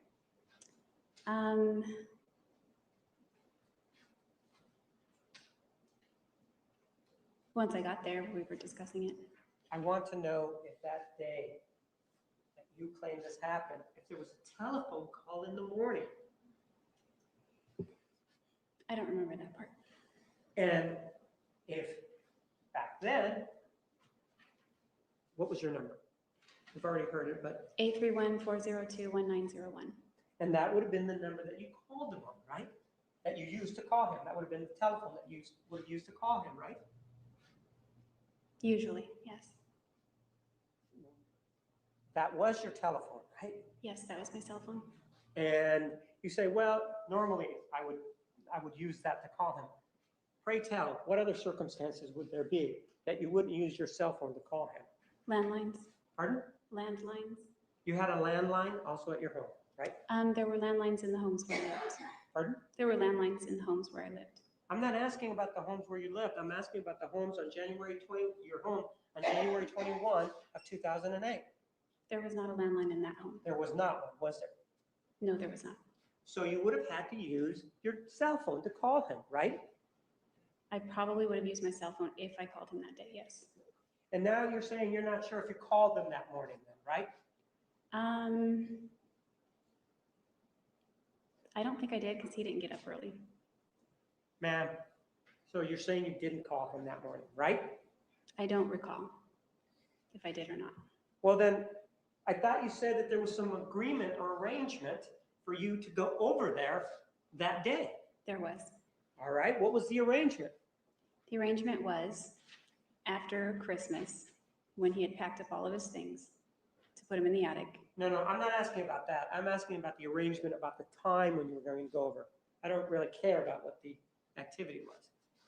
What was the arrangement about when you were going to come over, how that was going to work? Just whenever it made sense. So whenever it made sense, you were going to go over that day. Yes, that day was a good day for us. And you don't know if you talked to him in the morning about telling him that it was that day that you were going to be over. I don't remember. And if you didn't talk to him, your coming over would have been a surprise then after working at Mimi's, right? No, he was expecting me the first time. How would he be able to expect you the first time if you didn't call him in the morning to let him know you were going to be over that day? Because it was already discussed. When was it discussed? Tell me. It was discussed multiple times in the weeks following Christmas. I understand that it was discussed multiple times in the weeks following Christmas, but in those multiple times following Christmas, did you pick a date? January 21, let's just pick December 26th. You said to him on January 21 of 2008, I'm going to come over and help you with the Christmas decorations. Is that how it worked? No. No, it didn't, did it? You needed, if you had an arrangement, there would have been an agreement, wouldn't there have been? We weren't that formal. Well, but you just told me that you talked about it though, right? It was discussed multiple times, yes. Right. And so though all those multiple times that you discussed it, you agreed that it was going to be January 21, 2008 after you got off work from Mimi's. Is that the agreement or is that the discussion? I don't think it was that specific at all. So what was the discussion then? Just whenever we got together to do it. So then he wasn't expecting you like you said he was when you came over that day. He was hoping I would come over to help him with those things. Ma'am, you keep saying he was hoping. How do you know he was hoping if he didn't even know you were coming over? Based on our discussions. So in your discussions, you told him, I want you to hope that I come over on the 21st? I didn't tell him that. Of course you didn't. The point is, you can't tell us anything about the circumstances of that day, can you? That's not true. Well, you can't tell us about the time, right? Not a precise hour and minute. You No. can't tell us what you worked at Mimi's, right? What hours, right? Not the precise hours. You can't tell us what time you got over to his house, right? Not the precise minute. You can't tell us if there was even a telephone call that morning, right? I don't remember if there were calls that morning. Right. Can't tell us anything. But you can tell us that you walked in and then there was this issue and you went in to help him with the Christmas decorations, right? Yes. And after you helped him with the Christmas decorations, you left, right? Yes. Drove away, right? Yes. Came back, right? Yes. And according to you, that's when you saw Mr. Alexander engaged in this masturbatory activity, right? Yes. And according to you, there were multiple photographs, but you saw one of them in particular, correct? Yes.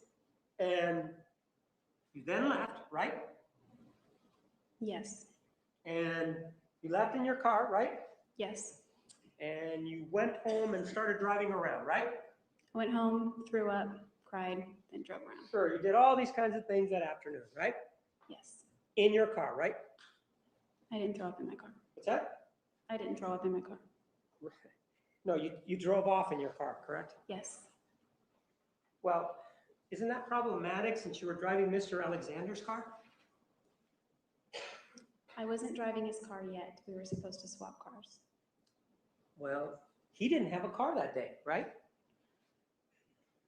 We were switching Ma'am, cars back did and he forth. have my question He is, did have a car. isn't it true he did not have a car that day? No, he had a car.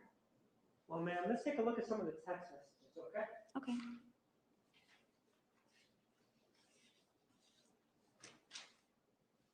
I'm gonna give you two sets, one with his responses and one without, all right? Okay. Take a look at exhibit 461, text messages between your telephone number and that of Mr. Alexander, correct?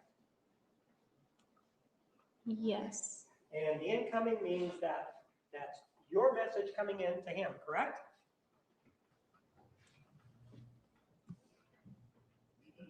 Ma'am, Wait, say that again. I'm sorry. I was do you reading. remember previously testifying that when incoming was on these text messages, that meant that was you calling or that was you leaving the message? That was me sending the message. Right. And the outgoing is him sending it out, right? Yes. You also talked a little bit about the timing on there, right? The times that are designated. Yes. You indicated that, well, it was 7 hours off, right? Yes. That copy that I've given you has taken the time to write down the actual times minus 7 hours, right? Yes. Go ahead and review it to make sure that the times that are on there Yes, are correct. I believe. Well, we don't want you to believe. Take your time, subtract 7 from there and see if that's correct. Because it's important here, we don't want you to believe.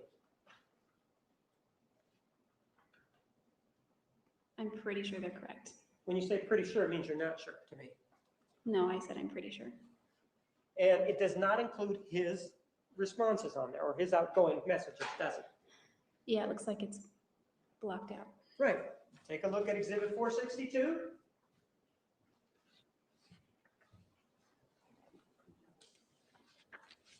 Same thing, right? Except that this one includes his responses on there, right? Yes. Okay. The times are also written in there, correct? Yes. And to the best of your knowledge, those are the accurate times that are written in there. Those are the accurate times that that message was either outgoing or incoming, right? That is right. Okay. Hang on, let me check. Yeah, they look like they match. Okay. 461, Your The 61 is admitted. Take a look at Exhibit 461. And let's talk about the times first.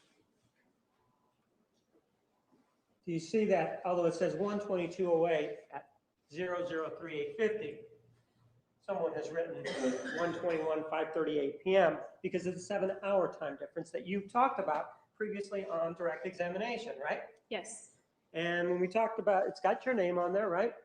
that's right. It's got your telephone number on there, right? Right. And then it has the time of January 21st at 5:38 p.m., right?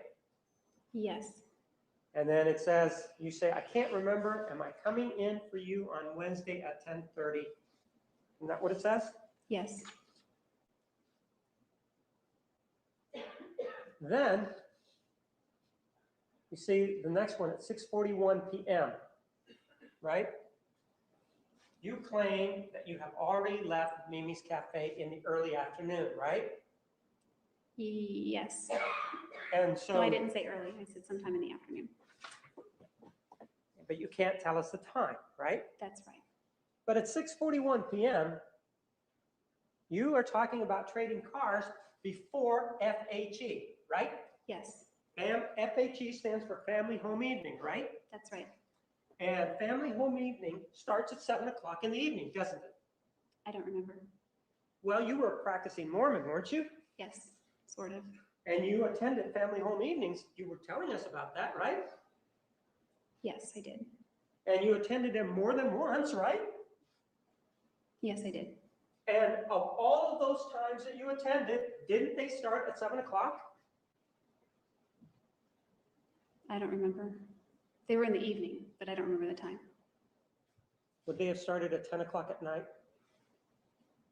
No, they were not too late. How long? Isn't it true that they lasted about an hour, Family Home Evenings? Yes, roughly an hour. And then the people that were there, the singles that were there, would get together and get involved in some sort of social activity, right? Yes. Bowling, that sort of thing, right?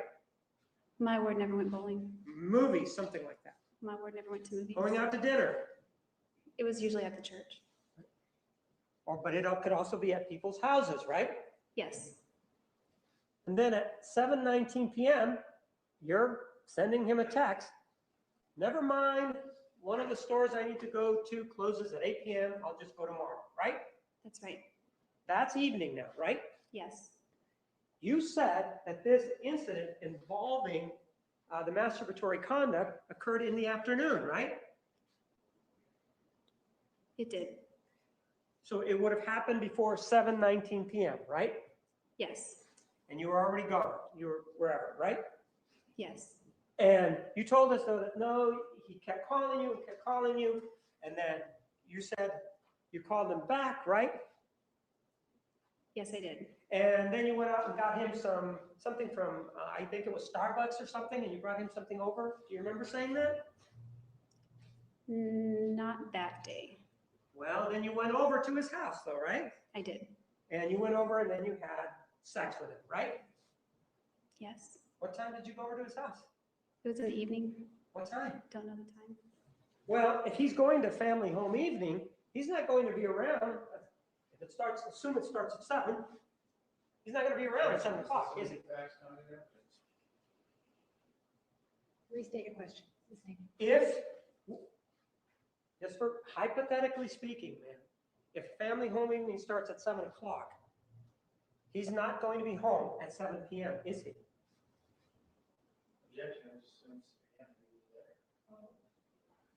If he went, then he wouldn't be. I'm not asking if he went. If it starts at 7 o'clock in the evening, he would not have been home then, right? He went to FHE.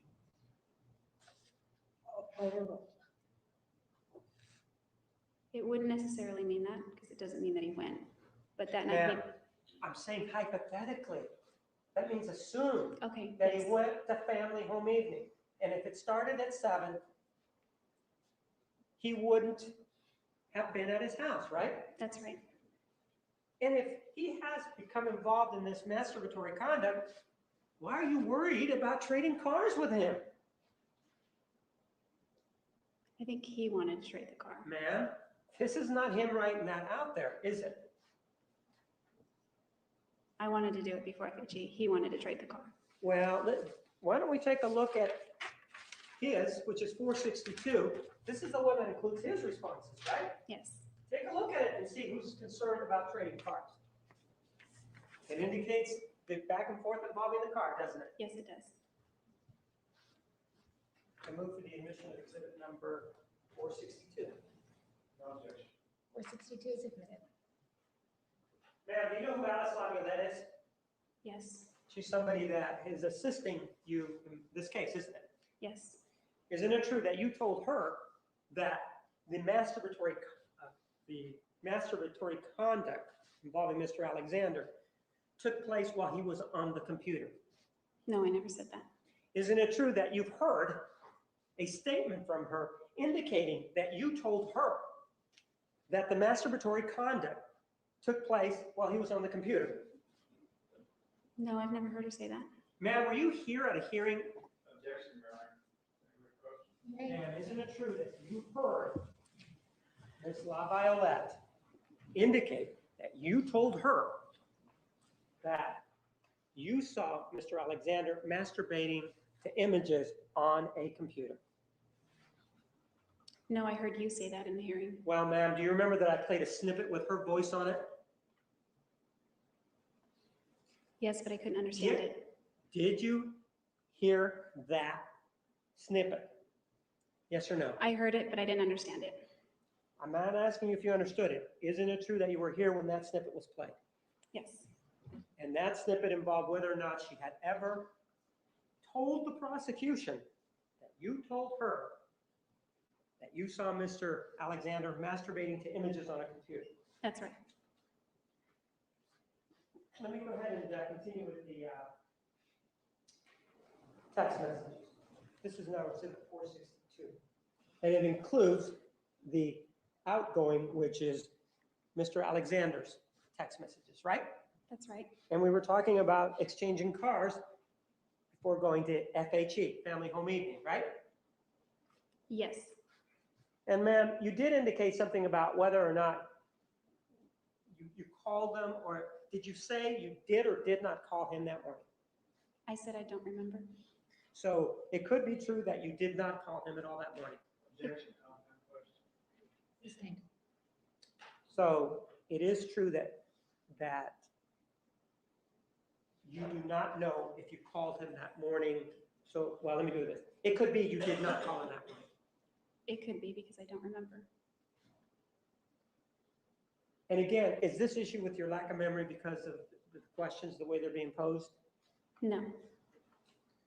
Is it have to do with the volume of the person asking you the questions? No, I think it's the length of time. Is it yes or no? The volume. Then that would be no. So at 7:20, you send her or send him a text message. Never mind, one of the stores I need to go closes at 8. I'll just go tomorrow. So that was 1 minute later. It's the same message that you sent before, correct? That's correct. And then Mr. Alexander sends you a text message at 7:24 p.m., right? Right. And he says, I got a ride from some peeps in the ward now. You can just go get it. Let me know when you made the exchange. Isn't he telling you that he went to the family home evening there? Yes, So he did go to the family home evening, right? I'm assuming. Well, there's nothing else that's indicated here other than family home evening, right? That's right. And family home evening, from your experience, when you were going, how long does it last? Usually about an hour. Depends on And- the event. Sometimes there are special events that go longer. And then there are other events that may come along afterwards, right? I don't know. I usually went home after FHE. To your knowledge, man, these family home evenings, did they end after the hour, or were there chances sometimes, even though you may not have attended, that they would go on longer than that? Objection calls for speculation is what happened on January 21st. Overruled, that was not the question. I guess that's always a chance. Well, I'm asking from your knowledge when you were going. Typically, we all dispersed. It was a Monday night. We didn't hang out too late. Okay.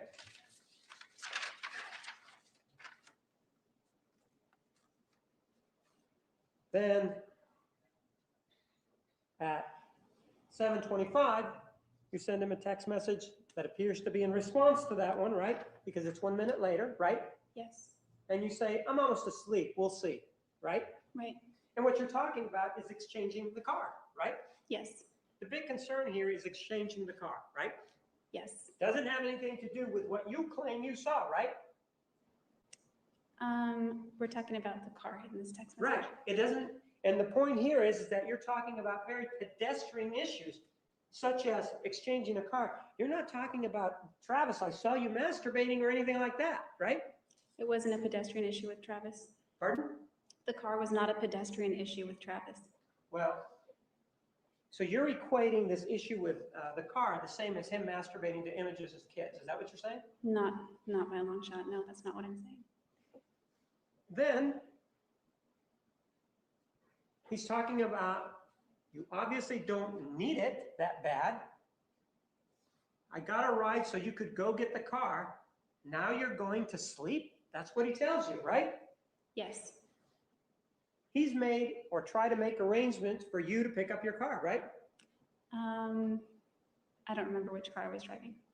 Well, he didn't have a car because he got a ride with somebody else, right? That's not why he got a ride. Well, when he's riding with somebody else, his car's not with him, right? That's right. And so he's without a car at family home evening or wherever it is that he went, right? Yes, You have a car, right? yes. His car, right? Objections, he's asking answer. I don't remember which car I was driving. Well, it wouldn't have been his car because you wouldn't have needed to exchange his car for his car, right? It would have been mine or his. Right. So you're driving your car, right? Objection, ask and answer. I've already said that I don't remember which car I'm driving. There, you indicated previously that after this happened, you went home and he kept trying to call you over and over, right? I had voicemails from him or missed calls. It means he kept trying to call you over and over again, right? Right. Whether you left voicemails or whatever, he kept trying to call you, right? Yeah, he did. And you didn't respond to those calls, right? Not immediately that I remember. Well- I was in the visitation center, the visitor Excuse me? center, so I had my phone volume off. You were what? I was at the visitor center, What visitor center are you talking about? the one next to the Mesa Temple. And is that where you went after this incident happened? That's where I ended up after driving. Is this where you were almost asleep? No, this was after the fact. So now you're back at home. Yes. Right? And in between then and, well, in between what you say you saw and when you were home, that's when you have all these calls, right? From the time I ran out of his house, he called. From the time you ran out of his house till what time at night are these calls coming in? Till I called him back. When? What time? As soon as I left the visitor center, I called him. Right? So you're sure that there's a bunch of calls that he made to you, and then they sort of piled up, whether they're voice messages or missed calls, and then you returned his call, right? That's how I remember it, yes. Okay. Actually, that's not the way it really went on that day. Isn't it true, ma'am, that there were actually 5 calls that day between you and him, where he called you 5 times and you called him back 5 times? Did you know that? That there were many more than 5. There may be 5 from his cell phone. I'm asking cell phone to cell phone, and you're saying that at that time you only had your cell phone, right? I only had my cell phone. Right. At the visitor center. Right. And he left you 5 calls, or he left you calls, right? Yes. And actually, there were only 5 calls from him all day long to you on the 21st. Isn't that true? That's not true. Isn't it true there was only 5 return calls from you on that day? That might be true. And in fact, when you say that he was calling you all the time, actually didn't it go this way that you called him at 3:53 in the evening or the afternoon, didn't you? That sounds accurate. And then you called him again at 4:09 in the evening, didn't you? That sounds accurate. And he returned your call at 4:29, right? I believe he did. And then you called him back at 4:53, right? That sounds accurate. Well, I thought you said that there was this issue that you were not returning his call. It looks like you're returning his call and he's calling you back. Well, that's probably a cell phone. Well, what difference does it make if it's a cell phone or not? Isn't that a telephone call? Yeah, but he has a landline that he called me on frequently. Right, but I'm talking about on that day, the calls that were made. What was his landline number, ma'am? I don't have it memorized because it was just in my phone as Travis Alexander. So you called him at 4:53, isn't it true, p.m., and he returned your call then at 4:54 p.m. Do you remember that? I don't recall that specific, but Isn't it true he then called you back at 5:11 p.m.? Remember that? not specifically. How about him calling you back at 5:20 p.m.? I don't remember specifically. And how about him calling you back at 5:48 p.m.? I just know he called me a lot that day. And then you returned his call at 5:53 p.m. Do you remember any of that? The time sounds accurate. Well, then if we go then to 462, which is the text messages, have these calls and then it picks up with text messages. You see that? Yes, The communication does, right? yes. So there was never a time when, as you said previously, where you and he were not communicating.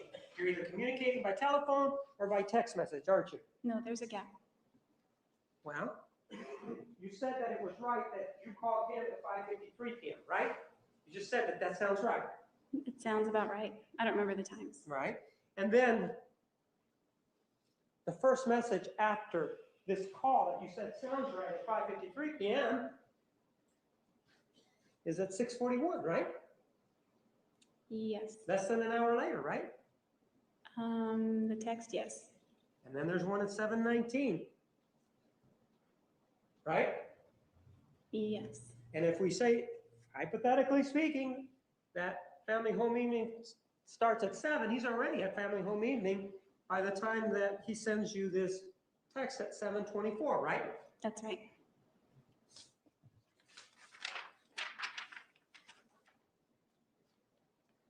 You then say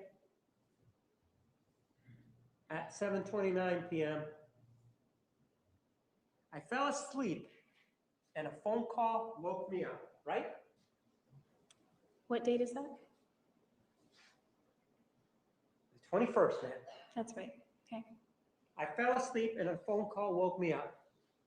I thought you said you were at the LDS Center off of Dobson and Southern. Not by this time. I thought you were asleep. I went home and crashed. I'd been crying and I had a migraine. So when did you go to sleep? Give us a time.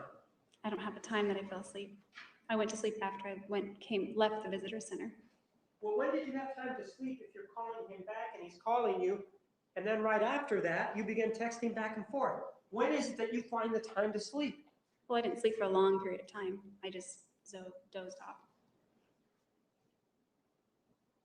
Well, you do say at 7:25 p.m. that you're almost asleep. We'll see about this car transfer thing, right? Right. And then you put the Z's on there that indicates you're going to sleep, right? I was very tired, yes. And so you went to sleep. You say you went to sleep, right?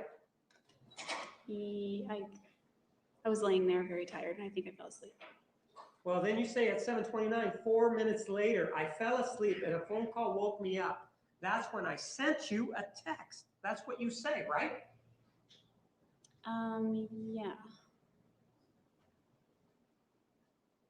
Well, when is it that you're sleeping? What's waking you up between those 4 minutes? What's going I don't on? think I'm sleeping right then. I don't know. I fell asleep. He wanted me to get the car. But he's at family home evening already, and he doesn't care because he's already at family home evening, isn't he? He was a little upset because he got a ride because he thought I was going to go get it. But it didn't happen, did it? No. And the big point going on here is not talking about anything that may have happened. You're not saying you're upset about anything. You're just talking about this car being exchanged, right? We're talking specifically about the car exchange in the text message. And you don't say, I'm upset, we need to talk, or anything like that, do you? No. You say you have a really bad headache, that you can barely move, right? Yes. And that's at 7:36, right? Yes. And then there's a gap of approximately 2 hours or an hour and 45 minutes, which could be with an activity with family home evening, right? Yes. And he says, all right, I'll get it tomorrow then, right? He says for me to get it tomorrow. All right, get it tomorrow then, right? Yes. In other words, make the whatever exchange of cars that's going to happen, let's just do it tomorrow, right? Yes. Or have you do it tomorrow, right? Right, whichever. Which indicates you aren't going to get together that night, are you? At the moment, yes. Not at the moment. It says, do it tomorrow. Isn't that what it says? When that text was sent, yes. Okay, but then you want to talk to him, right? Yes. And that's at 9:16 p.m. You say, can you talk right now? And he says, no, not right now, right? Yes. Presumably, if he went to family home evening, I'm not saying that he did, that's probably what he's doing, if he did go, right? If he did go. If he Maybe. did go, If right? family home evening is still going on at that hour. And then, but previously, ma'am, you told us that he was the one that wanted to talk to you, right? Didn't you tell us that? That he kept calling until you relented. And then you went over, right? He did want to talk to me, yes. Right. But it looks here that, like you want to talk to him, doesn't it? I do now, yes. And then you're still not together at 11:33, and you sent him a message, how long, right? That's right. How long is he going to be out, is what you're asking him, aren't you? No, how long till he was ready to talk? Well, that's part of, given what we've seen about this relationship, isn't that part of your jealousy because you want to know what's going on with him that night? Sustained. Ma'am, how long, that's you saying, how long before we can talk, right? Isn't that what it means? Yes. And then he says to you, and the times aren't there, but he does, and by that I mean they weren't written in. It says, did you use my phone this morning without asking, right? Yes. So if you got together with him, it was after 11:33, after he got done doing whatever he was doing, right? What was that question? If you got together that evening, it was after he got done with whatever he was doing. That's right. And so it doesn't seem like he's in a hurry to talk to you, does it? I don't know. It doesn't seem like he's all this, like this upset that you portrayed him, that he really wanted to talk to you about this issue that you say that you saw him engaged in, right? Sustained. There are gaps here where he's doing whatever he's doing, and you're doing the asking how long, right? That's right. He then asks you whether or not you used his phone in the morning without asking, right? Yes. And you tell him that you did, right? Yes. And you ask why, and he says nothing, right? Yes. There's an issue about the deposit, and in fact, you're asking him if he made the deposit, right? Yes. And he told you that he did, right? Yes. Is he giving you money there? What's the date? Pardon? What was the date on that one? The 22nd. I don't know what we were referring to there. Well, you do say your text message does say, did you make the deposit? Yes. And he said yes. And then you said what? Thank you. I'll make it up to you soon. It looks like he lent you money there, doesn't it? Yes. Any idea how much money he lent you? He lent me money in small increments. I don't remember. And he would do it if you needed it, right? If he could, he would. Yes. And if you needed it, right? Yes. Now, the next day, that same day at 3:36 in the afternoon, you say to him, I'm going to need a ride. I'm off at 4 p.m. Text me. Still the issue with the car, right? Yes. Where's your car? Probably parked at his house. How'd you get to work? Sometimes he drove me and sometimes I carpooled with a coworker. So what happened on this particular day? I don't remember. What time did you get to work? I don't remember. I usually worked in the morning, but sometimes I worked evenings also. So in this day, you're going to get off at 4 o'clock, right?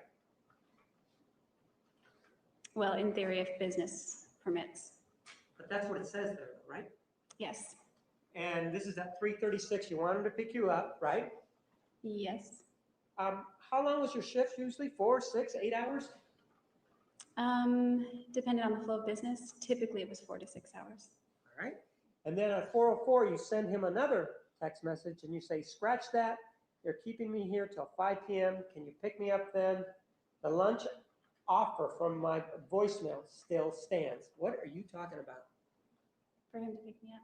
Pardon? For him to pick me up after work. No, I'm asking about the lunch offer. I'm not asking about him picking you up. I felt really bad for him and everything that happened. So I was just trying to make him feel better because if I were in his shoes, I'd want to jump off a bridge at this point. So what about the lunch offer? What are you talking about? That's what it was. I offered to get him lunch. Well, it's 4 o'clock in the afternoon though. Lunch usually is noon, right? Well, not for Travis. And then he says, sure, I'm almost off. Yay. Are you eating? If so, just sit in the counter, right? Right. Throughout this whole text message between you and him, there's no discussion about anything that may have happened on the 21st, is there? Not in text messages, definitely not. The answer is no, right? No. And in terms of the phone calls that you claim that were being made, there wasn't this barrage of phone calls from him that you didn't respond to. Actually, it was more give and take, wasn't it? He left a barrage of phone calls at one period of time, yes. Pardon? He did. He left a barrage of phone calls. Well, then let's just take a look at his phone records, okay? So that we can see it. We'll see you back here at 3:25. Please remember the admonition. You are excused.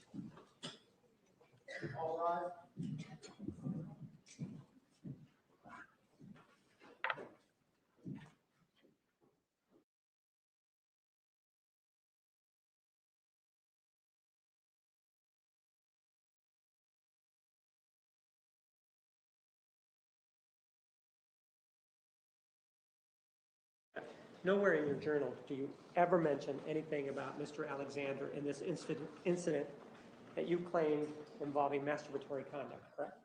That's correct. Take a look at Exhibit 463. This is a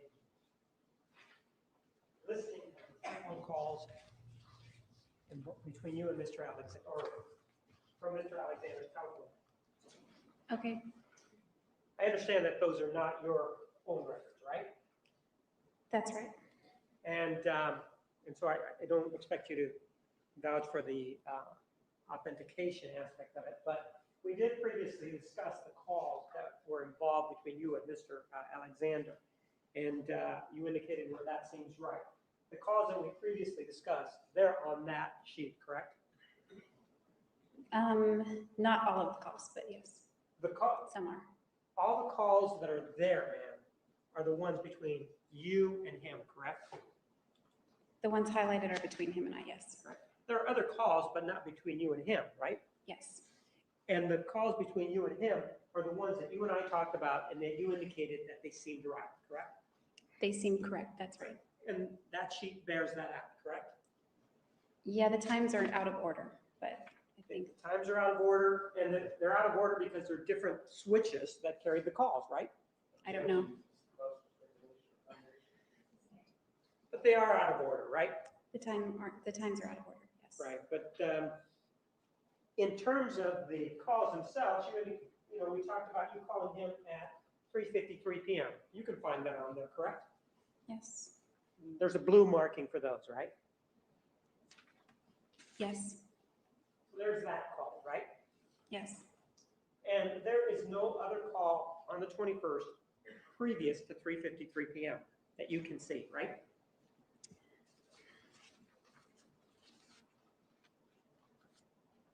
You mean from me to him? Right. Or from him to you, or from you to him.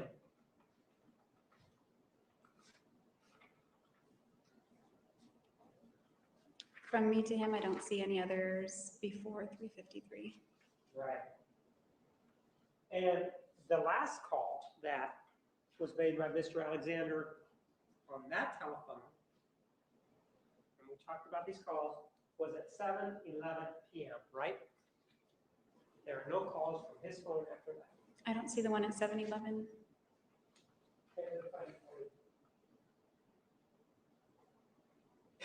The last call period that he made, not just to you, but to anybody.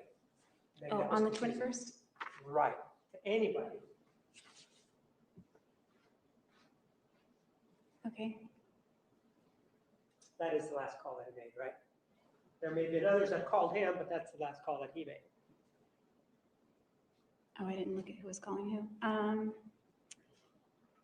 It looks like this is the last call from his cell phone on the 22nd, or 21st, my apologies. Ma'am, this issue involving your allegation that, I may have it back. Your allegation that Mr. Alexander was engaging in masturbation while viewing images of boys and girls, that was subject of a hearing back in August 8th of 2011, wasn't it? I believe it was. Well, then let me show you a Partly. document to make sure that we're clear, and if I could have it certified. Now, take a look at Exhibit 464 and see if that refreshes your recollection as to the date of the hearing, which is on the upper right-hand corner, and then take a look at page 3 to see if that refreshes your recollection that there was a hearing. Yes, there's some language I don't understand, but I remember this. Right, that, I'm just asking about the date. It was August 8th, correct? Yes. And during that, the purpose of that hearing involved at least an aspect of the allegation that Mr. Alexander had engaged in pedophilic conduct, right? Overruled. You may answer. Right? An aspect, yes. And 4 days, on August 4th, before that, you tried to get somebody to lie at that hearing, didn't you? No. All right, let me show you some documents. want you to take a look at Exhibit 465. Yes, you may have heard. Take a look at Exhibit 465. Let me see if you recognize it. I do recognize it. Look, it's a magazine, isn't it? Yes, It's your magazine, correct? yes, Sent to you, correct? yes. And you had it in your possession at one point, right? Yes. And you had it in your possession on August 4th, correct? I think I did. Pardon? I think I did, yes. I go for the admission of exhibit number 465. 465 is Now, admitted. previously, you talked to us yesterday, direct examination about being in jail and doing an interview with Inside Edition, correct? Yes, And in fact, you were in jail when you received this magazine, correct? yes, It's addressed to you, correct? yes, And with regard to this magazine, on August 4th, isn't it true that an individual by the name of Ann Campbell came to visit you? yes, And she came by and she started to visit. The visitation began at 1:36, but for you, roughly around 1:30 in the afternoon, right? yeah, it was in the afternoon. And that conversation between you and Ann Campbell lasted approximately an hour, correct? It lasted a long time, from what I remember. And as part of the process, while you were there, one of the things that, or as part of the visitation, one of the things that you wanted to do was to give 2 magazines to Ms. Campbell, correct? Yes, And the way it works is that before you give that magazine, it has to go through a guard so that they can give it out to the person, right? it has to go through a sergeant. And in this case, that's what happened with this magazine, correct? Yeah, it goes through, I'm sorry, it goes through an officer, then a sergeant, then another officer. But you, and bottom line though, is you wanted to give this magazine to Ann Campbell, right? That one and another one. Right, the Star magazine, correct? Yes, it was Star. Well, let's look at the other magazines. Take a look at exhibit number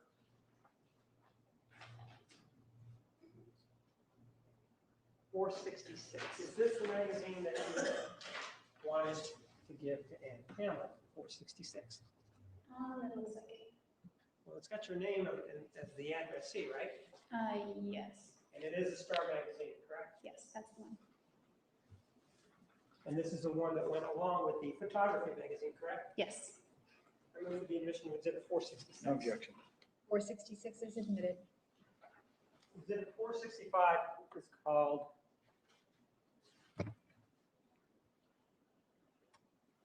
Digital Photo Pro in a magazine, correct?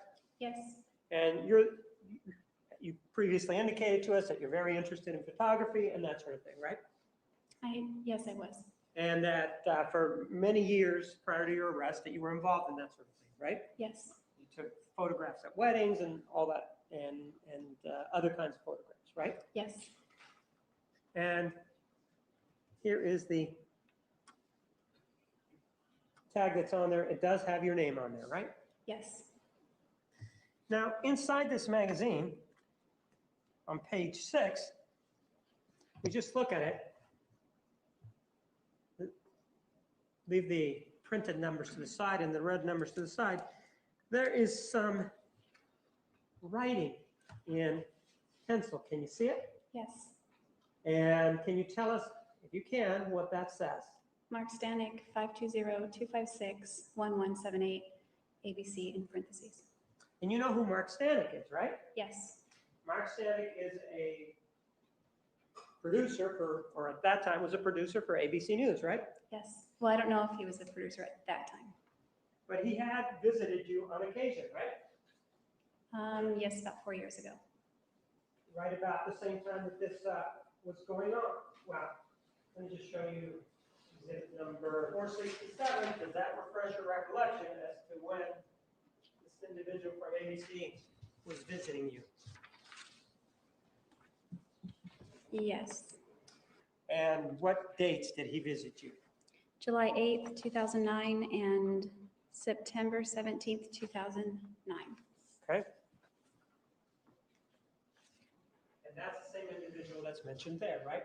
Yes, You previously indicated to us that with regard to Inside Edition, that they came to visit you and that you really didn't solicit them coming out to the jail to talk to you, right? That's right. And that you believe that the guard pushed you into that interview, right? Inside edition, yes. And who was that guard? What's that guard's name? I don't remember her name. It was 5 years ago almost. She didn't push me. She just encouraged me. Well, what's the name of this person that encouraged you? I don't remember her name. They don't wear name tags very often. But with regard to the visit involving Mark Stanek with ABC News, she had nothing to do with that, right? No, nothing to do with that one. And you took his visit, right? Yes, I did. You can refuse a visit from anybody you want, correct? Yes, And you did not refuse his visit, right? that's right. Now, let's take a look at another page, page 20.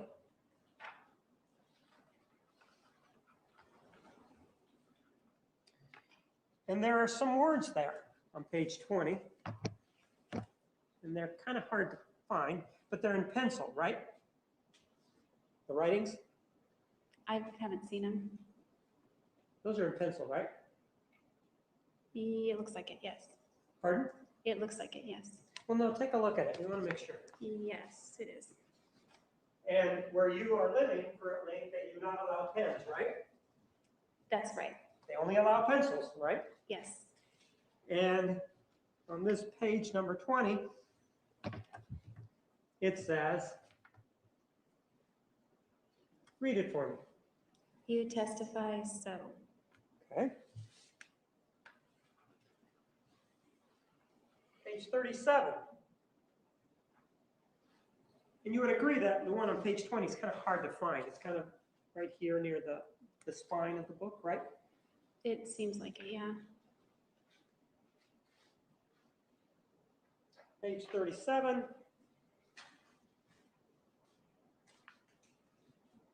Has some more writing on it.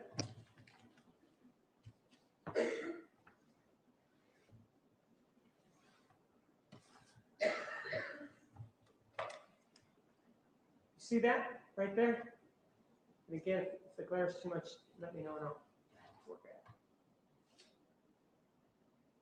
It looks like it said, oh, you want me to read it? I'm sorry. Yes, please. It looks like it says, we can fix this. We can fix this, right? Right.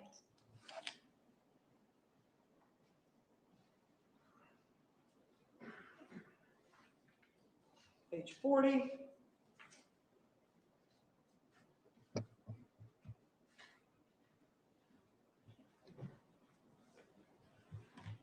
Has some more writing on it, and the lighting's not so good, but it says, what does it say?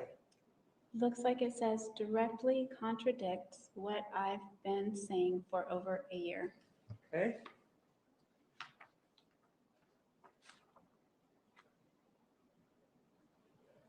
And the publishing date on this item is August 2011, correct? That's correct. Says what? It says, you fucked up what you told my attorney the next day. Okay.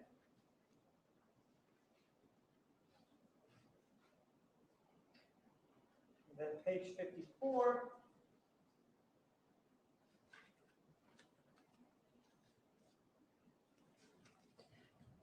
Says what? Interview was excellent, must talk ASAP.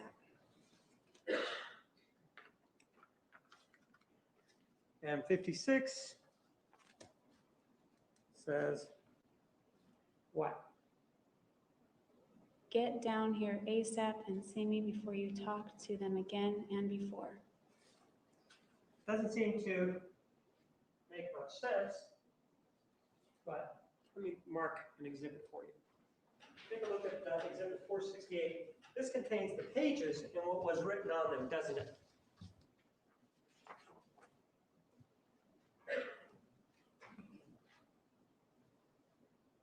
And if you need the book, let me know.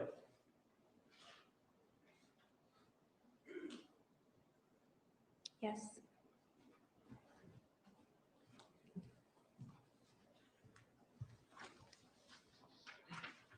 I move for the admission of exhibit 468. 468 is admitted.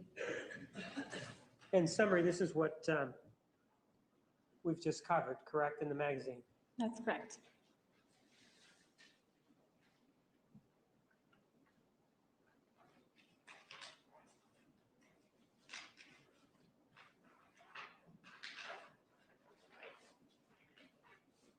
Let's take a look at the Star magazine, which is Exhibit 466. And this is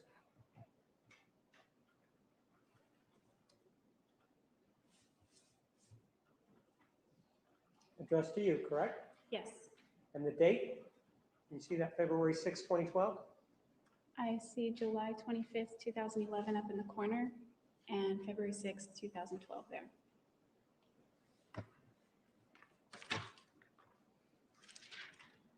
If we go to page 82, because if we look at this exhibit number 468, what is written here doesn't seem to make sense, correct? Not offhand, no. But if we then go to exhibit 466, there are some numbers at the bottom of that, and they're in pencil, aren't they? Yes. And what are those numbers, man? My understanding is that they're page numbers. That may be your understanding, but what are the numbers? Oh, I'm sorry. 43, 40, 56, 20, 37, 54. Okay.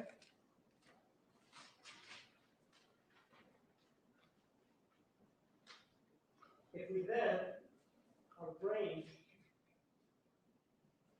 with an exhibit 468, according to those numbers, man, I want you to take a look at exhibit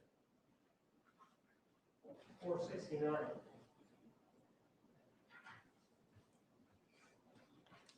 Does exhibit 469 have those statements in the order as set out in the Star magazine?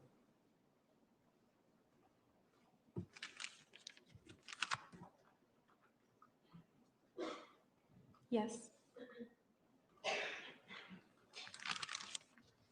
With the addition of exhibit number 469. No objection, Your Honor. Overruled exhibit 469 is admitted.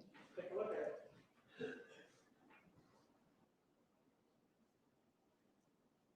Read it, please. You fucked up. What you told my attorney next day directly contradicts what I've been saying for over a year. Get down here ASAP and see me before you talk to them again and before you testify so we can fix this. Interview was excellent. Must talk ASAP. And ma'am, this was written in these two magazines 4 days, when you attempted to transfer them, 4 days before a hearing on August 8th of 2011, correct? I don't know when they were written. Well, this magazine, the Star magazine, as well as the photography magazine, you attempted to transfer those back on August 4th, 4 days before this hearing, right? Just the magazines, yes. And I know you keep saying just the magazines. The magazines have your name on them, correct? Yes, I'm only allowed to release my own property. Ma'am, I understand that, but those magazines have your name on them, right? Yes, And those magazines were in your possession on August 4th of 2011, right? yes, And those magazines you had with you when you went to meet with Ann Campbell, right? I brought them almost to the visit, but they don't go with me to see her. Excuse me? They don't go with me to see her. They get passed off to several different I officers. understand, but you brought them from your cell, correct? Yes, And you, at that point, at some point during the visit, requested that these magazines be given to Ann Campbell, right? yes, These two magazines that we're talking about here, correct? correct. And that was actually done. And you're trying to tell us about the process. Why don't you tell us what the process is? The process is when you want to release property, you have to fill out a request. You have to state your request. fairly specifically what you're releasing, the title of what you're releasing. At least those are the rules now. They've updated it. It was more generic then. And then it is given to an officer who inspects it and then gives it, when it passes inspection, it's given to a sergeant who approves it, and then it's passed off to either, I think it's called, there's a control center. It's given to that officer, and then it's given to the visitation officer. So when the visitor leaves, they pick up the property and go. And that's how this, and you attempted to use that process to get these magazines to Ann Campbell, right? Yes, And shortly before August 4th, do you know somebody by the name of Matthew McCartney? yes, I do. Shortly before this August 4th date, by shortly I mean within the month, you know that Mr. McCartney was interviewed by the prosecutor, right?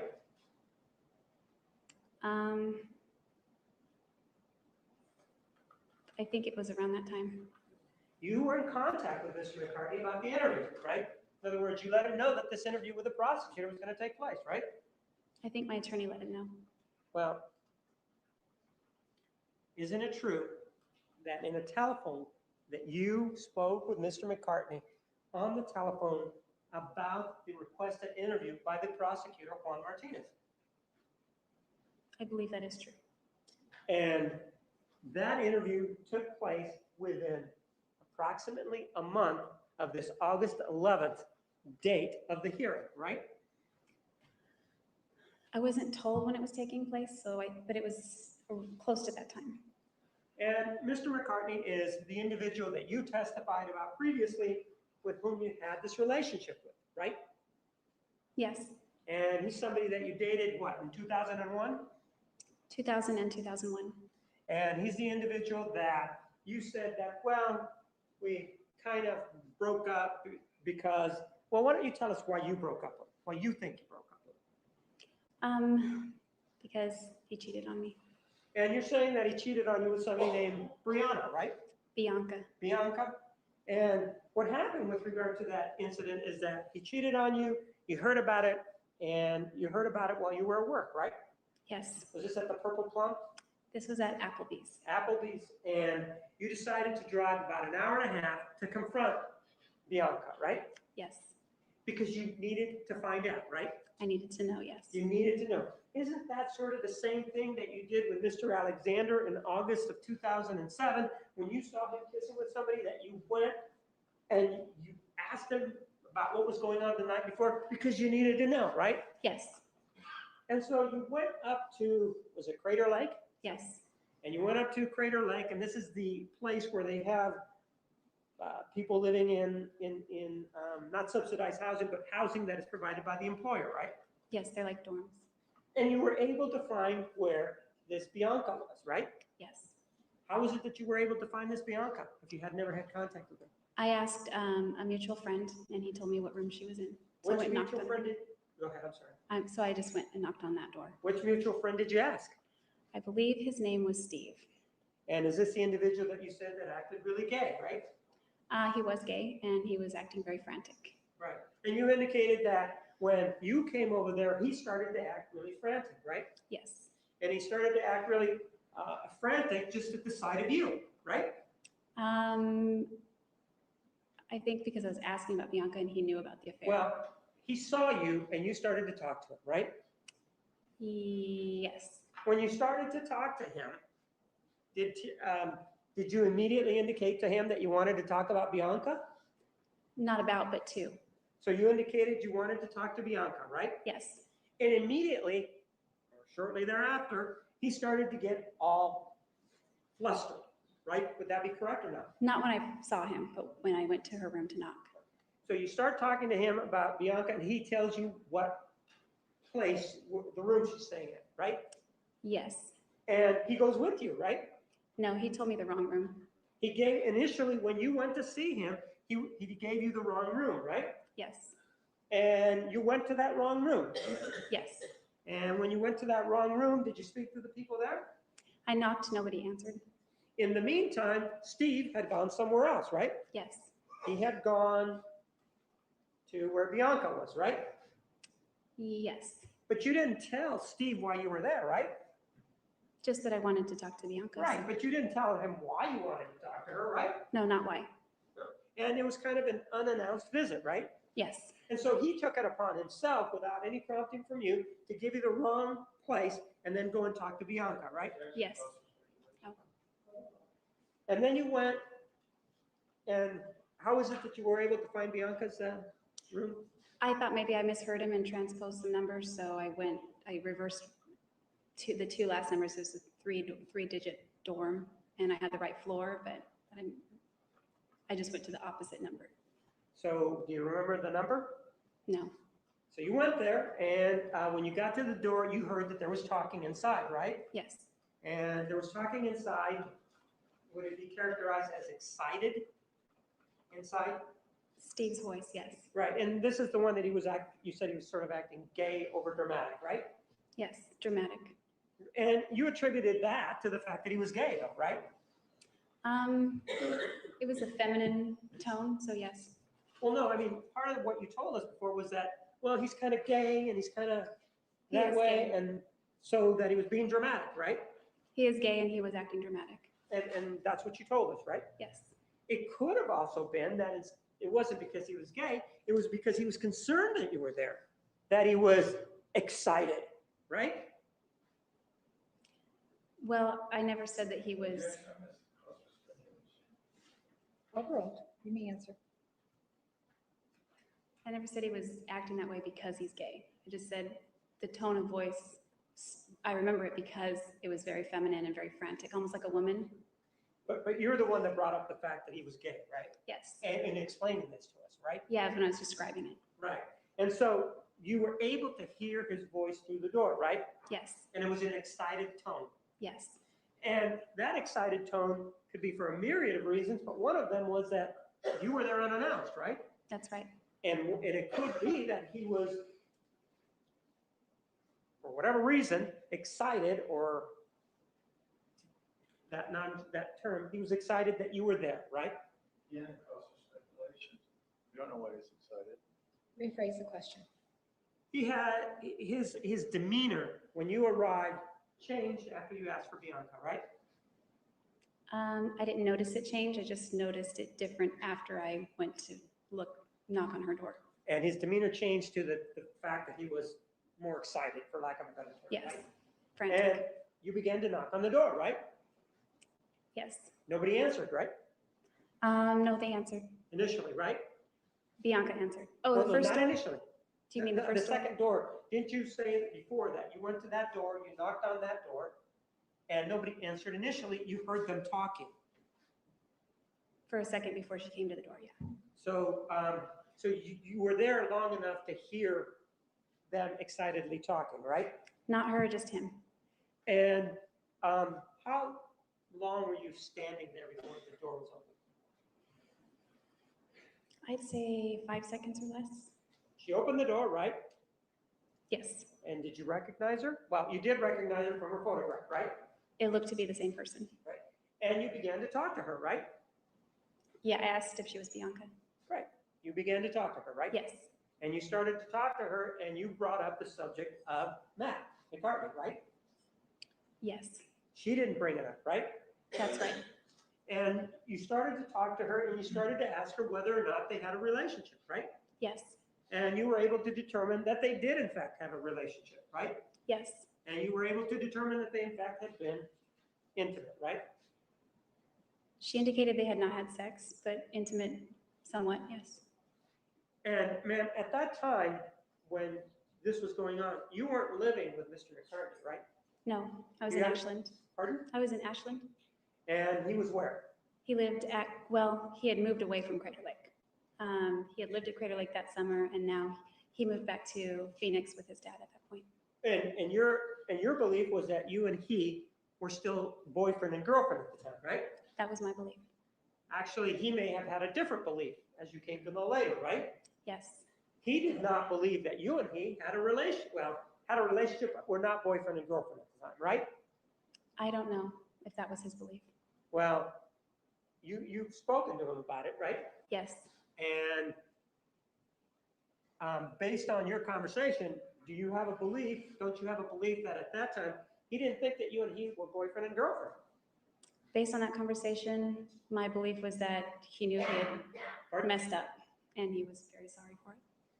But how long did this conversation take with Bianca? We actually sat and chit-chatted for about an hour. And this was at your request, right?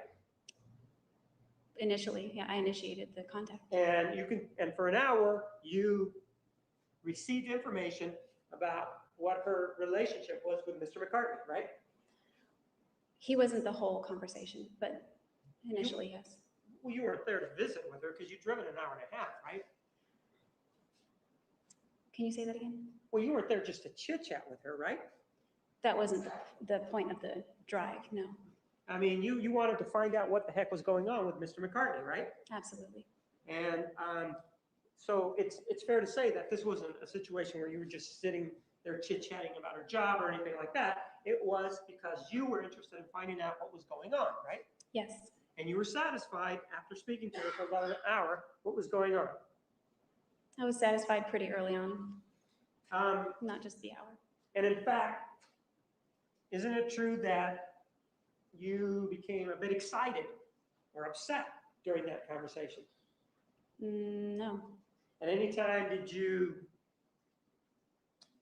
raise your voice to Bianca? Definitely not. I was in her home. And in this place, Crater Lake, was what, an hour and a half from where you were living in Ashland, right? About 70 miles.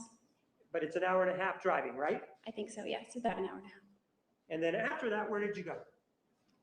After that, it was very late. I didn't want to drive the hour and a half back because I'd fall asleep. So I went and stayed at in a mutual friend's dorm. There were two. And what's that friend's name? Eddie. Eddie what? Eddie Lee. And how did you know Eddie Lee? I knew him because his parents also owned a restaurant in Wairika, as did my parents at that time. And how old were you when this was happening? How old was I? Yes. I believe I just turned 21. And your parents still own a restaurant, right? No, not at that time. They had owned one up to how old were you when they I think stopped? I was 16 when they closed it the first time, 16 or 17. Right about the time you moved out of their home. It was I moved out after they closed it. And growing up, they had more than one restaurant, though, right? Yes. And how many restaurants did your family have? Total that I know of,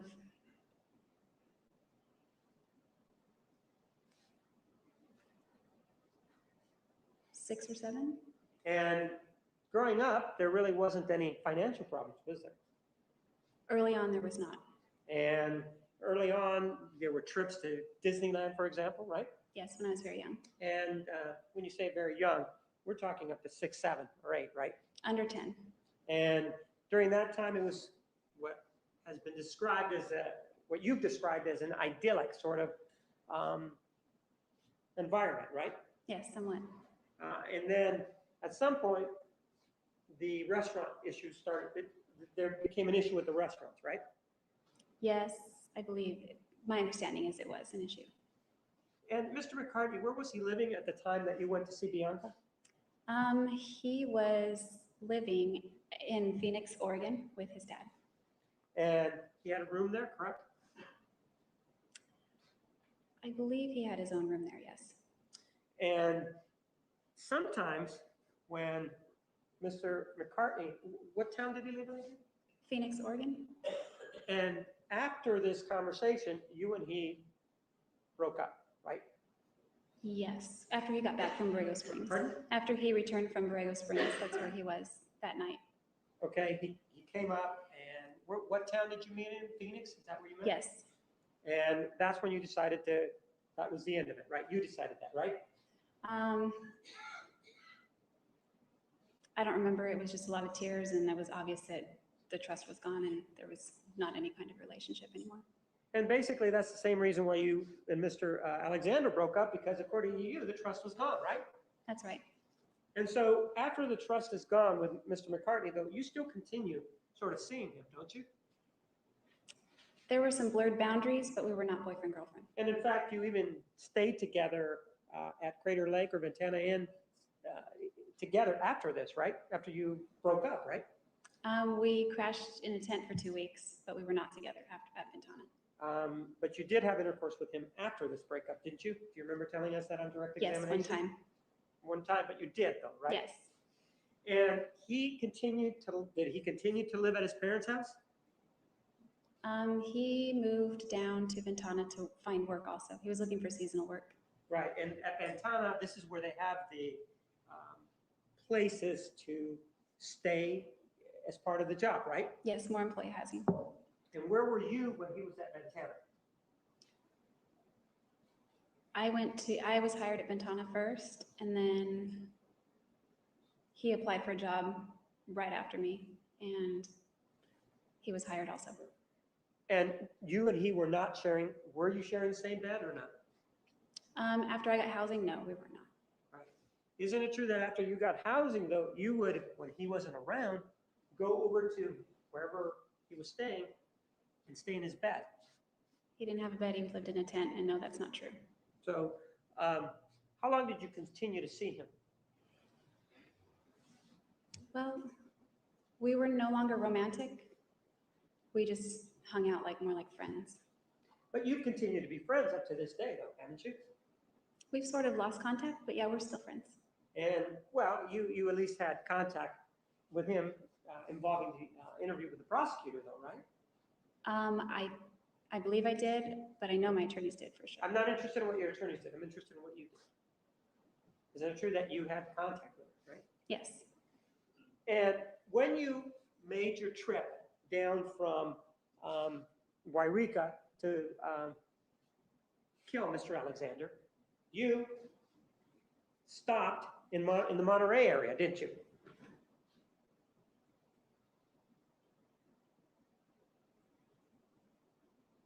I can't answer your question the way it's phrased.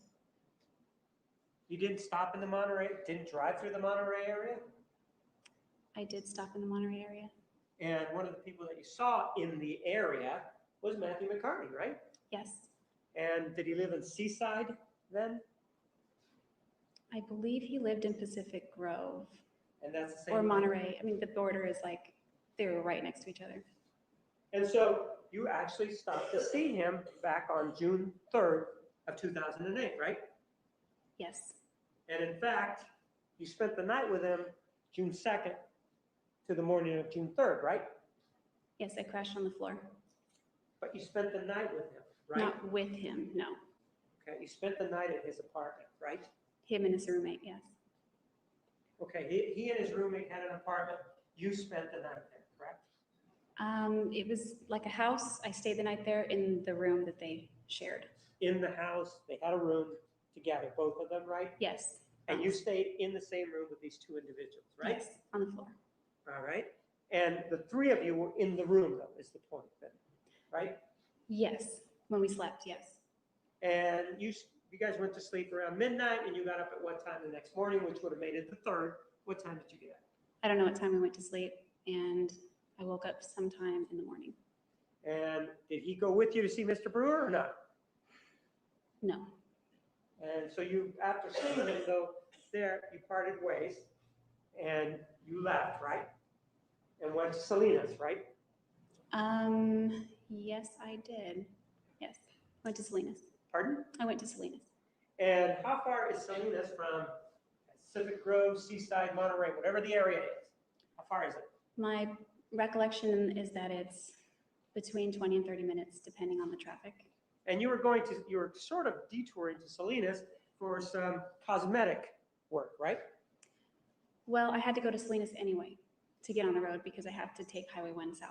I mean, 101, excuse me, south. But you did go, when you went to Salinas, you did get some cosmetic work, right? Yes, my nails. Right, and you said it took a long time, right? Yes.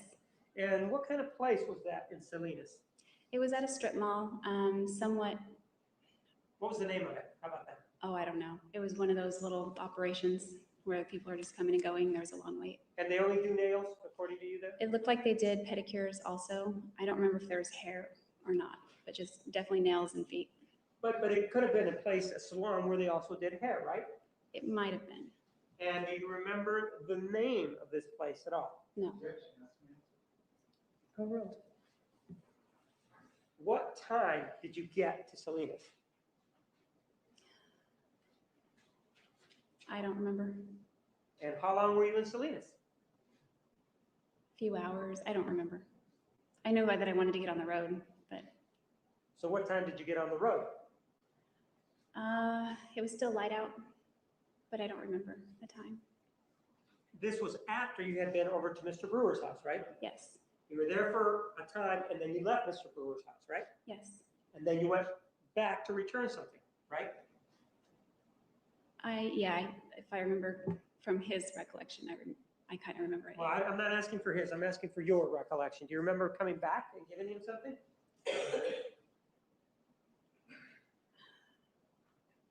I remember,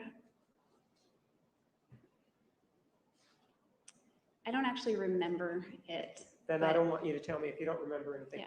Judge? Yes, all right, ladies and gentlemen, Monday, 10:30. Please remember the admonition. Have a nice weekend. You are excused.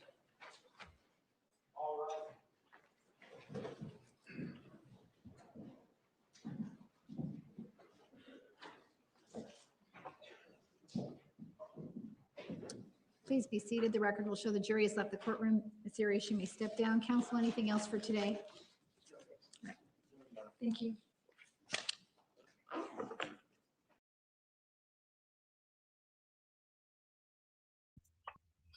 All right, y'all, we have been on here for a while.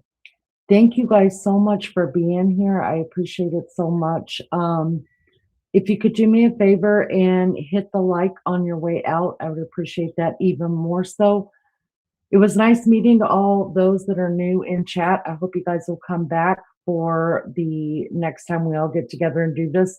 I probably will be live, not tonight, Friday night, probably Saturday or Sunday night. I don't know yet for sure because I've got to go out of town later today for work. So if I go live, it will be from a hotel room somewhere. But thank you guys for hanging out with us. I've enjoyed this so much, and I hope you have as well. And you guys make sure your bells are turned on and that so we can ring a ding ding them later. How about that? All right, y'all. Thank you so much. And thank you for those that have subscribed. I appreciate you so much, and for the gifts that were received. And welcome to the Love Bugs if you received a gifted membership, you guys. It was so good to see all of you guys. Your vote is next for the Menendez brothers case. Yes, I will add that to the list. I will add that we're hopefully next week we will finish up this Jodi Arias case, and then we will vote on what is the next thing that we're gonna do. You guys have a good day. Thank you for being here with me. I appreciate you all so much, and I'll see you guys next time. Bye, guys. Bye.